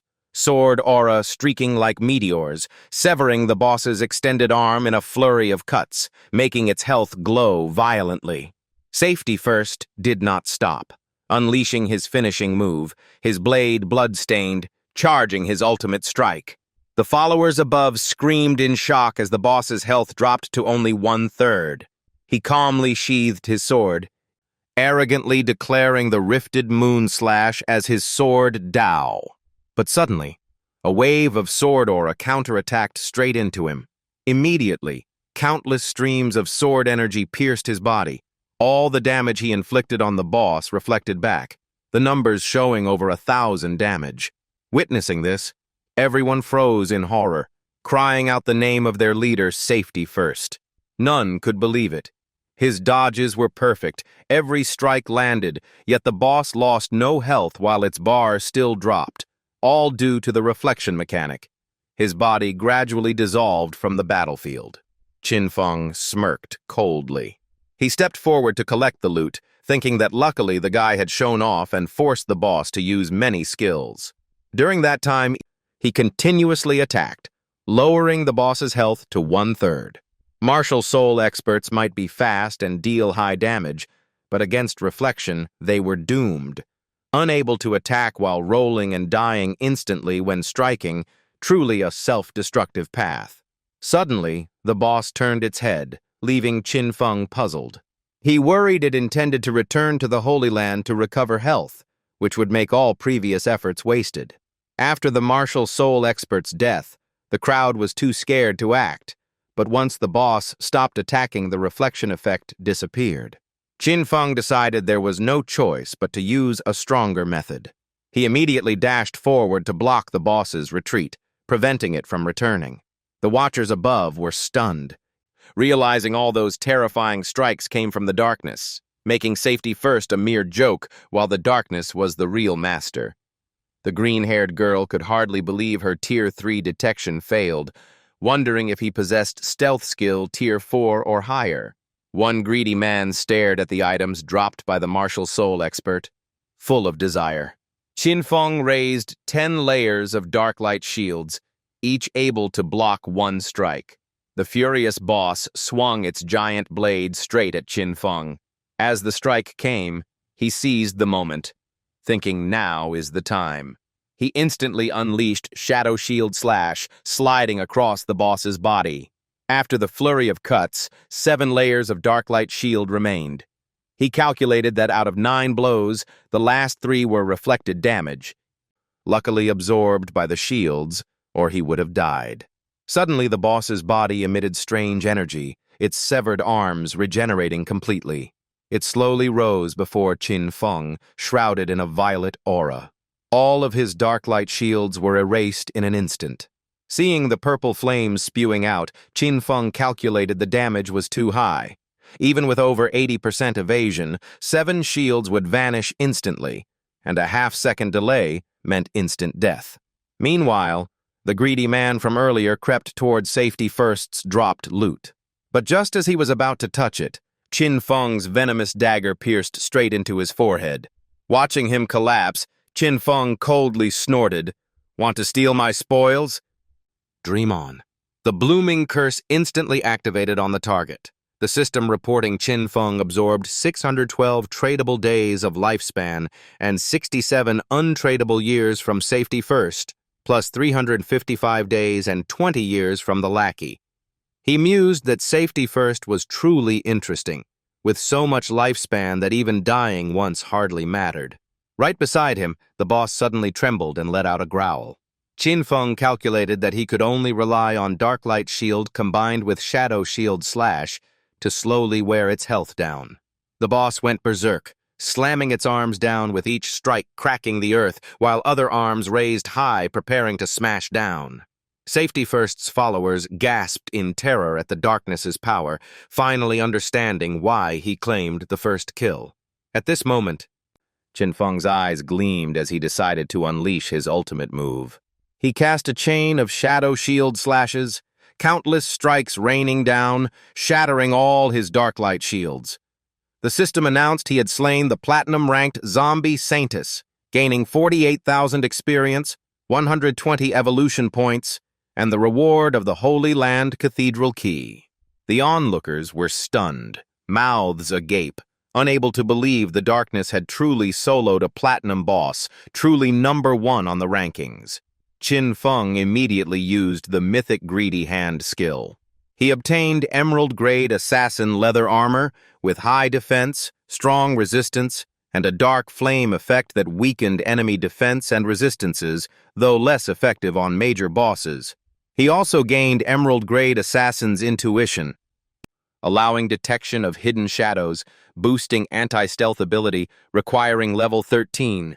Qin Feng was astonished that the anti-stealth skill was at legendary tier, increasing weak point correction by 50% and stacking immense critical damage, almost guaranteeing a hit. He then used evolution points to raise Phantom Shadow Blur to legendary, greatly enhancing evasion, granting complete damage immunity upon a successful dodge. And Yu ran over excitedly asking about the harvest, making Qin Feng feel she was as talkative as a hunting hound. She was shocked that Qin Feng had already reached level 13 in just one night, while her group, grinding non-stop, was still stuck at level 11. And Yu angrily yanked Wang Meng's hair when he teased her, then half-jokingly asked Qin Feng about his manly speed. Qin Feng didn't beat around the bush, openly listing the dropped items. And Yu instantly agreed to pay 45,000 to buy the whole lot, and the trade was completed swiftly. Afterward, Qin Feng mentioned another good item, then asked if they knew of any shelter locations. And Yu explained that shelters weren't in safe zones, but players could occupy them as bases, store items, and set up wards against intrusion when needed. Qin Feng guessed that the shelter Yu knew of came from a golden boss. She confirmed, adding that the new government had just destroyed a mid-sized one, which was why she knew the info. He took out the key, implying that they surely understood the importance of a shelter. It was the key to the Holy Land Cathedral, a shelter spanning 800 acres, and he allowed them to discuss before deciding whether to sell.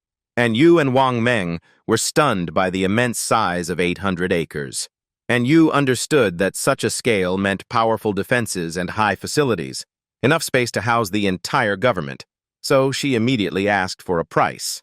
Qin Feng only told her to discuss first, inwardly recalling how, in his past life, this could be sold for 2,000 years of lifespan, enough to realize all skills and equipment. And Yu agreed to report immediately, then requested another favor, which Qin Feng permitted her to mention. She reported that 7 golden bosses had gathered in Dark Moon Town, killing many people, and offered 15 years of lifespan for him to eliminate them. Qin Feng was doubtful, believing the government should have been able to handle it, so he suspected something unusual. And Yu excitedly confirmed his suspicion was correct. She explained their team had planned to kill them one by one, but after each boss died, it revived, and all 7 gained greatly boosted stats, wiping them out. Qin Feng was shocked that the bosses not only gathered but also had resurrection ability. He immediately connected this to puppets created by the cursed stele of the ancient god, deciding it absolutely couldn't be ignored, and completed the trade, receiving 15 years of lifespan. He told her to send the coordinates so he could go right away. An Yu encouraged him. While he thought to himself this was a highly profitable deal, both loot from 7 bosses and 15 years of lifespan. Qin Feng rode the ghostly Night Rider swiftly like the wind. A massive statue appeared before him. Looking down, he witnessed an unusual scene. It turned out Qin Xiaodu was being surrounded and beaten by a group of female players. One girl slapped her hard across the face, scolding her for daring to seduce the guild leader right after joining. Xiaodu's face was swollen red, crying and denying it, but they grew angrier, threatening to tear her apart if she approached the leader again. They continued kicking and hitting her, cursing her harshly. Qin Feng thought that after Xiaodu joined the Holy Hall Knights, she had been dragged into internal struggles, just like in his past life, where he always had to intervene. He smiled and let her suffer on her own, then stepped into a hidden gate beneath the statue. Behind him, Xiaodu kept crying and begging while being beaten mercilessly. He remembered that beneath the giant statue at the center of the Zhanghai ruins was a secret chamber leading back to the starter town, a fact almost no one knew. However, teleportation consumed lifespan, 1,000 days the second time, 2,000 the third, and doubling thereafter. This was because, as the progression advanced, the starter town would be upgraded, minor monsters turning into bosses, and many hidden treasures appearing. For example, this ancient godstone altar was a rare fortune. The system asked if he wished to teleport to Dark Moon Town, which normally appeared much later, surprising him, but he agreed. Ding, consuming 500 days of lifespan, he was transmitted and landed in a crowded player area. Looking around, he found most were old men and women, surprised that the place was bustling yet filled mainly with the elderly. At that moment, a group escorted an old woman forward, reminding her of their agreement that after helping her reach level 3 and sharing 72 days of lifespan, she now needed to return that portion. The old woman angrily pushed them away, shouting that they weren't a charity for leveling up. So why demand lifespan?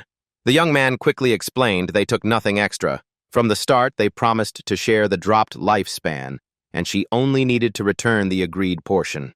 The old lady pretended not to know the deal, scolding the youth as shameless for asking lifespan from her. The 2 young men patiently reasoned that they helped her level up for free, so the dropped lifespan must be shared. Without a party, she'd get nothing. But she still argued stubbornly and even screamed for aid from the Meng Shahe Guild. At that moment, Qin Feng appeared behind her, grabbing her collar and dragging her away.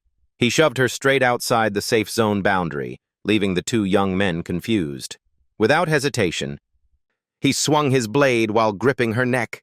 Blood sprayed high like a pillar, stunning the 2 youths in horror. Qin Feng calmly said her lifespan had dropped to the ground and they could take it. The 2 immediately cheered, praising the expert, but he just replied it was a casual act. The young men checked and saw exactly 72 days of lifespan, just enough. They thanked him profusely while Qin Feng turned away, thinking how troublesome it was that he couldn't act freely inside town. The Meng He Guild had originally set its base in Dark Moon Town. From the start, they aimed to be a welfare group supporting elderly survival, then gained government recognition and backing, with membership surpassing even Huaxia. In this chaotic world, more humanitarian groups like that were needed. Deep inside the forest, a monster was tightly bound by vines, struggling. A girl called for her mother to strike. She was a frequent companion of Tan Xiaodu. The mother nodded and raised her staff to release lightning. Lightning struck the monster as a teenage boy charged in with sword and shield to assist. His powerful slash split the monster's body in half. The monster died instantly.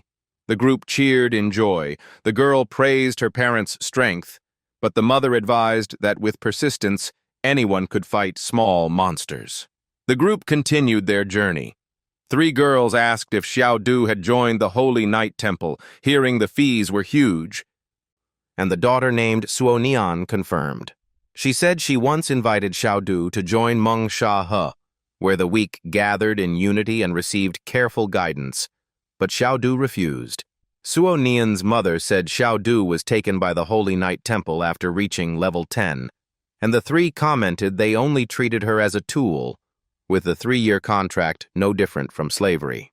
They advised that if one wasn't strong enough, just kill small monsters to gather experience and lifespan. The safe way they themselves survived. Suonian felt sorrow, knowing Xiaodu was different, possessing a hidden class and strength far beyond them. Suddenly, a volley of arrows struck the group. 3 arrows pierced the weak points on Suonian's parents' heads, damage numbers flashing, leaving her stunned. Her parents died instantly, and she cried out in despair. Strangers appeared, mocking that one move was enough, ridiculing Meng He as worthless trash. The arrogant leader stepped forward, ordering them to hand over all lifespan. Suonian trembled, clutching her staff, arguing that the government banned killing in town and asking if they feared being wanted. He sneered, cursed the authorities, and arrogantly threatened to give them only 3 seconds to comply. Suonian stood to block them, saying she would resist, urging her mother to call guild reinforcements, and the mother obeyed. The enemies laughed loudly, deciding to kill the old and capture the girl for torment. 2 rushed to attack Suonian, but before touching her, they were blasted away by a strong force. The girl cried out in shock. The archer gasped in terror, unable to finish his words. His head was severed instantly. Qin Feng appeared holding the head. Beside him, the Nether Night Stalker was devouring the remains. The enemy only stammered darkness before dying. In an instant, the whole gang was forced to respawn in town. They raged at realizing all their lifespan was drained, confused why it was gone completely, since even in slaughter mode it shouldn't be stripped clean. Panicked, they decided to go kill small monsters to recover whatever lifespan remained. But as soon as they left the respawn zone, a sudden flash of brilliant light appeared. A massive, radiant greatsword fell, piercing straight through the 3 of them. Stern figures declared the trio were assassins who had spread death everywhere. They identified themselves as government agents, warning they would strip life if any resistance was shown. From the corpses of the bandits, magical flowers burst forth wildly in the forest. Suonian choked with gratitude, thanking Qin Feng for saving her and her mother from tragedy. In his heart, Qin Feng compared and saw Suonian as kind and brave, completely different from Xiaodu. He silently vanished, leaving behind glowing loot that stunned Suonian. The mother worriedly asked about him, while Suonian held the glowing item, suspecting it was her father's lifespan. Mother and daughter kept wondering, while Suonian reflected that the world's #1 figure unexpectedly possessed compassion. In another corner of the forest, the story continued. A group moved along, annoyed that the one called Darkness was late, far too long. They doubted Darkness could defeat the immortal boss, unaware he had already passed right before their eyes. Qin Feng ignored those people, pondering the use of the ancient godstone table that could change professions. Rumors said a rank 7 expert once sacrificed 7 stone steelies to summon an ancient god phantom and slay a legendary boss. Some bosses had extremely strong invisibility powers, causing players to die mysteriously on the road. In some cases, the boss was actually a summoner mage, reviving endlessly after being killed. It was confirmed that every boss respawned after death, with power stacking continuously. The government hypothesized that killing all at once might break the respawn mechanism. Qin Feng summoned a loyal follower, equipped it with a necklace, and ordered it to scout. The servant obeyed and charged straight into the battle. It inflicted heavy damage, pressuring the boss continuously. Suddenly, one boss's eyes turned red, releasing black energy toward the follower. The dark aura engulfed it, making the servant scream in pain. In just a moment, the loyal follower completely vanished. Qin Feng calmly assessed that they were all level 10, with double the power of gold bosses, yet lacking counterattacks. He decisively cast Dark Knight Reversal, turning the entire space blood red. Then he unleashed a throat slash skill, applying it to all targets at once. The bosses evaporated instantly, yet no loot appeared. Immediately after, their corpses merged into a monstrous being with jagged fangs and a twisted face. He concluded killing them simultaneously was correct. But now a new phase had begun with a giant boss. Spotting the inscription, Ancient God Calamity, Utos, he dodged its strike by a hair. Qin Feng realized that breaking the ancient god relics and deciphering inscriptions earlier was preparation for this moment. He hurled a throwing knife at a rune carved on the boss's body. More knives followed in the predetermined sequence. The boss spewed blood violently as Qin Feng observed coldly. The boss's corpse collapsed, yet no loot dropped, deepening his doubts.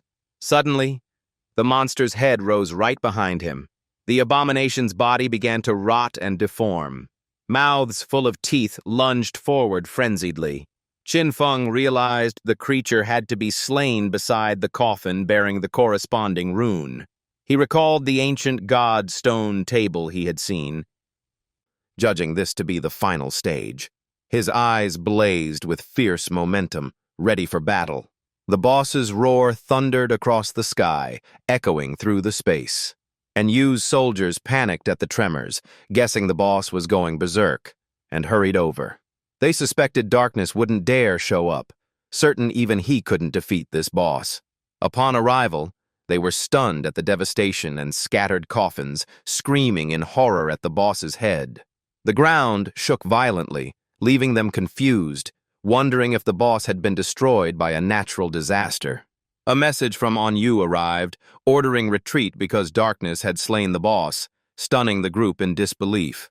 At the ruins, they were amazed the boss was dealt with in just minutes, understanding why their superiors had decided so. By then, Qin Feng had already left with the loot, satisfied with the many gains. He reached level 14, accumulated 194 evolution points, and most importantly obtained the ancient god stone stele the government couldn't decipher. The stele contained cursed magic that could be embedded into equipment, granting enhancement effects but with drawbacks. He chose to channel the curse into the Black Flame ritual armor, which already greatly reduced defense and elemental resistance. The ancient god energy fused, giving the gear a stacking Black Flame effect, at the cost of lowering base attributes by 31%. Qin Feng was both shocked and delighted, for with 15 stacks, boss defense could drop below 0, benefits far outweighing the weakness. He then continued evolving skills, choosing to raise Shadow Shield Slash to legendary grade. The enhanced skill gained longer range, extended stealth time, more hits, shorter cooldown, and an extra powerful shield. He happily realized that if all 9 strikes landed, effective health would multiply tenfold, vastly improving survivability. Qin Feng muttered that at his current pace, he would reach level 15 in just a few hours and depart for Demon City. In the devastated area, another scene unfolded. A group of women continued brutally beating Tan Xiaodu while Qin Feng passed by and observed coldly. One girl complained of back pain. Another angrily showed her swollen hand from hitting too much. A violent one spat on Xiao Du, hurling insults, leaving her body covered in wounds. Xiao Du struggled to stand, her body trembling. With a bruised eye, she cried while blaming Qin Feng for abandoning her. She comforted herself that since she had signed a contract with the Holy Night Temple, even if she lost half her lifespan, it was enough to outgrow others. She swore revenge, then cast holy healing art, draining all mana to restore stamina, and screamed a challenge at the women. Qin Feng was silently leaving in stealth, but was unexpectedly affected by Xiao Du's skill, leaving him unsettled.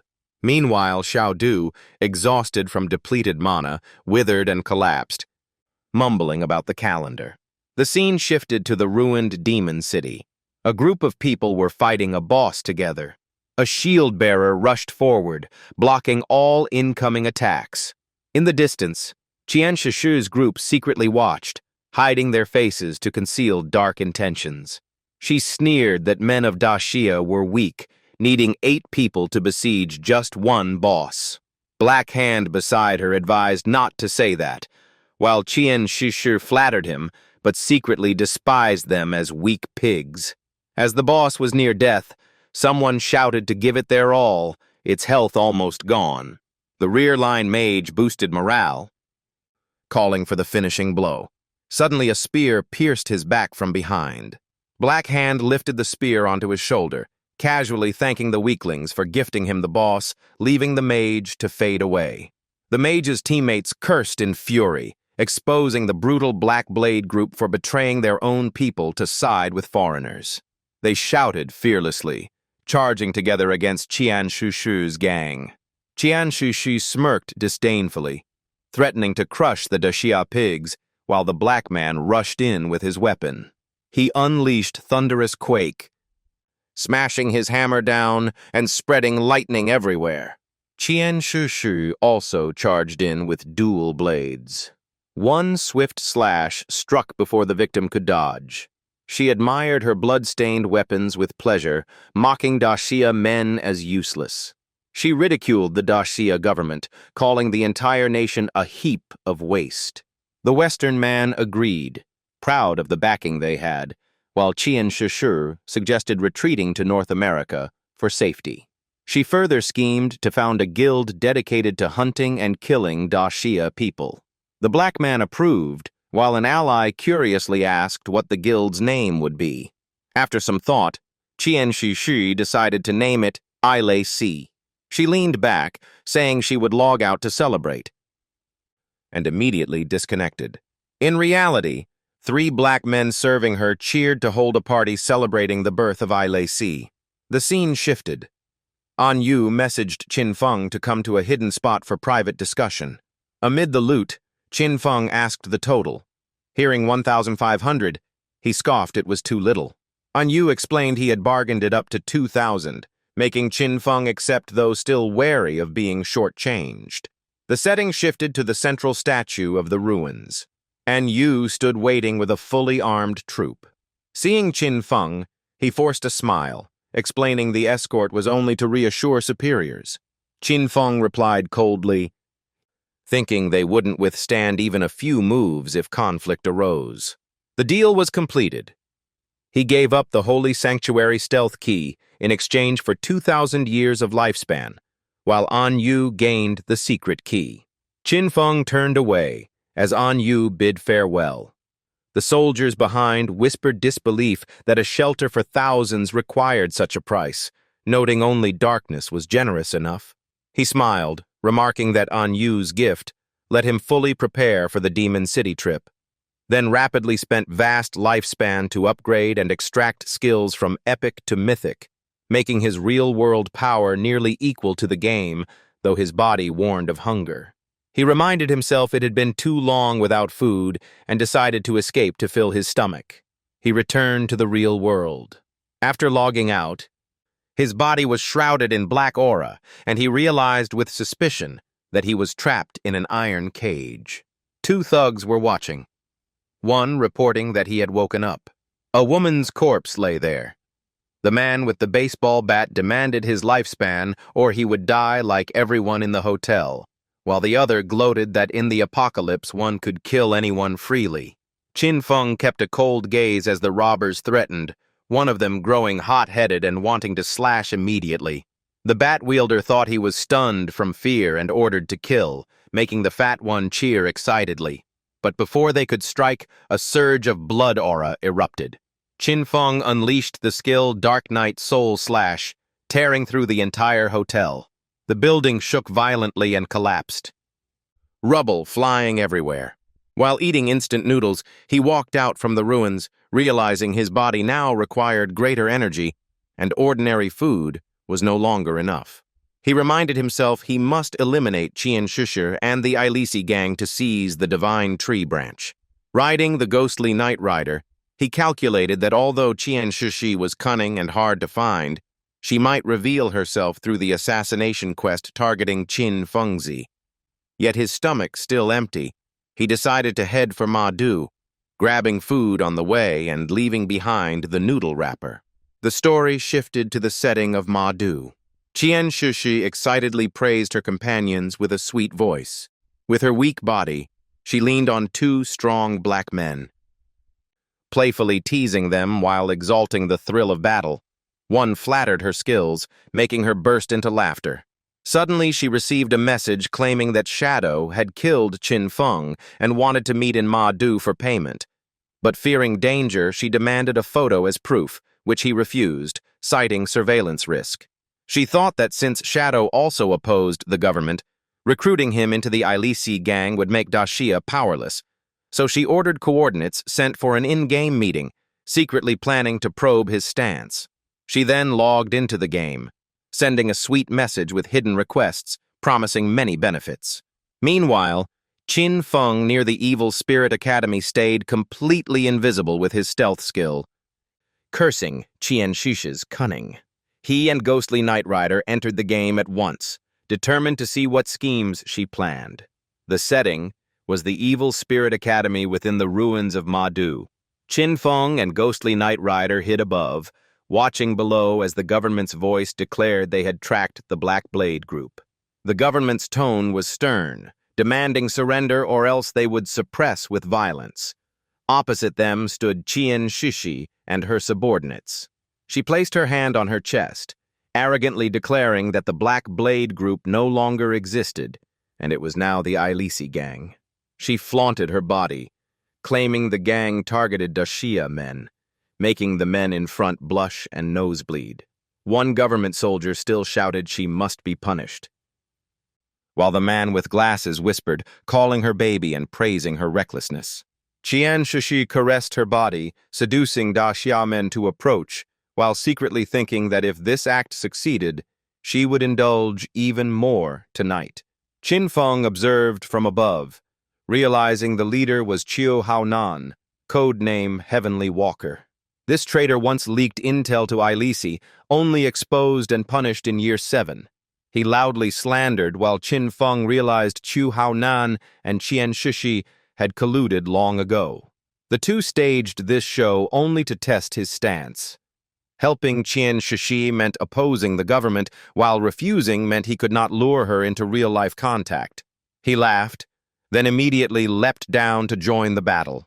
To show sincerity, he unleashed Dark Knight Soul Slash, instantly wiping out many, including Qiu Haonan and his teammates, with thousands of damage points. Qian Shishi and her followers were shocked and terrified, unable to believe what had just happened. Qin Feng revealed himself, introducing before them, he was Shadow. He approached directly, frankly greeting Qian Shishi and stating his name. She blushed, her heart racing, infatuated by the strength of the man who appeared. Though shedding regretful tears, she resented that the man she admired belonged to Dashia, the enemy she hated.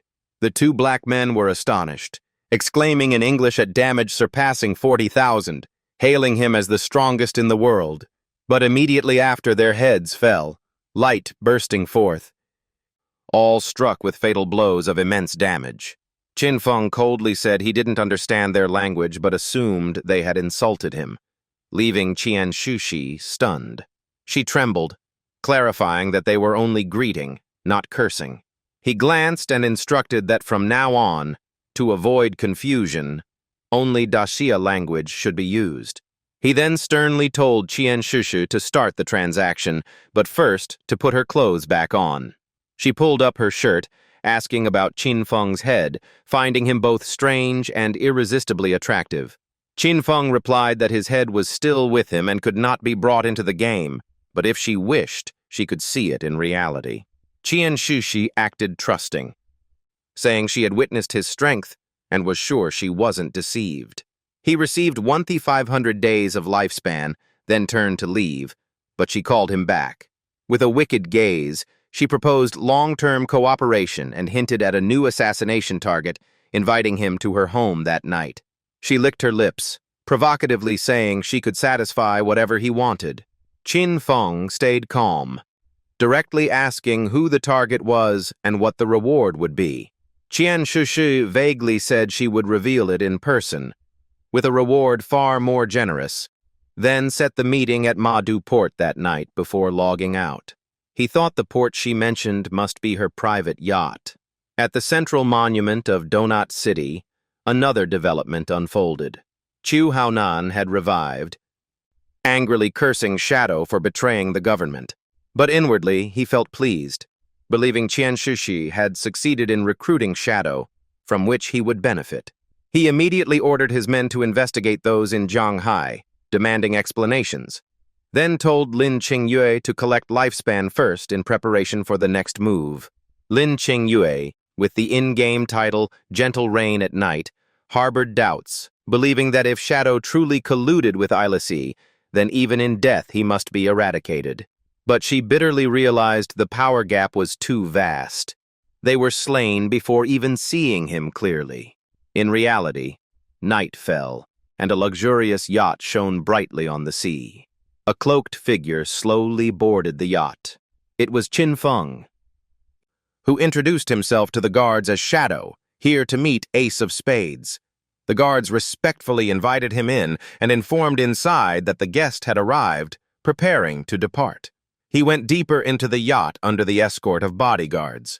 The vessel left the port, slowly heading out to sea. Qian Shushu, in a fiery red dress holding 2 glasses of wine, approached to greet him seductively. She drew nearer while praising his mysterious aura in reality. Qin Feng refused to be swayed, coldly asking directly who the assassination target was. Qian Shushi pressed her body close, reproaching him for lacking romance or affection. She handed him a glass, urging him to enjoy the romantic setting and suggesting they drink together to begin the spring night. He calmly raised the glass and drank it all in one go. She laughed loudly in delight, excited that he cooperated. Immediately after, she forcefully pushed him down onto the sofa. She wrapped around his arm, teasingly questioning him. Qin Feng grew suspicious and asked. Then she revealed the wine contained her family's secret formula. She arrogantly declared that anyone who drank would obey. Even Shadow was no exception, then laughed smugly. With lustful eyes, she leaned close, promising that at the peak of pleasure she would remove his hood to see his face, but for now wanted to keep the mystery. She began undressing Qin Feng, then gasped in surprise at how strong and hot a Daxia man could be, trembling with fascination. She grew increasingly aroused, while Qin Feng under the cloak also blushed and sweated. Suddenly, a burst of light erupted from him. Flames bound Qian Shushi, making her scream in pain, unable to believe it was fire. At that moment, Qin Feng truly appeared, seizing the necklace from her neck, realizing it was the Aqua Spirit protection that saved her. She panicked as the system revealed the item's full stats. When she clearly saw the man before her, she was horrified, shocked that Qin Feng was here, thinking he had been killed by Shadow. He coldly explained that it was simply because he himself was Shadow. She frantically pointed at the remaining black-cloaked figure, asking who that was. The hooded figure revealed himself as a fanatic follower, shouting in frenzy like a madman. Qian Shishi immediately knelt, trembling and begging, calling him father in hope of mercy. She pleaded to offer all her lifespan, willingly becoming a slave to serve him anytime. Qin Feng sternly demanded the whereabouts of the 5 foreigners who had been with her. With tears streaming, she looked up, begging forgiveness, trembling and calling him Dad. Qin Feng coldly ignored her words and snapped her neck from behind. He picked up Qian Shushi's phone, noting that the 5 others were not present. The system reported he gained 659 years of tradable lifespan. While observing, he regretted the plan, intending first to call the government with her phone. The bright moon shone as the yacht drifted across the sea. Police speedboats rushed in after receiving a report of a massacre. Among the victims was the daughter of Qian Corporation's chairman. The informant insisted the killer's method matched in-game skills, so the investigation team immediately deployed to the crime scene. Chu Haonan stood at the bow in fury, claiming Shadow disregarded the law and killed openly, his heart aching for Shushi. He resolved to use his power to examine the corpse and trace Shadow, then fire with full force, vowing revenge for his lover.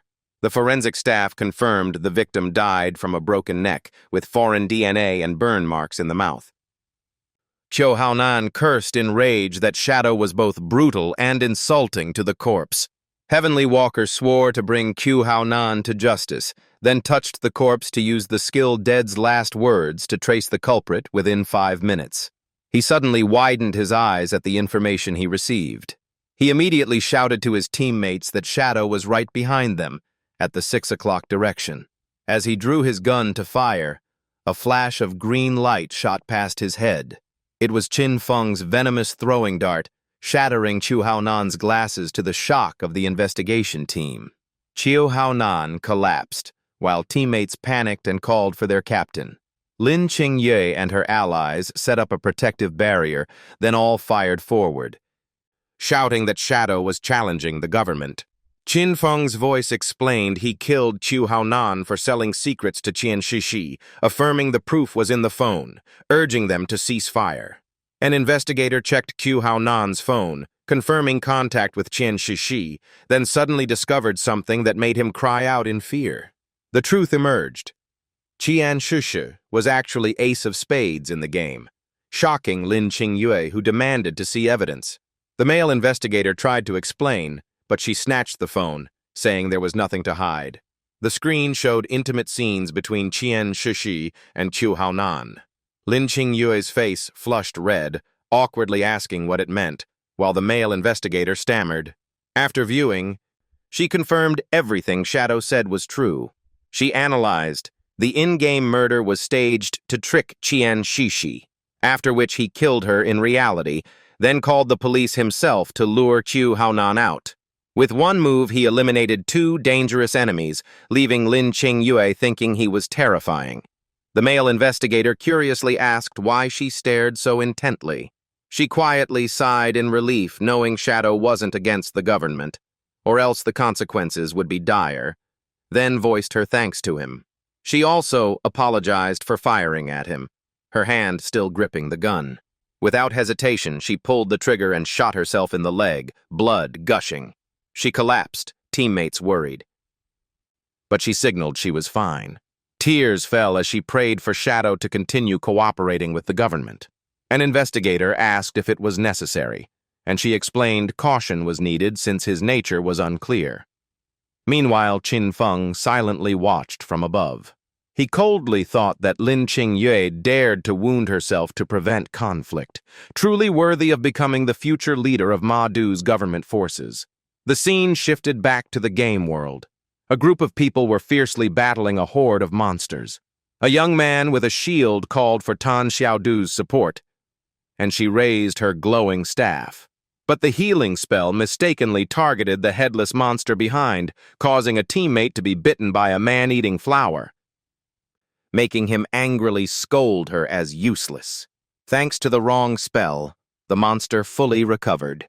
Immediately after, a mysterious beam pierced both the young man and Tan Xiaodu. They died, but were quickly resurrected. Xiaodu cried bitterly, suspecting darkness targeted her for revenge over Song Fei. The young man angrily hit Tan Xiaodu, scolding her for not realizing it was Platinum Assassin Hala, not darkness. He blamed her for misusing the healing skill that triggered the trap and threatened suicide if the guild leader assigned her again, leaving Tan Xiaodu in tears. At that moment, the headless boss slowly approached them. The boy panicked, shouted danger, and fled desperately, abandoning the terrified Tan Xiaodu. In another luxurious mansion, a tray of fruit was violently thrown to the floor, shattering. A red-haired woman screamed over the phone, accusing the government of missing the chance to kill darkness and insulting them as useless at a crucial time. She declared she would not accept excuses, demanding revenge for the slaughtered Dongfang family, blood for blood. She reminded him his father-in-law was also killed and pressed him not to hesitate. Suddenly, a blood-soaked youth called his mother, proposing a plan to kill darkness, with a girl's corpse behind him. The woman asked Nan Tian what plan he had, reminding him he was too young to join the divine game. The boy turned cold and vicious, saying he couldn't enter the game but could plot, lure darkness and trick him into his father's fireworks factory. Once the kill was done, they would blow it up, turning fireworks into a blazing tomb, witnessed by the world, ensuring no one else would be harmed even in failure. Hearing this, the mother rejoiced, praising her son as wiser than adults and mocking the useless Su clan man. Her husband's voice came through the phone, agreeing but warning to keep it secret, as the government still sought to recruit darkness and his elder brothers would oppose. She calmly accepted, saying she would handle it herself, then hung up. Looking at the female corpse in the room, she cursed, asking why she refused to hand over lifespan while the boy blushed and apologized. He admitted he lost control in anger and accidentally beat her to death. The scene shifted into the divine game at the ruins of Mado City. At this moment, Tan Xiaodu's team was once again cut down by the headless boss. Surrounding players panicked at their sudden deaths, suspecting darkness had struck unseen. But soon after, they too were slaughtered by the headless boss. The few survivors could only flee, screaming that darkness was crazily killing everyone. In real life, Qin Feng stood bleeding on the surface of Lake Mado. He admired the scene and decided to extract a hideout there. The system asked if he would spend over 1,300 lifespan to open the soul-calming land. The system announced the shelter was an underground structure and required choosing a position on the map. It also warned old materials would vanish. But Qin Feng confirmed without hesitation. The lake surface began to surge. A crack opened, and the soul-calming land fortress emerged, completing the process. After finishing, Qin Feng said it was time to retrieve the Book of Revelation. Upon entering the game, he received Wang Meng's message that someone accused him of killing indiscriminately. Investigation revealed the true culprit was Platinum boss Hala with invisibility, and they asked for his help. At that moment, more players were killed by the boss. One gamer suddenly cried out that even with level 3 anti-stealth skill, he still couldn't detect it. A player named Anquan La Somat mocked that if they could see the boss, it would be controlled already. Even darkness lost to it. Still bitter about darkness stealing fame, he was hushed by a green-haired girl fearing detection. The group discussed retreating to higher ground for better sight. Just then, Anquan La Somat stepped on a discarded banana peel. He slipped hard, cried out, and instantly drew the boss's attention, which killed 2 teammates, while he miraculously survived. Watching his companions die before his eyes, he cried their names in agony. He glared furiously, cursing the headless boss.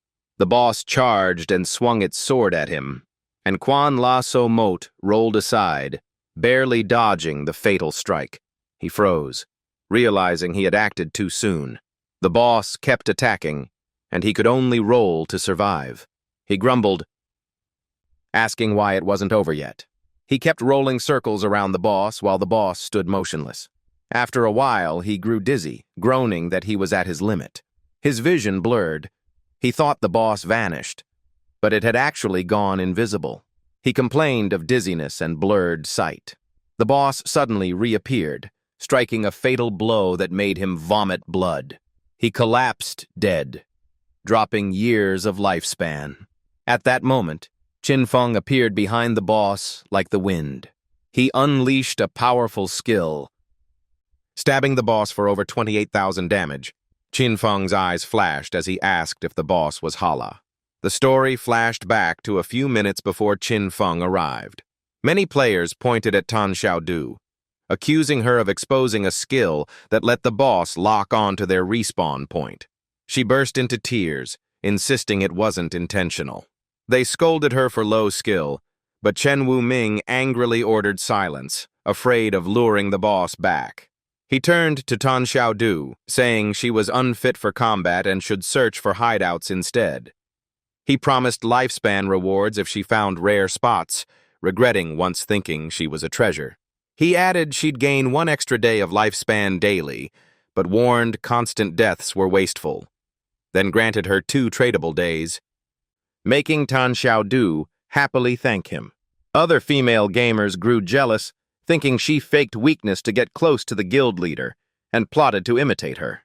At that moment, Qin Feng struck, killing the headless boss and questioning if it was Hala, leaving Chen Wu-ming bewildered. The boss's body gradually dissipated. Qin Feng rose under everyone's stunned gaze. Chen Wu-ming was so shocked his jaw dropped. Then he suddenly punched the nearby man so hard his eyes bulged. At that moment, Tan Xiaodu was shrouded by vague, shadowy figures. She trembled in sweat, making those nearby back away in fear. Chen Wu-ming coldly kicked her and the phantoms far away, stunning the crowd. Tan Xiaodu was hurled into the air, screaming in terror. 4 headless bosses appeared immediately, surrounding her. The An Quan La So Mat group arrived, shocked to find 5 boss entities in total, with 1 just slain by Qin Feng. Seeing Qin Feng, Tan Xiaodu's eyes lit with hope, thinking she was saved. She cried and screamed, "Darkness, big brother," begging for rescue. Qin Feng's eyes gleamed as he unleashed the shadow shield slash toward both the boss and Tan Xiaodu. At that moment, both the boss and Tan Xiaodu fell together. Both were struck by the skill. The boss was destroyed, and Tan Xiaodu also died. Qin Feng gained massive experience, evolution, and over 1,500 tradable lifespan days. He immediately gagged and cursed his bad luck. Then he used the greedy hand skill to collect all lifespan, discovering the boss had absorbed untradable life force from many players. At that moment, An Yu's group appeared, and she joyfully asked to buy it, making Qin Feng speechless at always running into her. He said they arrived at the right time, hinting at another treasure location and offering to guide them if the price was fair. An Yu quickly agreed. Qin Feng instructed Wang Meng's group to follow him, but excluded An Yu for a special reason. An Yu playfully pouted about discrimination, joking, he must like men. Qin Feng grew annoyed and knocked her on the head with a loud thump. He explained that to the north was the Tower of Divine Fist, full of rewards, but its NPCs were sexist. If women joined, the difficulty increased tenfold. An Yu fumed, cursing the discriminatory NPCs, then dragged her teammates to grind monsters elsewhere in anger, bidding farewell before leaving. Qin Feng led the way ahead, sending a party invitation, which thrilled Wang Meng's group, excited for their first chance to fight alongside a top master. Wang Meng's group panted, complaining that Qin Feng's slow walk was still faster than their full sprint, admiring his speed. Meanwhile, Qin Feng calmly walked, opened the system panel, and checked loot, finding over 20 items, 2 suited for assassins. One was the bone dagger Xian Bai, assassin weapon, attack 388, armor penetration 125, boosts strength and agility, with an effect doubling speed and plus 130% evasion for a few seconds. He tested it, saw it was far stronger than his old weapon, with penetration and speed, judging it a valuable gear. The second was the Dark Blade, platinum weapon, fires dark sword beams, dealing plus 600 elemental damage, removes buffs, cooldown Tilon 13s, requiring level 14. He noted its base damage wasn't high, but effects were useful, so he spent evolution points to upgrade it from platinum to legendary, greatly boosting dark damage and cutting cooldown to just a few seconds with crit hits reducing cooldown by 3 more seconds. Qin Feng was surprised and delighted, realizing the skill could nearly be spammed with under 1 second cooldown. At that moment, he remembered Wang Meng's group and turned around.